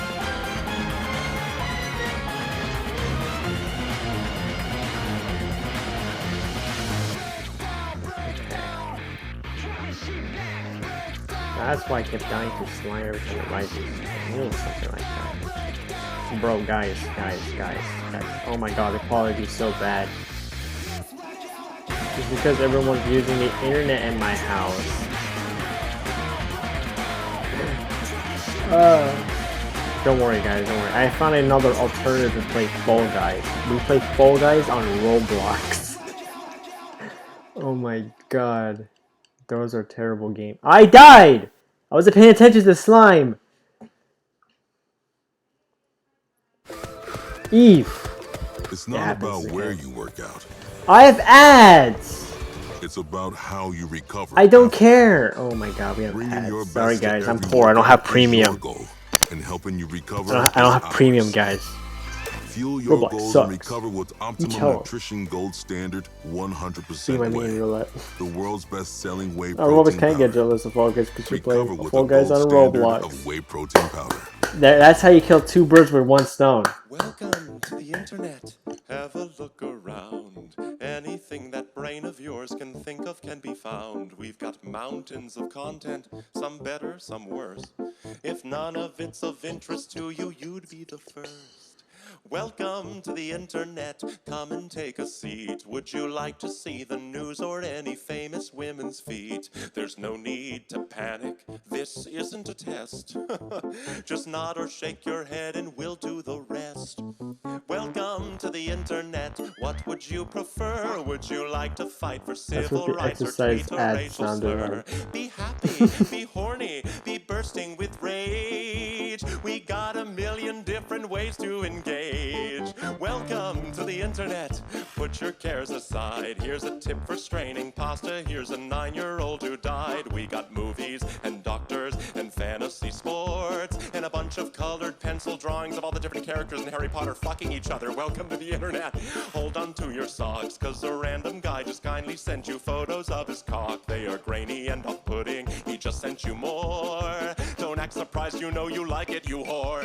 See a man beheaded, get offended, see a shrink. Show us pictures of your children, tell us every thought you think. Start a rumor, buy a boomer, send a death threat to a boomer, or DM a girl and groomer, do a zoomer, find a tumor in your. Here's a healthy breakfast option. You should kill your mom. Here's why women I never discovered fuck you. Here's how you can build a bomb. Welcome to the Internet do a anime music video, but the singer was filtered through a mic distortment filter, something like that. I have to show you what I mean for you to understand what I'm talking about, but that's how I discovered it. All of the time, could I interest you in everything? All of the time, a little bit of everything. All of the time, apathy's a tragedy and boredom is a crime. Anything and everything, all of the time.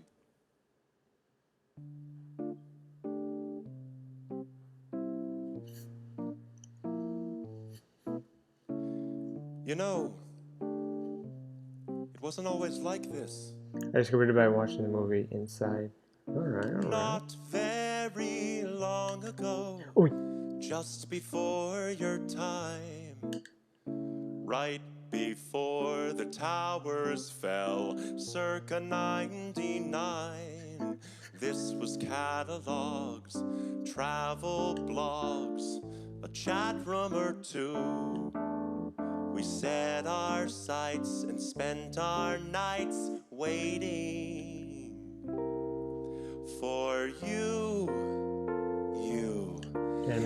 insatiable you. Mommy let you use her iPad. You were barely 2, and it did all the Right, I'll put it on stream. we designed. I also show the one where I discovered it myself. I'm not sure if I'm able to stream the movie Inside though. I don't want to get copyright infringement. That was rolled off. Unstoppable, watchable. Your time is now. Your insides out. Honey, how oh yeah. Don't you dare push me. and if we stick together, who knows what Oh yeah. we'll do. It was always the plan to put. And then once we watch the animatics, I can start playing the jazz and I can start actually working on my sister's thingy.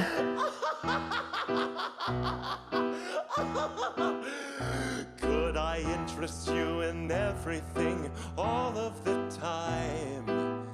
A bit of everything all of the time. Apathy's a tragedy and boredom is a crime. Anything and everything all of the time. Could I interest you in everything all of the time? A little bit of everything all of the time. Apathy's a tragedy and boredom is a crime. Anything and everything and anything and everything and anything and everything and all of the time. Claps. I believe that's it to the queue. The queue is ended. Oh, inside the oh. That. Oh, okay. The purple Among Us skin got eliminated? I didn't see. Oh my gosh. Good. I don't like the purple Among Us. They're a bit saucy. I'm gonna stop right there. Okay, I'm gonna stop with the Among Us jokes. I'm gonna stop with the Among Us jokes. No more. No more. No more. Alright, now it's just awkward silence. What's up, gamers? Sussy Baka eradicated. Mission accomplished. Oh my god. Oh yeah, the quality is bad right now, so this is gonna be the last match. If I die, no. If I die or win, either way, that's it to Fall Guys. Because now that everyone's awake in my home and using the internet, the stream quality is gonna be terrible, and sooner or later, I'm gonna get disconnected from remote play. So I won't be able to stream games. I mean, I would stream my games onto the computer itself using like an Elgato or something like that, but I'm poor. I don't got money to buy one, so this is the best way I could find. Thing is, it's mostly time gated, so play GTA 4.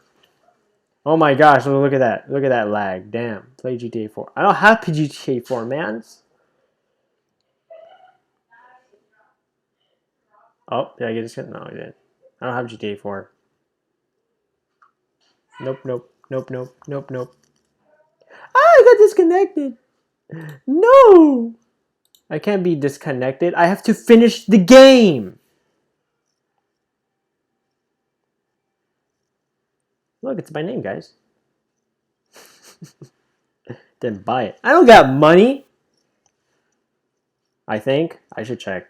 I don't know. I kind of saved money. Absolutely jinxed it. I did not. Yeah, I did.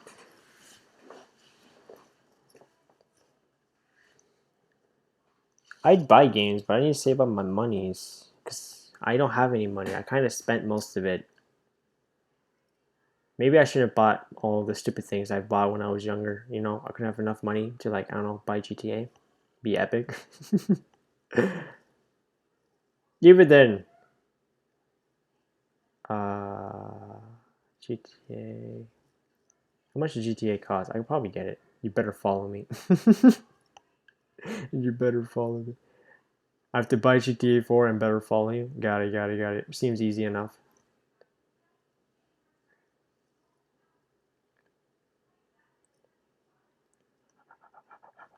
What the fuck? Java update? What the? Get the fuck out of here. I'm playing Fall Guys. God damn. Telling me I have to update? Jesus Christ. Jesus Christ. Or I'll make you say cry. I'll make you cry, say goodbye. Oh my god. Try not to break the ice. The game says that several players simultaneously break the ice on Xbox. Get out of my room playing Minecraft. I'll make you cry, say goodbye on my Xbox and in real life. Oh my god. Those rhyme like epic. I don't know. I'm gonna stand here and win. See, look, I'm winning. I'm not even moving. I'm just standing here. Oh yeah, standing wins.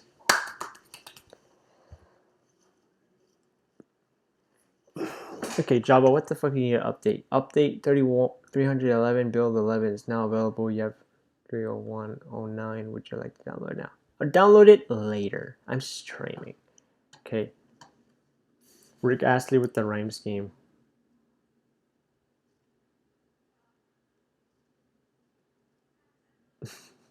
No, stop disconnecting me. Yeah, I think that's enough Fall Guys for now, boys. Boys and girls. Boys and girls. That's enough. You have Ekbok? I do not have Ekbok. All I have is a play stand for and a Wii. I still have the Nintendo Wii.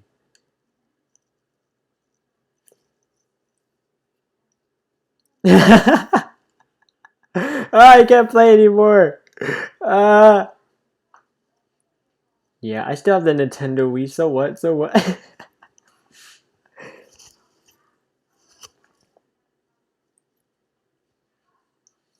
I can still play Mario Kart on it.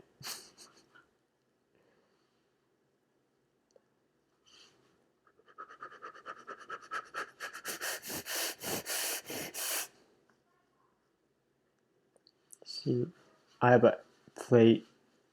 You have a play stat in 5? Oh my god, no way. No way. I lost. Well, that's the end to Fall Guys. I guess I'll be doing things productive. All I have is play stand 3 and 9 10 toe switch slash dom.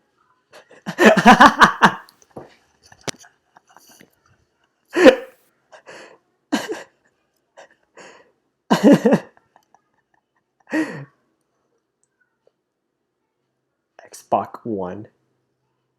You have an Xbox One and a PlayStation 5?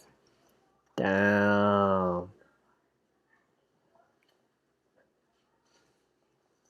Why am I still here? I don't want to be here. I want to exit show. No more Fortnite. In-person pewter. Damn, okay. And Soy Boy Swatch. You have a Soy Boy Swatch? Oh my god, no way. Damn, I wish I had a Soy Boy Swatch.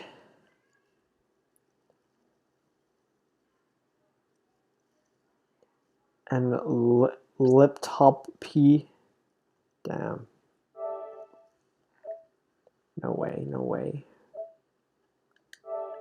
Turning off. I can't play anymore because it's laggy as hell. Damn, I envy the laptop P. Yeah, me too. I wish I had a laptop P. Alright, that's enough of that.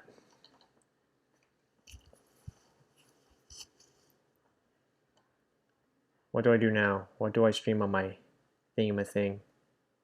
In the 1997 computer? Bro, you have a 1997 computer Eaple? Oh my god, I want an Eaple. How come you have an Eaple? Bro, there's no way, bro. I want an Eaple. Oh my god, look at this. It's gonna continue. It's gonna continue so weird. I need to stop that. I envy nothing. Person, Pooter, Master, Cake. Oh yeah, we were gonna do that. Yeah. We were gonna watch that. Baby! Does it look good? I gotta wait. Why does it look good on my stream? Ah, it's cited! I don't like that. Wait, what that fucking... Dumbass. Welcome to the No, stop. Wait. Cool your horses, bro. Damn, he's got some swag glasses. Does that look good? Wait. There we go! That looks better. I guess. It's because I have the stream slanted that way. PP and then follow me, black man. What the fuck, that animation? I don't know. I'm watching it. That's a bit loud. internet.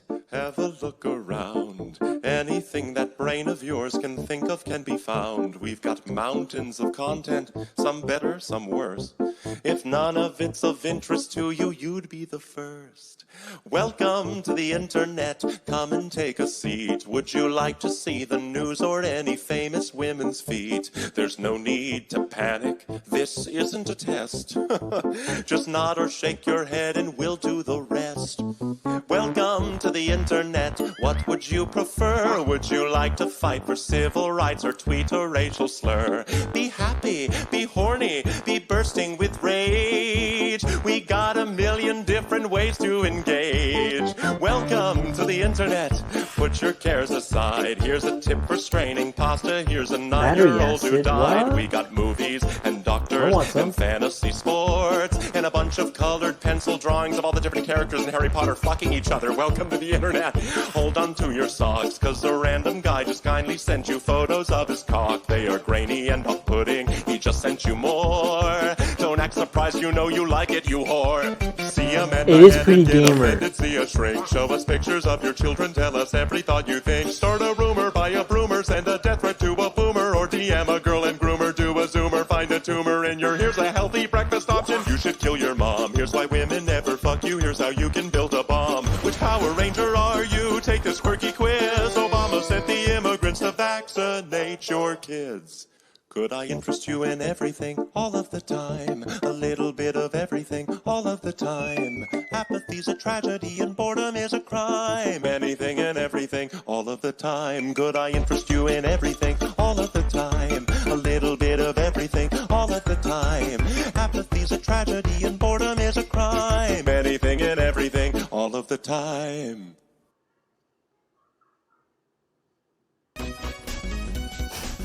Jesus fucking Christ. Look at him go, look at him go. Jesus fuck. There he is, the guy with the pink and yellow glasses on the death quote. That was Spamton. Play this after. Watch Diesel Patches. I do watch Diesel Patches. You want me to do a react stream? I can do a react stream. Actually, before I do that, let me... How good does this look?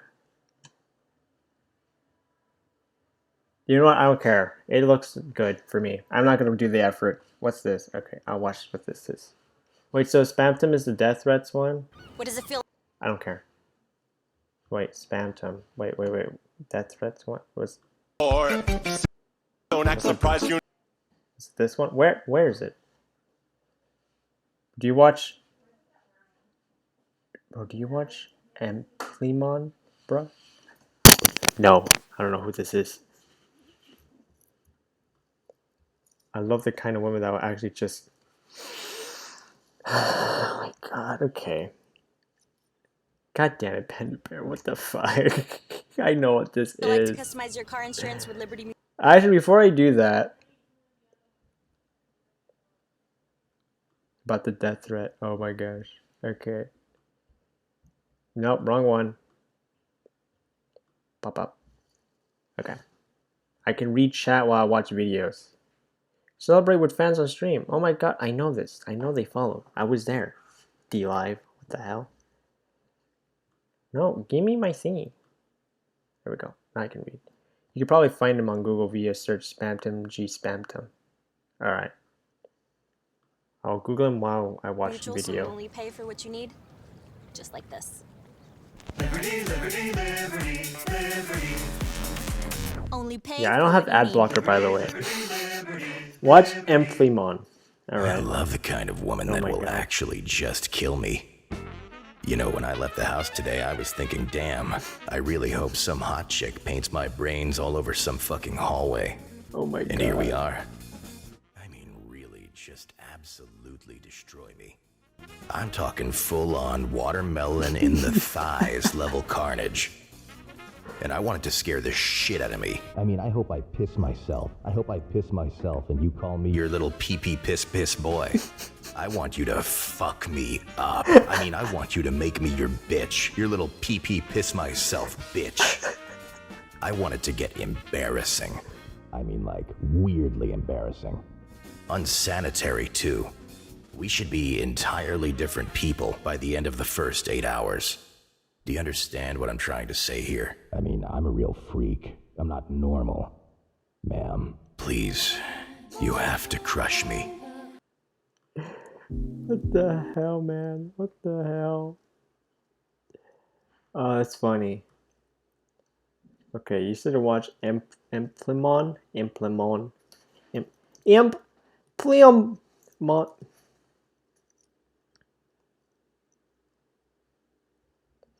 Jesus Christ, they're like an hour.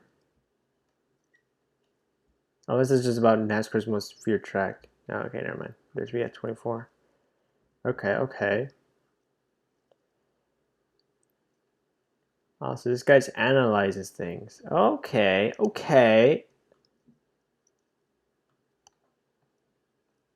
That's an epic. We're just gonna... There, now I can see... Yeah, that way I can see chat and do whatever the hell I want to do here. Okay, anyone else? Church of Nintendo. You want to watch Church of Nintendo?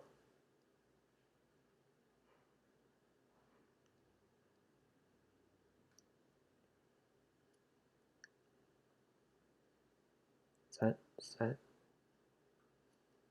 Yes. Alright guys, we're going to learn about the Church of Nintendo.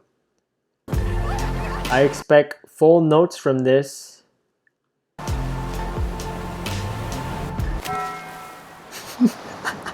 In my last video, I talked about The Wizard of Oz, a I work can't of art take so the Taco beloved Bell that it seriously. overshadowed the horrifying gauntlet of trauma endured by its Look at cast our and crew. captions. The studio behind the film was MGM, a company that for generations single-handedly carried the film industry on its back. Decades later, you could have said the same thing about Nintendo and the video game industry.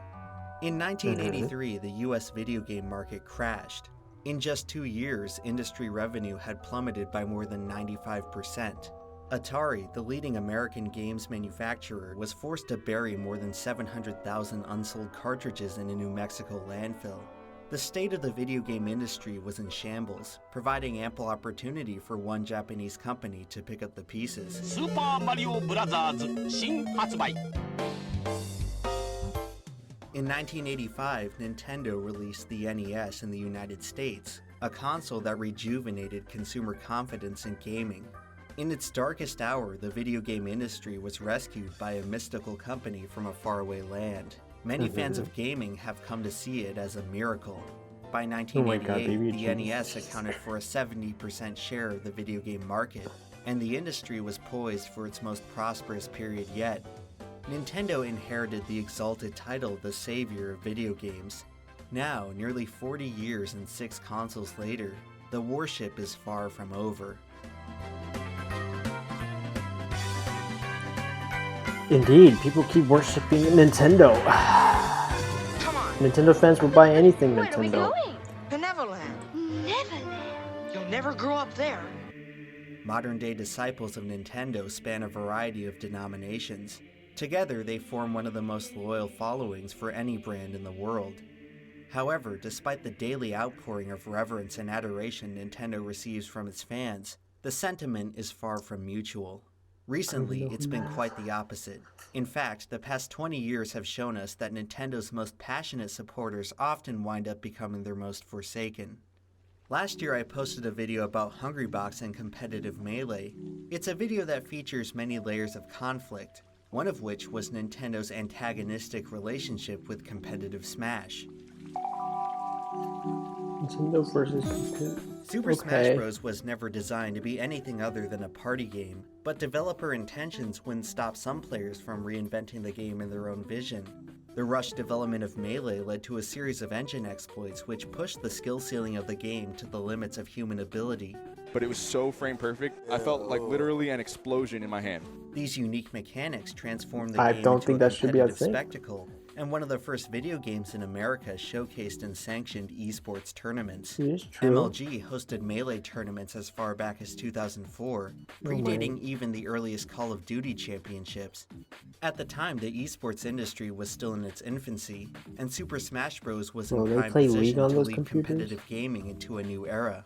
Unfortunately, Nintendo wasn't on board with the idea of their game being played competitively at all.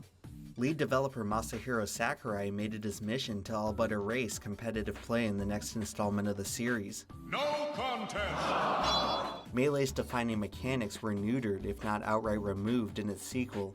A deliberate design decision by the developers who feared that Melee's competitiveness was intimidating new players. Considering that Melee was the best-selling game on its system, it's tough to justify that wave dashing had any effect on casual players' reception towards the franchise.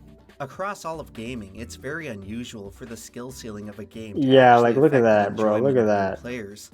Even games as simple as Tetris I played and TF2 for chess 400 see highly hours and I can't competitive do top that. Players utilizing extremely advanced strategy, yet they remain two of the most played games in history. In Melee, the competitive community at the time only represented a minuscule fraction of the total players, and it's very likely that the vast majority of Nintendo's customers didn't even know they existed. The company's insistence on specifically punishing competitive play is truly bizarre, and possibly unprecedented among the entire industry. In the end, though, dynamic and nuanced play was sacrificed to appease the casual player base who in all likelihood would have still enjoyed the game regardless. Removing competitive techniques from future titles is one thing, but deliberately sabotaging competitors from enjoying an existing game is a whole other level of petty. MLG's original run with Melee ended after 2006, but it was originally supposed to continue into 2007 and beyond. The organization was allegedly pressured by Nintendo to drop Melee from its pro circuit so as to not interfere with the release of Brawl. While other esports at the time were beginning to prosper, competitive Melee was subject to a dark age that would persist until 2013, when the community raised enough money to earn a spot at EVO. Of course, Nintendo infamously tried to revoke EVO's rights to stream the event, a decision so unpopular that they were forced to back down less than 24 hours later. This incident has been heavily publicized, but it wasn't the first time Nintendo tried to black out a Smash tournament. In 2010, MLG hosted their one and only tournament for Brawl, a tournament that was never seen by anyone outside of the venue. Nintendo refused to allow MLG to stream the event, and unlike the case with Melee a few years later, Brawl's stream was never reinstated. Nintendo's contempt for competitive play is something not seen by practically any other big-name game developer. Indeed. It's common practice in the industry Oh my today god, for Fortnite developers to 64.4 bankroll big million. tournament pots, because it's fairly well Wait, understood that a healthy competitive League scene makes less than contributes to a Fortnite? more engaging product for all players. While competitors in most esports bask in $100,000 prize pools, Smash players have to act graciously for simply being allowed to play at all. Nintendo is not just indifferent to competitive Smash, oftentimes they are actively malicious. 2013 saw the release of Project M, a modded version of Brawl which combined its existing roster with Melee's mechanics. Over the next couple of years, Project M tournaments grew in popularity to be on par with Melee in viewership and attendance. Then, at the end of 2015, the mod was suddenly and mysteriously abandoned by both developers and tournament organizers. Years later, it was revealed that at the time, Nintendo was toying around with sponsoring an official competitive circuit, but mandated that Project M be discarded before moving forward. Despite support from major entities like Twitch and Red Bull, Nintendo strung the community along for 3 years before dumping the prospect altogether upon the release of Smash Ultimate. Smash would never end up getting an official pro circuit, and Project M was sacrificed for nothing. By the beginning of 2020, the Smash community had finally secured enough funds to arrange their own competitive circuit independent of Nintendo. But well, some things are just never meant to work out. Even amidst the depths of the pandemic, the passion for competitive Smash still persisted through online tournaments. But even then, Nintendo had to rear its head and punish a community who had everything else taken from them. The Big House 2020 was cancelled because online play necessitated the use of a modded version of Melee run on an emulator. And so, the players of Melee were stripped of their last solitary means of competition. What more can you take away from me? The Smash community is generally not well liked by the majority of observers. Last year's firestorm of allegations and controversy among top community figures certainly didn't help. The public's perception of the esport has likely been tarnished beyond repair, and many people remain adamantly unsympathetic over the plight of competitive Smash. However, understanding Nintendo's treatment of its esports competitors provides us with insight into how they tend to respond to any conflict of interest with their fans. Even back in the days of MLG, what Nintendo did to the Smash community set the tone for how they would treat their most diehard supporters moving forward. Ad! Ah! I don't care. From the number one I don't care. brand in cordless outdoor power, Why do I want a introducing leaf the new blower? Ego Power Plus blower. Why? As time marches on, video game hardware gradually degrades and stops functioning. I heard that Among doing would-be that would players, break it hardware though. deterioration I'm not sure creates that an was issue true of because I kept doing it, accessibility. didn't have any issues. For many, the solution to this issue lies in emulation, and no company despises emulation more than Nintendo. This is illegal, you know. There's a prevailing misconception among the general public that emulating games in and of itself is illegal. However, a series of court decisions during the 90s and early 2000s ruled that the act of emulation is totally permissible by law, upholding that video game companies are not entitled to a monopoly. Where the legal issues arise is the distribution of digital game files, which does fall into the realm of copyright infringement. The YouTuber Nero made a trilogy of videos discussing everything you need to know about emulation, which I highly recommend watching in order to gain a full understanding of the situation. But to summarize, a substantial portion of ROM sharing is done so out of necessity, by people who have no other means of obtaining games through legitimate methods. Obscurity, rights issues, and region locking make some titles remarkably difficult to acquire. When consumers are willing and able to pay for a product, it's up to existing services to fulfill those needs. When services fail to offer desired products, consumers have no choice but to obtain them through piracy or other black market means. Most game companies understand this and offer ample opportunity for consumers to easily experience retro titles. Nintendo, on the other hand, despite being the most adamantly outspoken about emulation as theft, is noticeably lacking in providing any legal alternative to many of their titles. Nintendo's online retro libraries release games at a snail's pace, and by the time a console reaches the end of its lifespan, its existing library becomes unavailable, forcing consumers to restart their digital collection on the following system.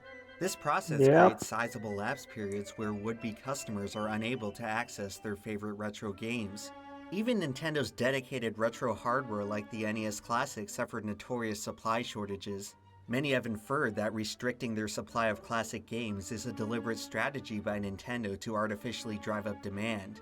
To make matters worse, Nintendo's official retro experience tends to lack many of the basic features that were available on emulators as far back as the 90s.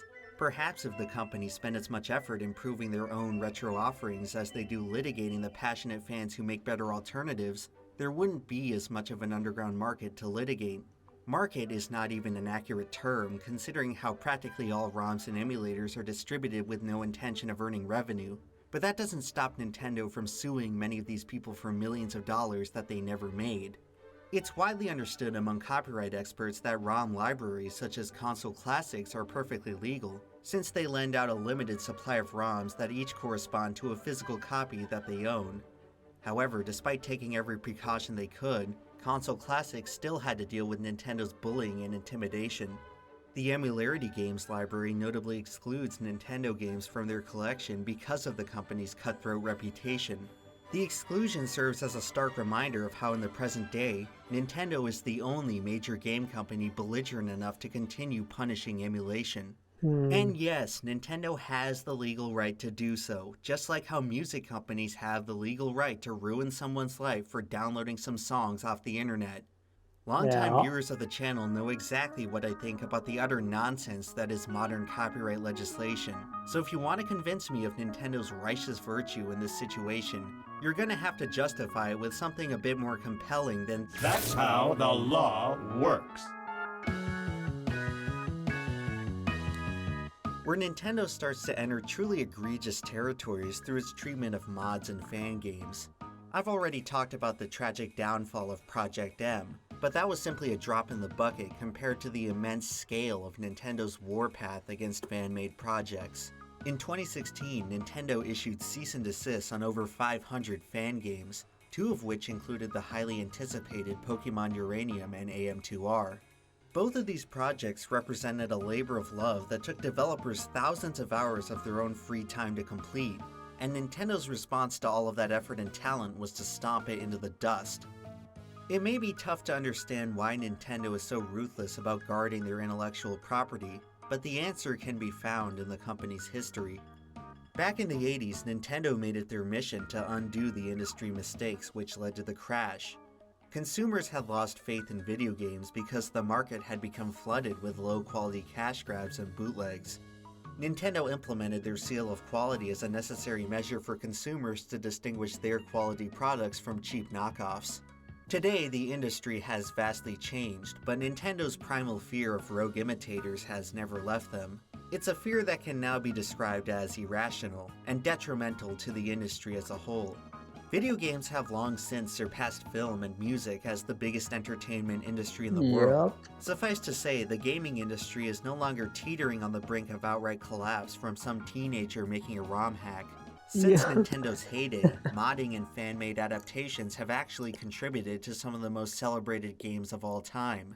Valve built their entire game library off a modded version of the Quake engine. Developer John Carmack released the source code for anyone to use, the fruits of which resulted in some of the most influential games of their era. Today, Valve has repaid the favor to the next generation of programmers who are allowed to buy and sell modded Valve games on their own platform. These days, it's safe to say that modding is not just an accepted part of the industry, but a necessity in innovating the genre as a whole. If John Carmack acted like Nintendo, the gaming industry would have been set back by years. It's relatively rare for modern game companies to police fans creating mods of their games, but it's nearly unthinkable for companies to police fans creating videos of their games. So have you ever noticed how most Nintendo YouTubers only seem to start popping into existence about 4 years ago?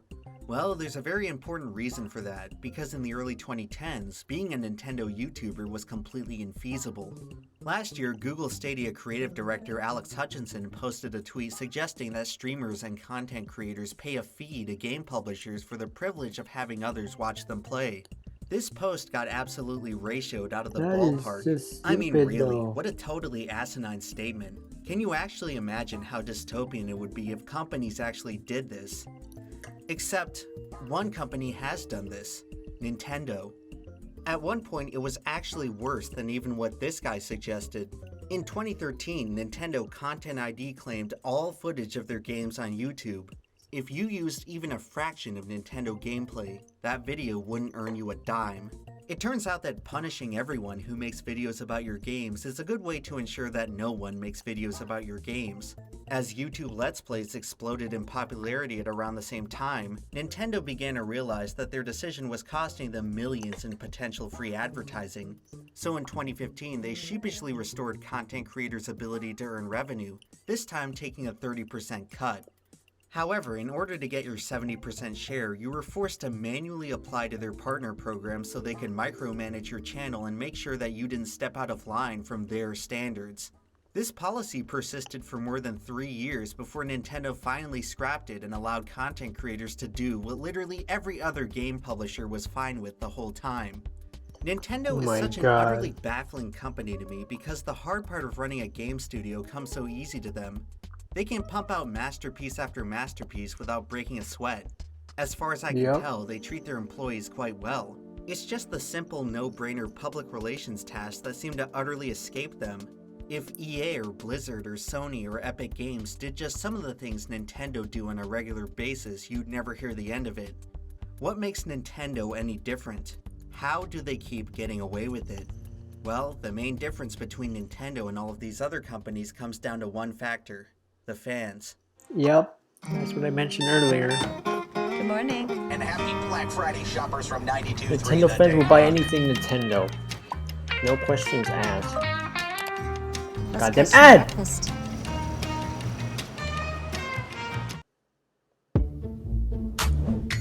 Am I even still streaming? Am I still streaming? I really hope I am. Yes, I am. Good. Alright, continue. Want to grow up, but I'm warning you. Once you're grown up, you can never come back. I understand that for some people, Nintendo is more than just some company that makes good games. Whole generations of people grew up with them. Many saw Nintendo as a defining part of their childhood, and have absorbed the company and its characters as an integral piece of their identity. For some, Nintendo evokes profound nostalgia for simpler, happier days. For others, it represents a refuge from the abuse and of their reality. You'd be hard-pressed to find any other brand that can summon such powerful feelings of vulnerable, youthful innocence.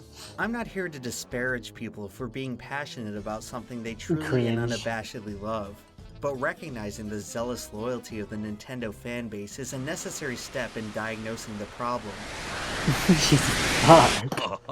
Here's the problem.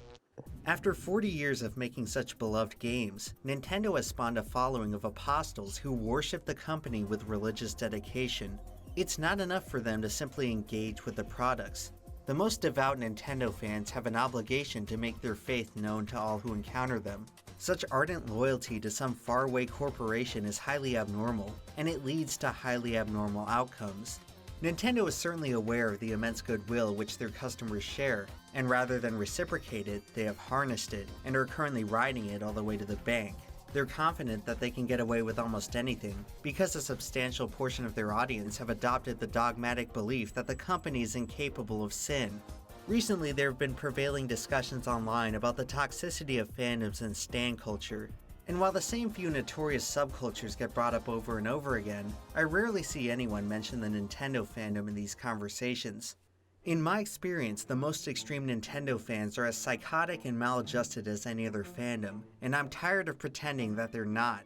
I always imagine that Nintendo doesn't have to pay a PR team to run damage control because their fans will do it for them. It seems that no matter how low the company stoops, it will always have a human shield of fanboys lining up to make excuses for them. The most diehard fans are so quick to forget about the company's misdeeds that you'd think they have amnesia. At the end of last year, Nintendo got into some hot water. In the span of a few weeks, they shut down Melee's biggest online event, shut down a Splatoon tournament when those players stood in solidarity with the Melee players, and shut down the charitable sale of Joy-Cons honoring the late Etika. 3 days later, they unveiled Sephiroth in Ultimate, and all the backlash magically disappeared. When I pointed this out on Twitter, I spent the next week getting bombarded with apoplectic responses of how much of an idiot I was for thinking that Nintendo fans would actually express displeasure to the company. Wow, what an awful take. How foolish of me. When have people ever protested a company's recent actions by pressing dislike on their totally unrelated YouTube videos? Well, actually... October 2019, Blizzard bans Hearthstone player Blitzchung for making pro-Hong Kong comments. Their subsequent unrelated YouTube videos are heavily disliked. November 2018, Fallout 76 launches as a buggy, unplayable disaster. Bethesda gets ratioed on unrelated videos. November 2017, EA reveals much-hated loot crates will be a part of Battlefront 2. Ratio. August 2016, No Man's Sky grossly underdelivers upon release. Ratio. Now where did I get this absolutely bonkers idea again? This baby is off the charts.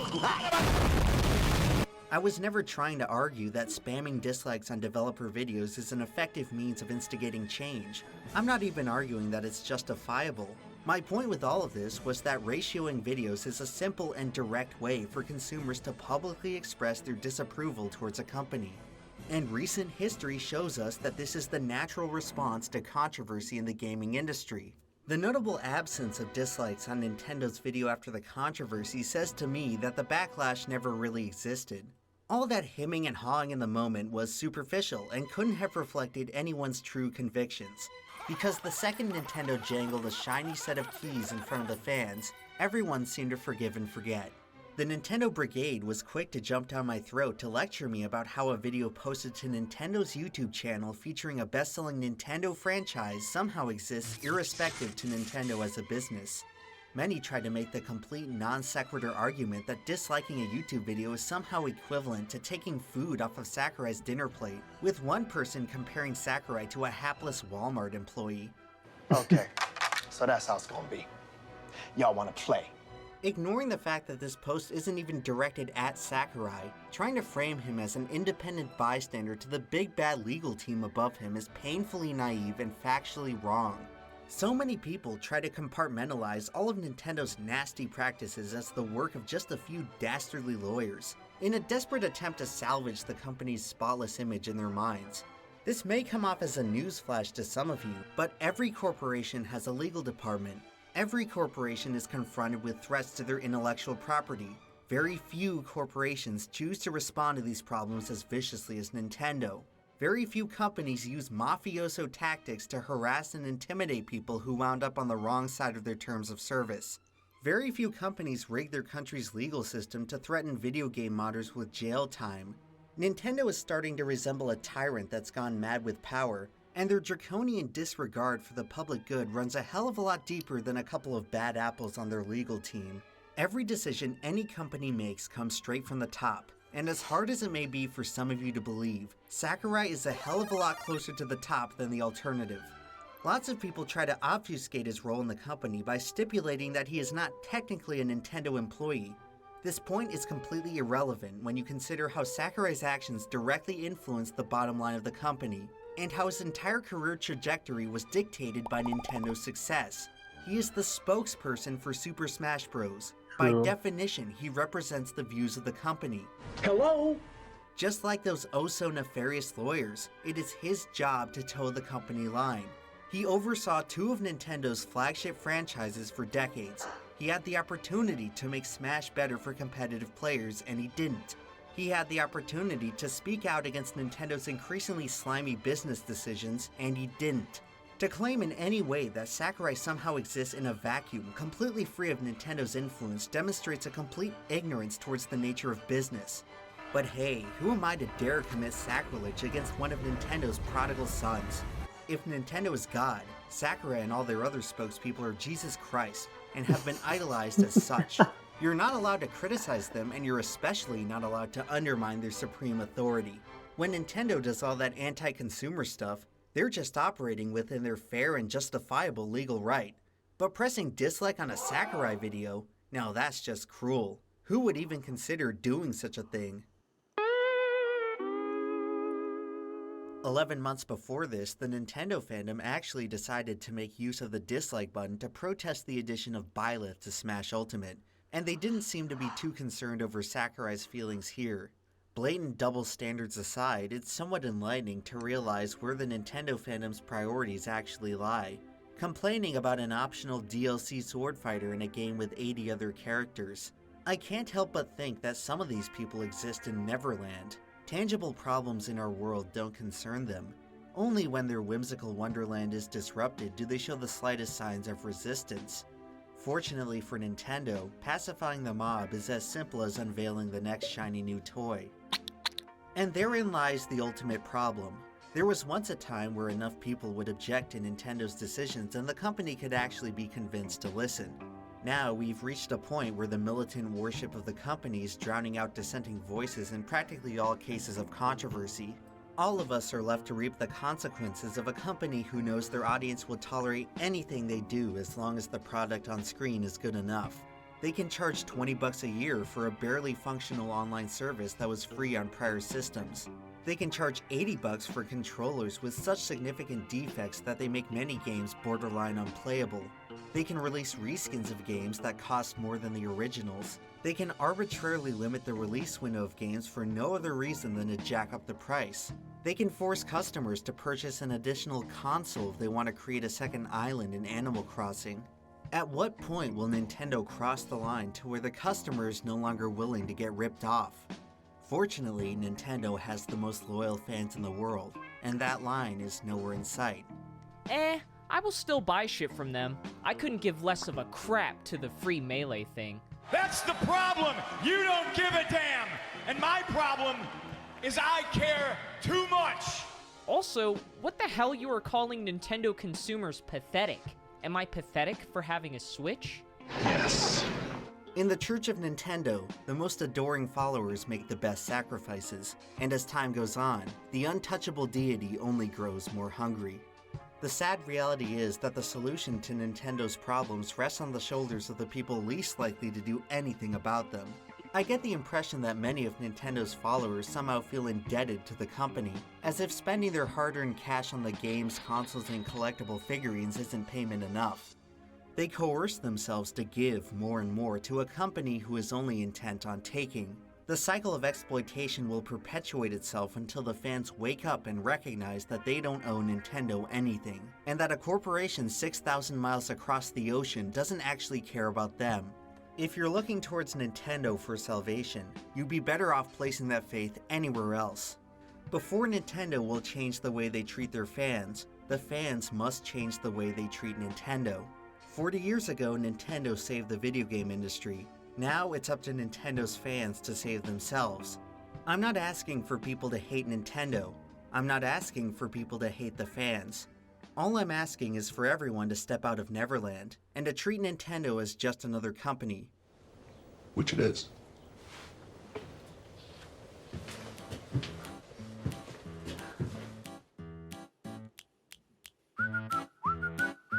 I see. I mean, I've seen most. I've known this for like a while already.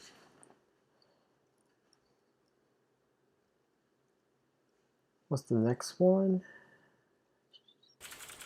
Where is it?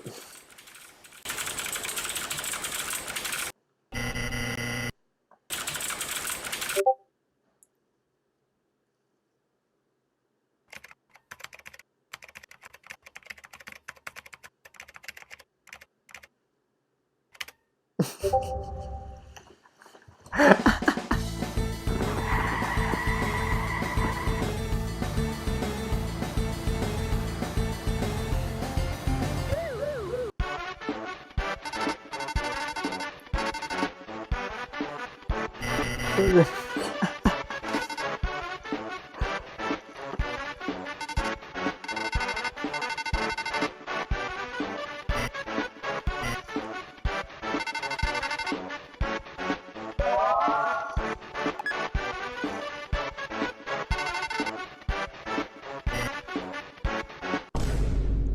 my god, so epic. Jesus fuck.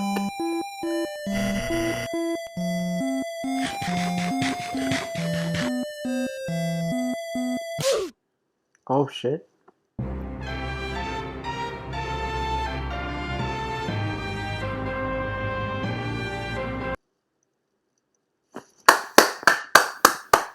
Oh my gosh. It was beautiful. It was so beautiful. Oh my god. Oh my god, it was beautiful. I cried. Oh my god. Alright. Next video is stuff. Wealth China's evil is plan for indulging world in self-care domination. while investing in something bigger than yourself. Documentary. Automatic investments based on what you care about with Wealthfront. Mitch McConnell only needed 51 votes Here's to what my pass the humor Supreme placement is Court right now, and and put abortion access at risk. But protecting it faces a 60-vote hurdle. When the rules are rigged, abortion access is it was a good video. Our healthcare should matter more. This is the time a civilization has before it dies, and it was 250 years before China's civilization died. China's fall came in the period known as the Century of Humiliation, a time when China was attacked by the British, French, Japanese and Russians, putting China's civilization to shame. As Chinese civilization crumbled, the population would face the consequences, and so after countless wars, China would plan its vengeance. In this time, Mao Zedong rose to power, becoming leader and founder of the CCP, and was obsessed with taking over the world. Mao's China was still dirt poor, his vision in ruins, and untold millions were dead after the Great Leap Forward and Cultural Revolution, so how would a poverty-stricken third world country go on to take over the world? Money. But it was a catch-22. If you have to become a free market democracy to get the money, then you've abandoned the political power the money was supposed to preserve. How do you break the Gordian knot, thread the needle? China had to somehow be the richest nation in the world without a free market economy. For some inspiration, China looked at the US and USSR. China saw that money turned the US into a global superpower, and how micromanaging everything destroyed the Soviet Union. So China took the best of both worlds, combining authoritarianism with a hint of capitalism to make the money they needed for world domination. And so the Chinese state was run as a business, doing whatever it took to reach its goals of maximum economic efficiency. China would make companies do whatever the state said, with no care for the consequences. It's the people of the United States who are the victims of what amounts to Chinese theft on a scale so massive that it represents one of the largest transfers of wealth in human history. If you're an American adult, it is more likely than not that China has stolen your personal data. China has a population of around 1.4 billion people, and the majority of them are now joining an explosive middle class, demanding their share of all that good stuff: infrastructure, the clothes, the cars, the gas to fuel them, the wealth, with all of this leading to growing appetites. Which meant China would have to come up with a way of fulfilling these appetites, these dreams and aspirations. And so it quickly became obvious that China would have to rebuild the Silk Road, all of which led to the development of the Belt and Road Initiative, a historic plan to make it easier for anyone to trade with China through railways, highways, electric grids, seaports, and accessing Europe through the Arctic in less than an hour. But to achieve this, China would have to partner with nearly 70 countries, and most of these countries happen to be quite hostile to the West. Pakistan, Russia, you name it. And here's one of the most cringy Chinese propaganda videos to explain it.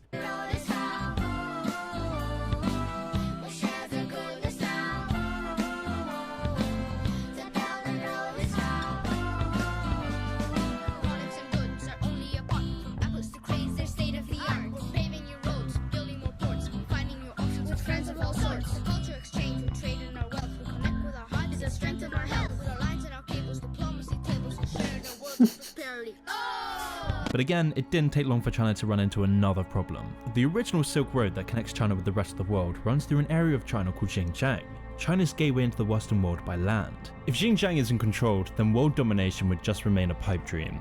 Xinjiang is also a goldmine of natural resources that China desperately needs. It's home to 40% of China's coal reserves and 25% of China's gas reserves. So in a way, Xinjiang is China's most important piece of land. However, unlike the majority of China, Xinjiang is home to an ethnic Muslim minority called the Uyghurs. They look different from the main ethnic Han group, who account for 90% of China's population. The Uyghurs speak a different language than the rest of China, but most importantly, they have a completely different culture. Their culture is more similar to the neighboring Turkish countries than to the Chinese, which is not good, because the next step in China's plans for world domination relies on extreme population control. So if there's anyone who happens to be thinking outside of the CCP's culture, let alone an entire people's, then that will ruin both the economic and societal foundations needed for world domination. So what was the solution? The Chinese government has sent more than 1 million Uyghurs, a Muslim minority ethnic group, to centers like this for what it calls voluntary job training. US officials have previously described them as concentration camps. So first, China would slowly introduce Han Chinese to the region over several decades, until the Han Chinese population equaled the Uyghur population. And then over time, China would give the jobs, houses, and better quality of life to the Han rather than the Uyghurs. And so as China wanted, the Uyghurs retaliated in anger, protesting, rioting, and disorder. It was perfect. In the words of the Chinese government, if trust is broken in one place, restrictions are imposed everywhere. China would have a reason to test its new surveillance technology. Religious extremists rioting? What better excuse than to deploy the area with swarms of police and 24-hour surveillance, put police stations, police cars, and armored vehicles around every corner and exhaust everyone by creating mandatory security checkpoints for every aspect of daily life, so that to be in Xinjiang means being checked every day, multiple times a day, when you go to the market, when you drive a car, and when you take a train. And all of this technology and surveillance allowed China to experiment with its new ideas for population control. It was an early stage social credit system. So by having all of this crazy control, China was able to use this to categorize people as safe or unsafe. Once the CCP categorizes people, they then have an excuse to get rid of all these unsafe people walking around. It's their solution to terrorism, because they could then round up all these unsafe people and dump them in a vocational center, or what the US Defense Department calls concentration camps. Activists say Beijing has done that to try to eliminate Islam within its borders. And ex-detainees have told CNN they were tortured inside while undergoing political indoctrination. Many in these camps often die through starvation and have their organs harvested to pay for the camps. But before they die, China would have to re-educate them, use these people as slave labor for the Silk Road. China takes all these Uyghurs into these brainwashing classrooms where they teach them to be obedient citizens. These Uyghurs are then left in rooms with tens of people cramped up together with only one toilet, so that feces and excrement pile up. Also, that disease and exhaust will remove the weak without a bullet being wasted. But of course the international community would have some questions, so China would select a few actors in their model camps, meaning that when journalists started to ask some serious questions, they'll have nothing to criticize. As hundreds of thousands of Muslims disappear into giant secure facilities, China has begun taking a few selected journalists inside. This is what it wants the world to see. Offered up as proof that these are not prisoners, but students. Willingly being guided away from extremism. First, there's no so-called genocide or forced labor or mass sterilization or other things. We call it the lies of the century. For the first time, 4 Chinese officials, one organization, named, shamed and sanctioned for their parts in the treatment of the Uyghurs, in a move coordinated with the European Union, the US and Canada. China never cared about this, they knew this would happen, and they continued with their plans for world domination. So by using these concentration camps, China was able to both gain free slave labor, full control of Xinjiang, and develop a social credit system. A national system in China where you have a certain amount of points depending on your actions. Behavior leading to a deduction in credit will include jaywalking.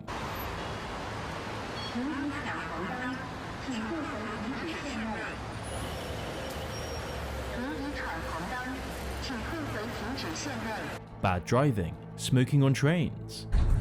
Dear passengers, people who travel without tickets or behave disorderly or smoke in public areas will be punished according to regulations, and the behavior will be recorded in the individual credit information system.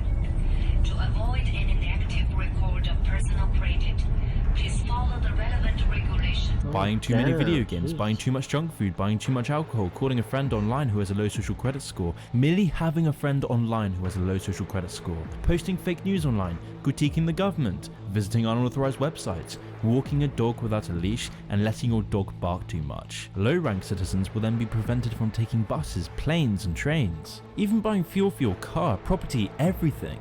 我现在是已经被限制这个自由的出行了，就是订票啊，我们高铁和飞机都不行。我给你演示一下，我们用这个 APP 来订票。现在是我们从重庆到西安。 我们来订一张票，订一张过几天的票。What does it say？ 然后就显示那个出票失败，说我已经被法院依法限制高消费，限制乘坐 G 字头列车。 It's reserved for members of our Prime Flight program. You got to be a 4.2 or over to qualify. Oh, I'm a 4.2. I'm afraid you're actually a 4.18. The entire system is overseen by over 400 million surveillance cameras with physical tracking software, which is evolving into real-time geolocation tracking of citizens via their cell phone. Cameras record them going through intersections, zero in on their face, and then publicly shame them on nearby video screens. So China now had full control of its economy and population. But this wasn't enough. If China wanted world domination, they would need to control entire countries.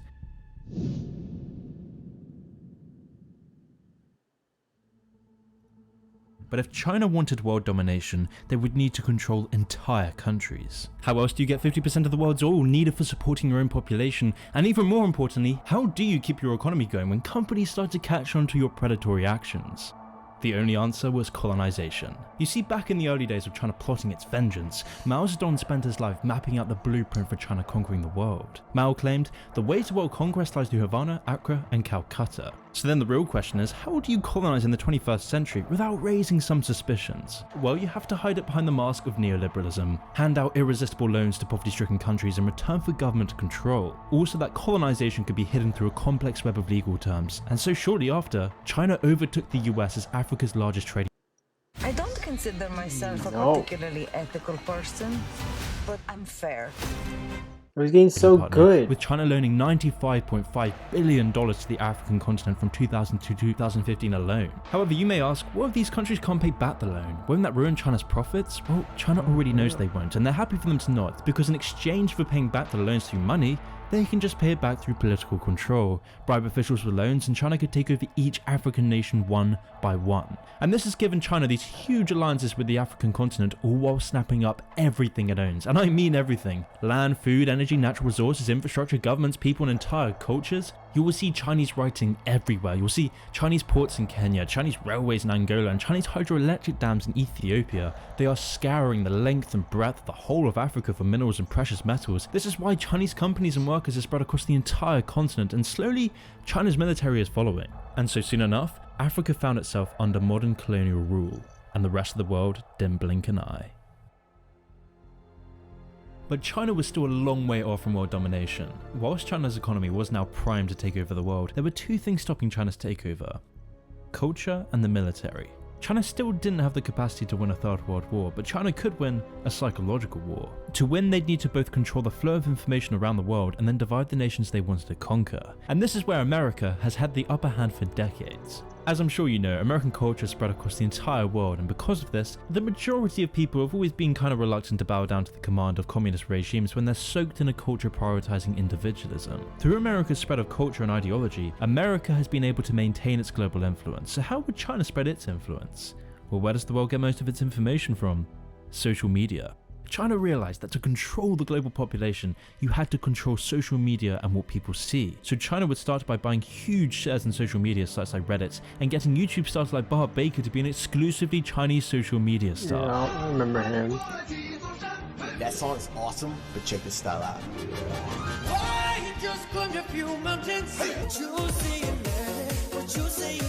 See, in many of his skits, Baker is portrayed as a confused foreigner who often proclaims his love for everything Chinese.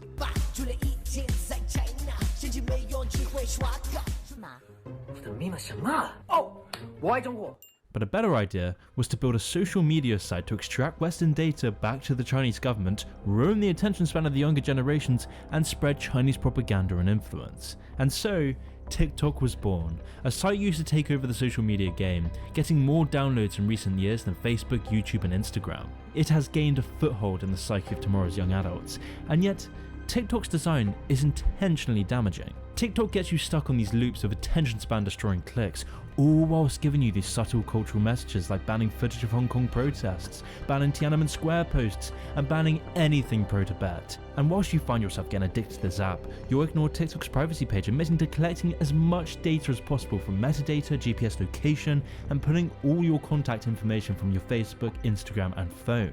And what kind of data is TikTok collecting as it runs on our phones? A heck of a lot more than you would think.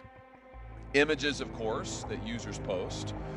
But TikTok also collects information about the messages that you send, about the apps that you use, the other apps on your phone. It collects the sites that you visit. It collects your search history. It collects your keystrokes. It collects your location data. Yeah, I knew this. It stores this. all of this, and maybe lots more. And I can tell you, as the father of two small children who already have many of their friends on social media, even though they're quite young, I find this absolutely horrifying, and we know that it's a national security risk.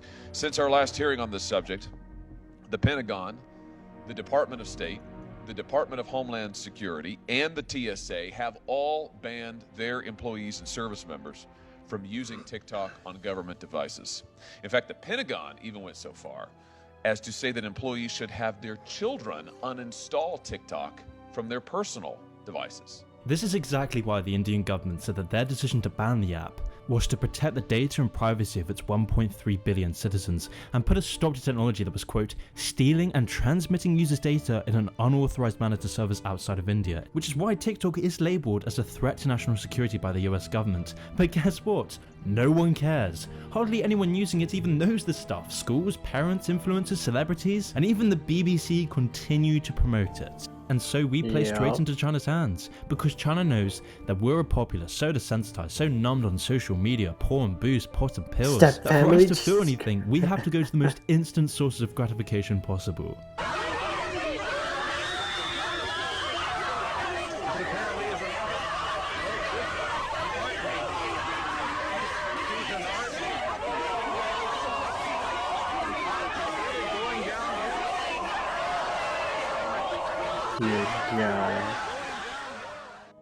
But China didn't just stop at social media. China would start influencing movies, TV, news, media, and even schools and professors, literally every cultural institution you can think of. And here's how they did it. So China's a huge market for Western companies, with its 1.4 billion population. That equates to a ton of money, and so movie companies want to be sure to tap into this Chinese market. And with China's limited movie output, it means Western companies like Disney will have little competition. But there's a catch. China only allows 34 foreign films to be shown in the country annually. So not only is the competition huge amongst American movie companies, it's even fiercer when factoring all the movie companies around the world that want to tap into the Chinese market. And so for your movie to be chosen for screening, you have to make sure it's absolutely squeaky clean for the Chinese censors. Which means removing any negative depictions of China, but it also means you have to praise China. You have to be as non-threatening as possible, which is why movies such as Red Dawn would edit their films to remove any negative depictions of China, removing Chinese flags and replacing them with North Korean ones. And this is happening more and more in Hollywood. Today I'm going to show you how to make the survival food that saved America during the Great Depression. No. They changed the scripts and plotlines for these exact reasons so that they don't offend China. Like that time when Disney remade Mulan, where one of the lead actors in the film was straight up from Chinese high society, and of course, she happened to be a big supporter of the CCP's crackdown of Hong Kong protesters. And let's not forget that at the end of the film, Disney literally thanked 8 different Chinese government departments in Xinjiang who are directly involved in the Uyghurs genocide. And then there's sports. Like that time when basketball fans were kicked out of a pre-season game because they brought signs that read "Free Hong Kong." Chinese communist money is more important to the NBA than allowing fans, coaches, or God forbid players to support democracy in Hong Kong. Free Hong Kong! We will not bow to communist Chinese oppression! Freedom of speech! Free Hong Kong! So you all are saying you don't want to take a side about concentration camps for Chinese. Okay, I'm not going back and forth with you. Please tell me specifically I'm not allowed. We're not allowed to hold my Google Uyghur sign. Thank you. I appreciate it. Good luck. Enjoy the game. Thank you. Thank you. Or like when NBA players were forced to say that they love China and everything it stands for. Yeah, we apologize. We love China. We love playing there. We love everything they're about, and we appreciate their support that they give us individually and as an organization. So we love you.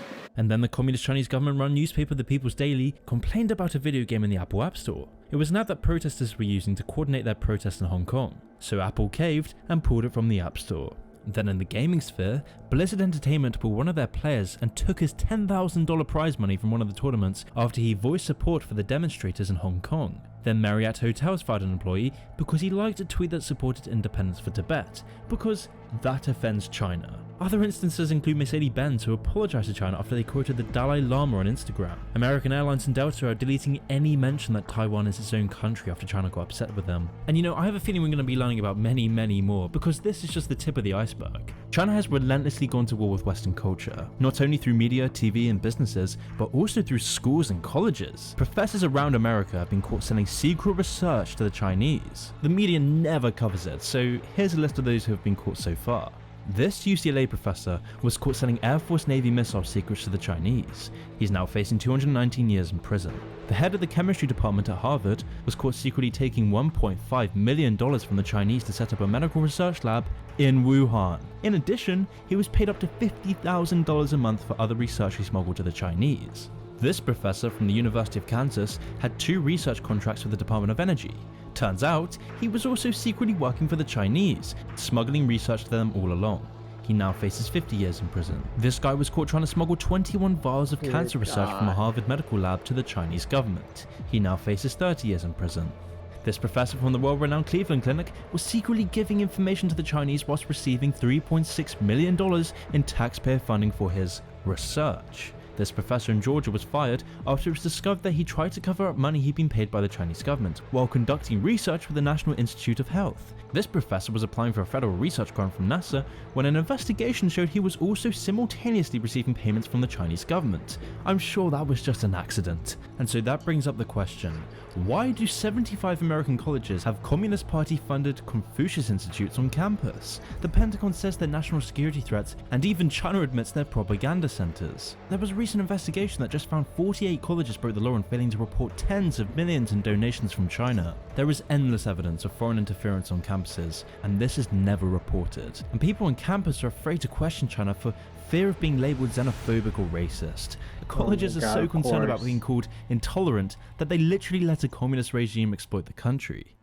And it's just worked incredibly for China, because now in the UK not only have 500 Chinese military scientists spent time at British universities in the past decade, working on technologies linked to missiles, supercomputers and jet aircraft, but GCHQ has warned universities about hostile state actors trying to steal personal data, research data and intellectual property. And it gets so much worse. We're also learning that the Communist Party has serious financial interests in British schools. Hundreds of independent schools left in dire financial straits by the pandemic are being targeted by Chinese investors.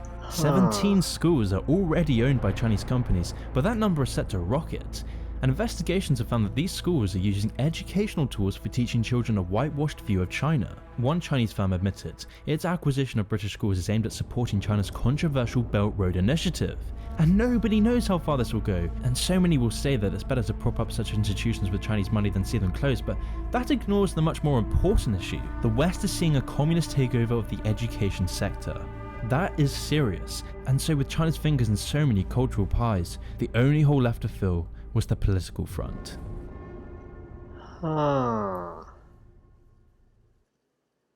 So China is already getting all the data they need on the population, but if they can know what their political opponent is going to do next, they can steer their opponent in the direction that they want them to go in. China could basically control the future without ever firing a bullet. So the question was, how would China get said intel and influence? Women. This woman, Christine Fang, a Chinese national, was a student at Cal State East Bay and president of the Chinese Student Association. The FBI says she was also a spy who was trying to cozy up to Bay Area politicians, the mayor of Fremont, volunteering for Ro Khanna's campaign, and even a young Congressman, Eric Swalwell.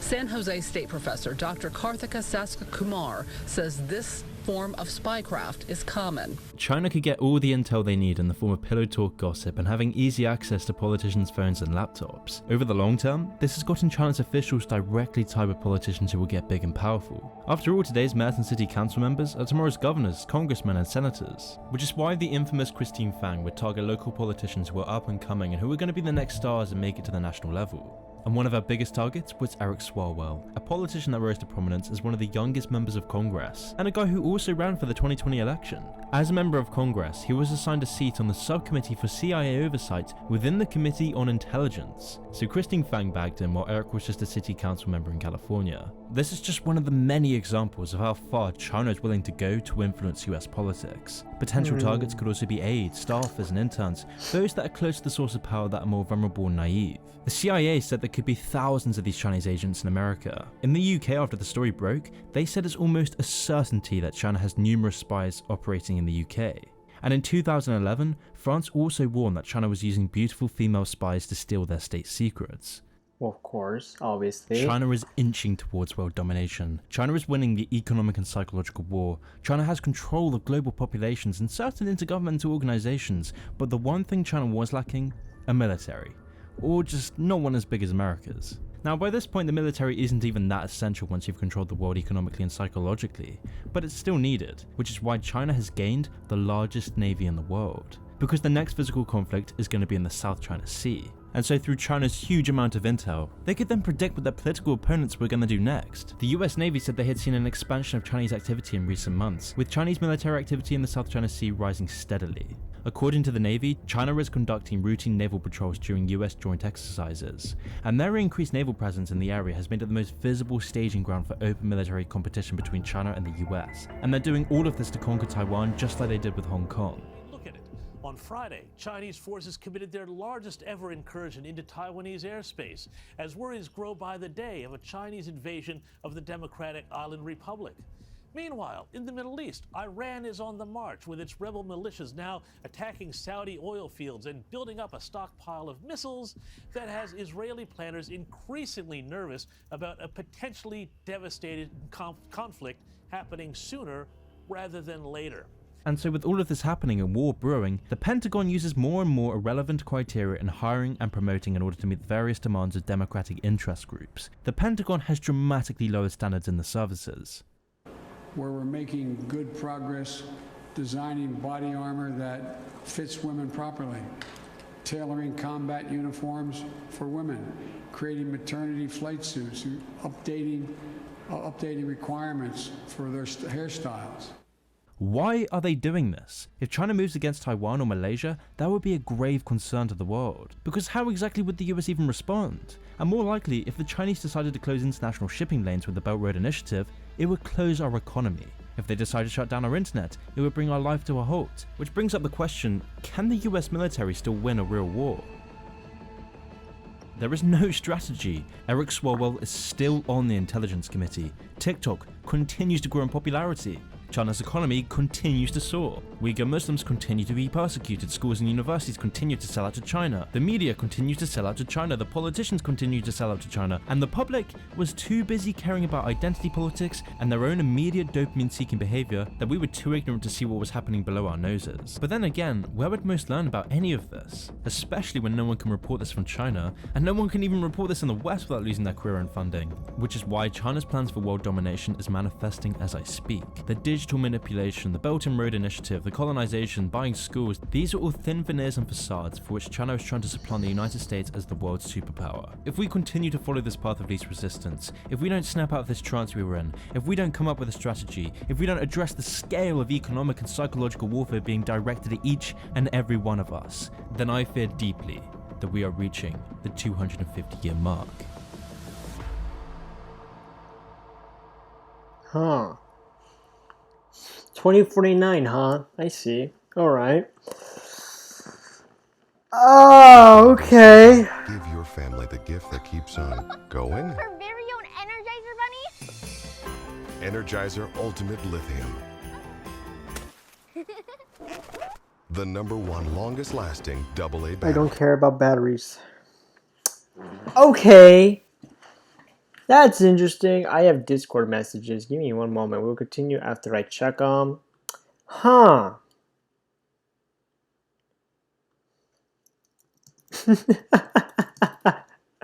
That's funny. So many people texting me. What the fuck? Oh my god, people send me so many messages.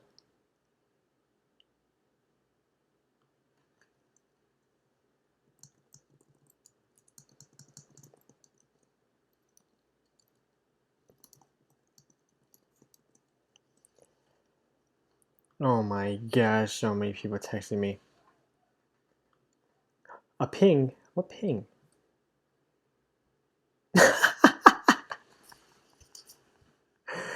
That's funny. I remember seeing an image of a warning from Hong Kong protesters. Yeah. China is big and scary. This whole thing is just oof. It's one big oof. Alright, you sent me another video. Oh my gosh, JoJo. Alright, we're gonna watch JoJo, guys. Oh my god.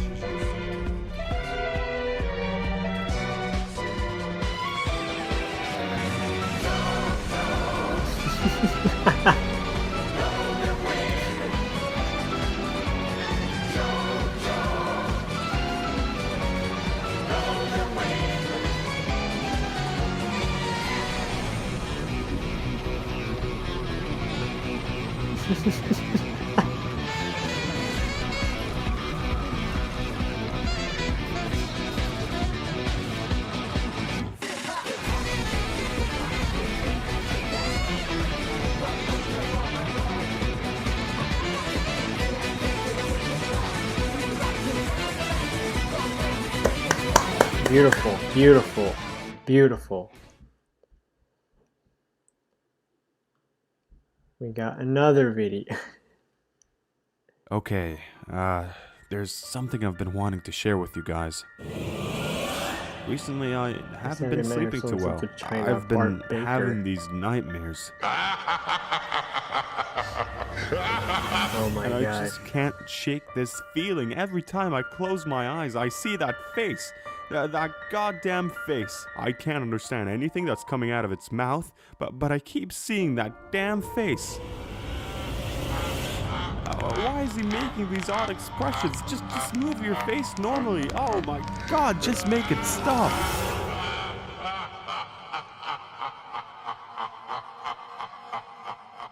Hello, my name is Pinely, and I am an expert on everything. Have you been suffering from something similar to what we've seen in this clip? In that case, you have what is called Bakeritis. It's a condition where the patient keeps seeing visions of these awful Chinese TikToks made by ex-YouTube parody star Bart Baker. The reason is that over the past few months, these TikToks of his have become so god-awful that they have essentially managed to penetrate your subconscious. Now, that might sound like a load of baloney to you, but as I said, I am an expert on everything, and I would kindly appreciate it if you could, well, shut up. Thank you. Anyways, I think it's been almost half a year since I made that Bart Baker video talking about how he became a Chinese TikTok pop star and his pretty insane shenanigans on Douyin, which is, of course, Chinese TikTok. And in that time, 2020, the year we're currently in, has happened. And I'm not one of those people to generalize a whole year like, oh, 2017 sucked, man. But man, 2020 really has sucked so far. You know, it just feels like the world has essentially collapsed in the past few months. Everything is burning down. A lot of events have happened that I can't talk about because of demonetization. No! Oh my gosh, I really need to give myself an ad blocker. Post a movie night. Get your zen on. Nice to feel at home everywhere you go. Notion still continues to be the easiest way to just get information centralized somewhere, and then Don't care. And I have thought to myself what every sane person is probably thinking to themselves right now, and that is, I wonder what Bart Baker has to say about all of this. So I went ahead and checked that, and, well, I think I found out what's been causing all these nightmares you've been having. At least the ones that I've been having. Jesus Christ, man. It really went bad. Anyways, in this video, I shall be saving all of you by taking a deep dive into these terrifying TikToks for you, seeing the horrible turn they took, and defeat all of your demons. Because, well, I'm such a nice guy.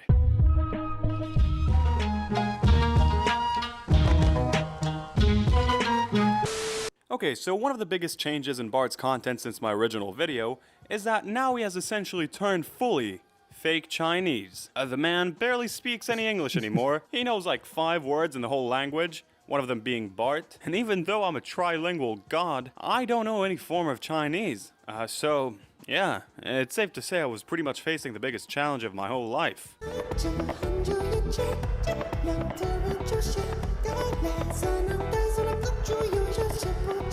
You see that? It's absolute insanity. Usually I can make a little joke like, haha, this thing that he's saying is a bit goofy. Silly old Bart. But I can't do that anymore. I've been blocked out by language. All I can do is just sit here and be absolutely baffled by what my eyes are seeing.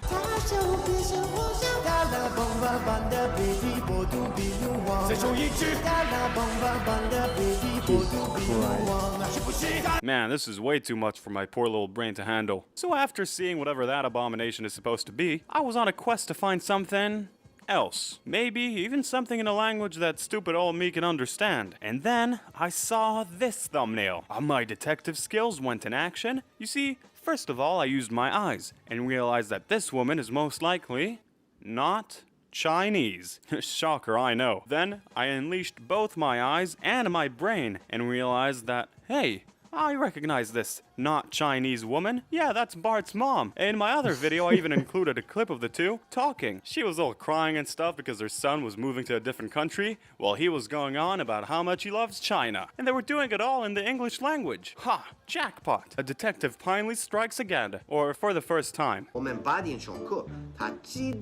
Alright, so as we can obviously tell, this clip is in the past. Because at that point, Bart hasn't become fully Chinese yet. He's still learning his way and all that. Oh! Ring, ring, ring. Who is it? His mom. Let's keep watching. Hey, Mom, what's up? Hey. Oh my gosh, I'm so worried about you because there's all this stuff going on with this new virus thing that's happening in China. Mom, I'm really worried. Yeah, Mom. I don't care about this big epidemic. I'm a big boy and I can do whatever I want. Now, leave me alone so I can play dress up with myself. Anyways, that was at the beginning of the epidemic, so his mom asks him if he can come back to the US, since she's all so worried about him. And Bart tells her he doesn't want to do any of that, because he loves China, and also because that's what he's getting paid to say. I am not going back to America. I honestly think that you and Dad should come to China. Are you crazy? No way. 现在 Hey, Mom, what's up? So now we're in the present day, and the tables have turned, ladies and gentlemen. I should point out in advance that the acting that you're about to see is pretty incredible. So if you're gonna cry or cry more, it's okay, buddy. I'm not gonna judge. I mean, everything here is like unbelievably frightening and scary. So we just really want to come to China. Can we come to China, please? No! You cannot come to China now. You're just gonna bring the virus back in. I'm sorry, Mom. 不要来都来，不要来都来。Didn't you just listen to me in the first place? You know what? I'm fairly impressed by Bart. It takes a big man to admit his parents' mistake and tell them, hey, you know what? I told you so. Now go away. And hey, that's not all. You think it would be enough for Bart to only make one video about a topic so relevant to the country he's in? Well, if that's the case, you're a wrong idiot. Oh my god. Pain. Now it's clear to see that we won't slow down, we'll continue fighting. Why is he decided to cheer the people of China by standing there in the middle of a public bus station and singing in his lovely voice. Jesus Christ.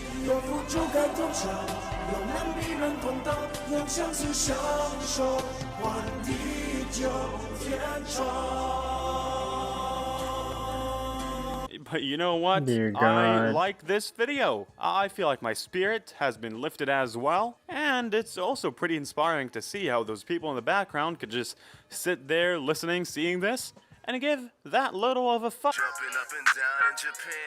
Jumping up and down. Jumping up and down. Okay, so this next video really pissed me off, but I'd like to hear your guys' opinion on it in the comment section. So as you probably know, recently legendary basketball player Kobe Bryant has died. And about 5 days afterwards, Bart took upon himself to make this video. Kobe, 你永远是我的英雄。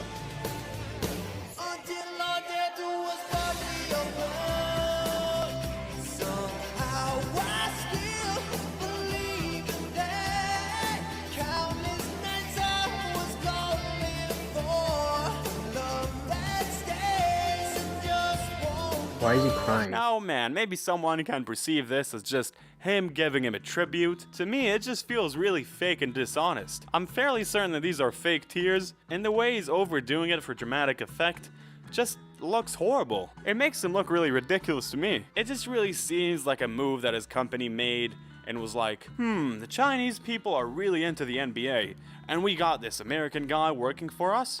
So, hey, Bart, can you make a tribute to Kobe Bryant in Chinese? Oh yeah, and if you can make it seem as if you just cried, that'd be awesome. Thanks, man. And then he went on and made this abomination, because as we already established, his acting skills are quite unique, to say the least.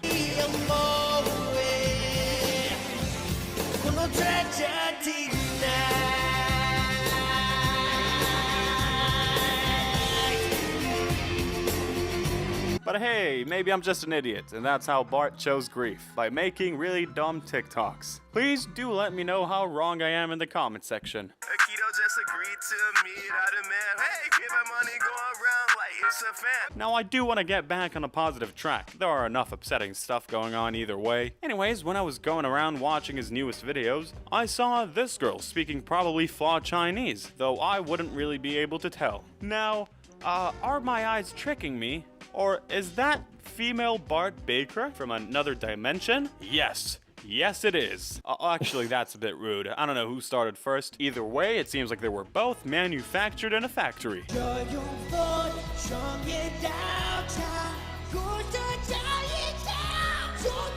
my god.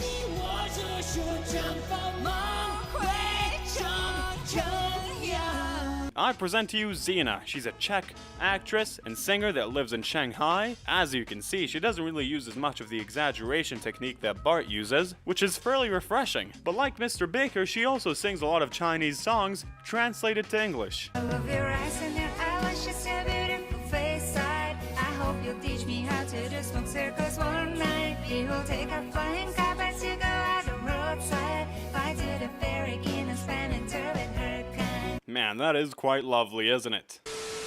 It's been really interesting to go God, back why and are see people Bart's doing this? videos. Like, they were really odd when I made that video back in November, and I didn't really think he'd manage to overtop that, but man, I was so wrong.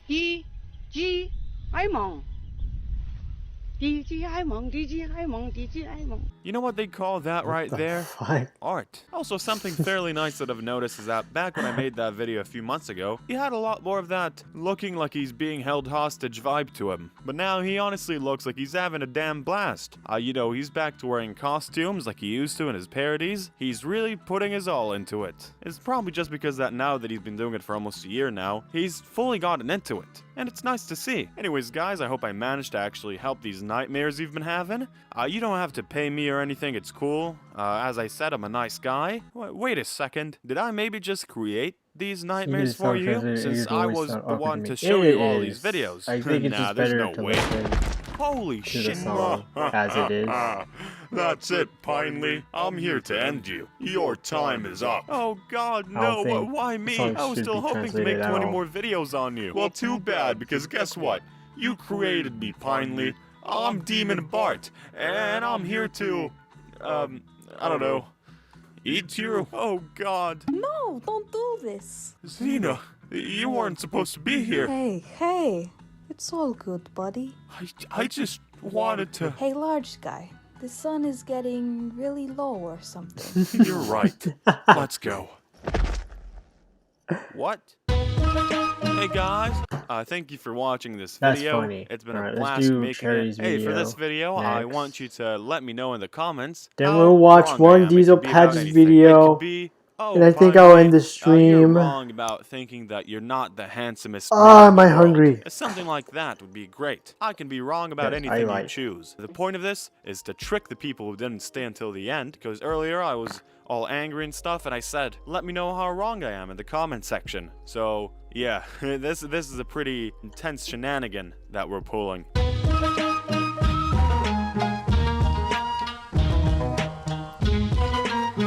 next. Oh my god. What's this?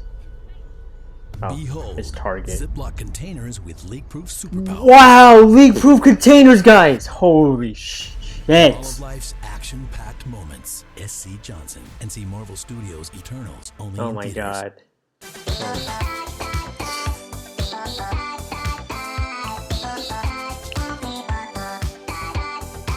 Oh my god.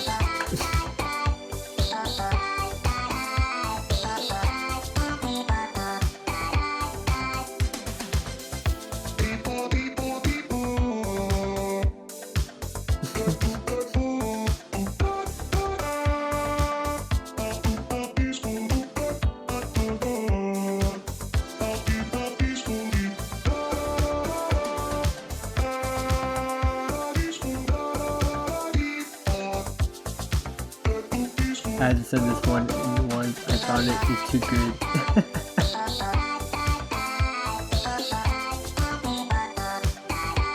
Yes, people.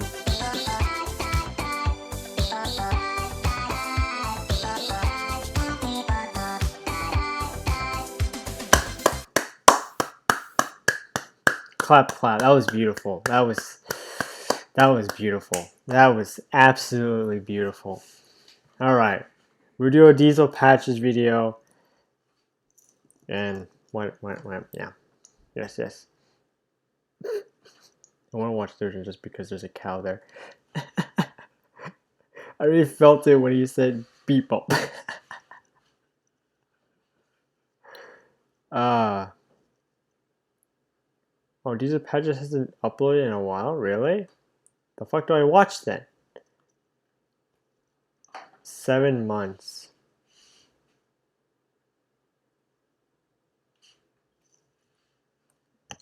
My god. These are all outdated.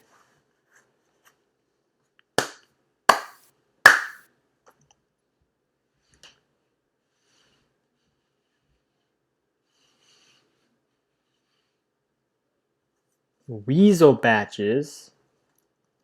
Weasel batches.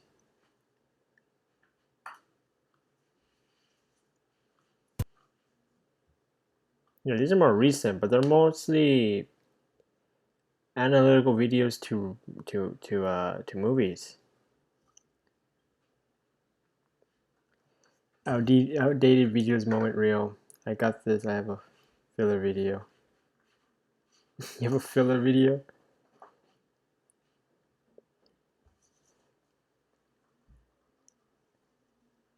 Damn, I didn't know you stopped uploading. That's kind of sad. Well, I need one more video before I end the stream. What can it be? I was texted. Who texted me?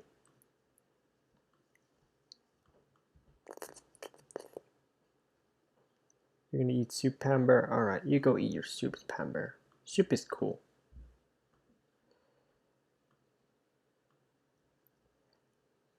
Fresh air. Too bad it's totally YouTube presents 5 original shows YouTube developed. How come YouTube can allow that? Streaming now, only on YouTube. Huh? What? What kind of double standard is that?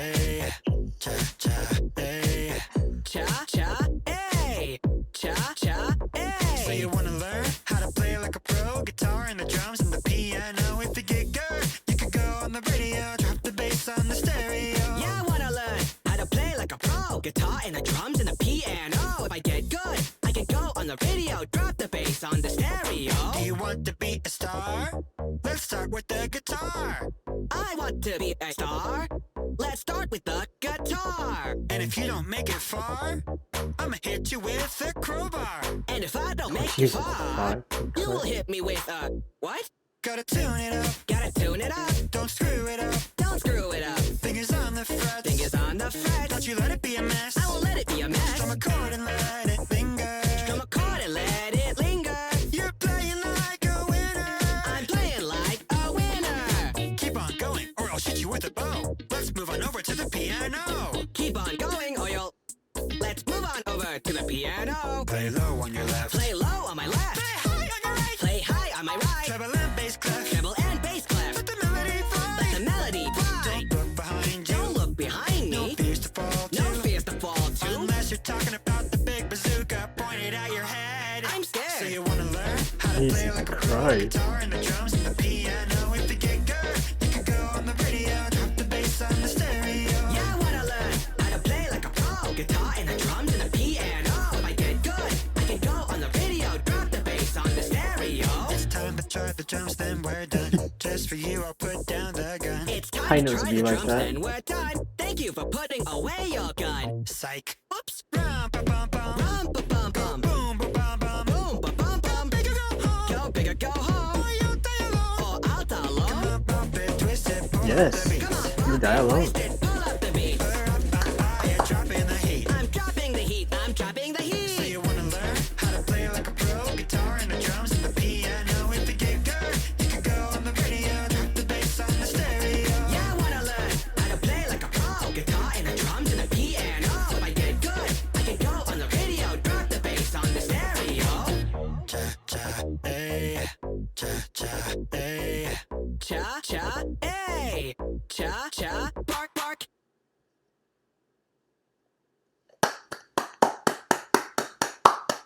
Clap claps. Clap claps. He shouldn't have died at the end, honestly.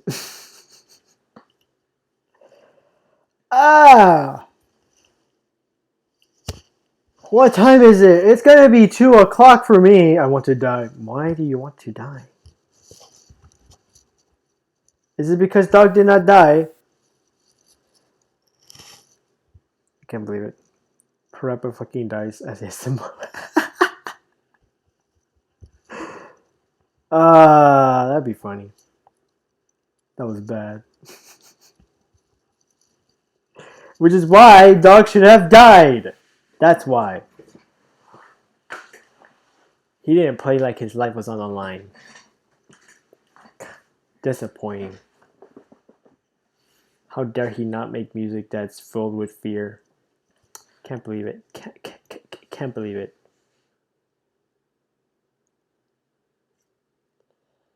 I'm an ASMR pro. I can make it happen. I bet you can. I bet you can. Oh my god. He sounded Chinese. What the fuck? Oh no. Parappa. Oh, why? Oh my god.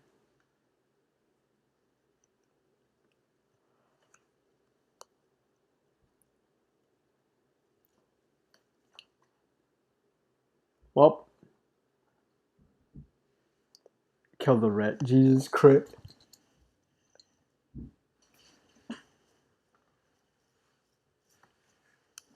Oh my god. It's 2 o'clock. Okay. Well, I think that's the end to the stream, everybody. I've been streaming for 6 hours? Holy shit! But I just noticed the drilling right there. Oh yeah, it is. It's a song. A friend showed me this one. Come on in. We want Basically, to show you Dory Man with our it's collection for mixed living with spaces. Bad Our Guy. design-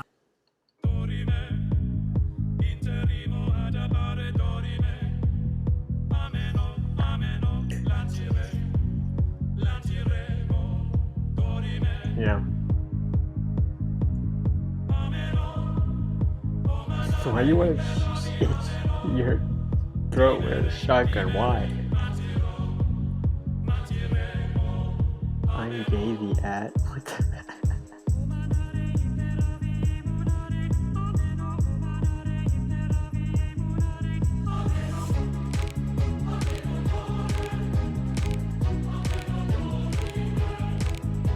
Basically, this is the entire song.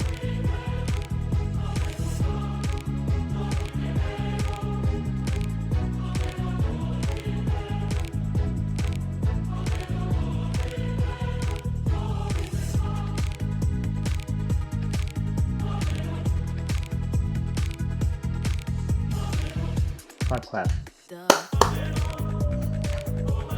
Clap, clap all round.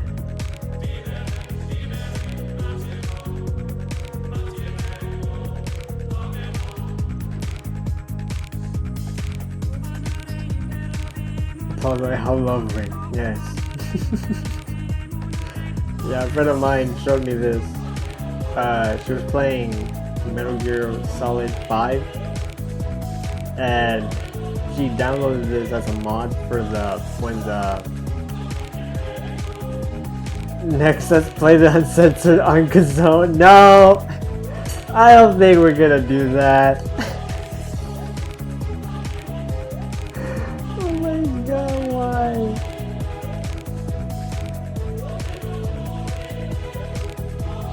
So yeah, she's playing Metal Gear Solid 5. She downloaded a mod so she could change the music of the helicopter when it comes in, and had this playing.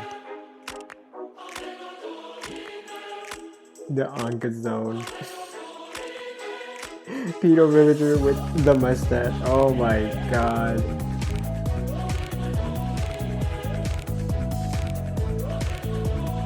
Alright, well, I'm gonna end the stream. I had 6 hours in.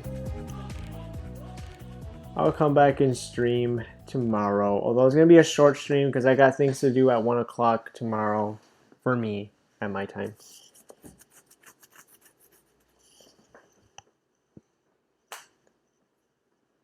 Yeah, Tuesdays and Fridays are going to be short streams.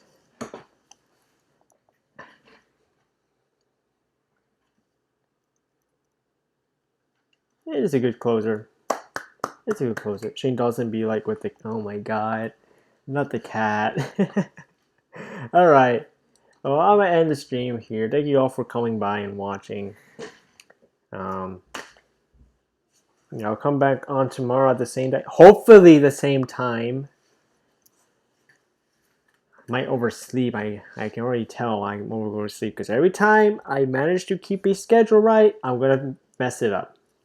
Okay, follow me. Yes, I'll follow you. But yeah, thank you all for coming by. Thanks for watching. Thanks for watching me fail Fall Guys and listen to some epic music and watching some epic videos. Alright?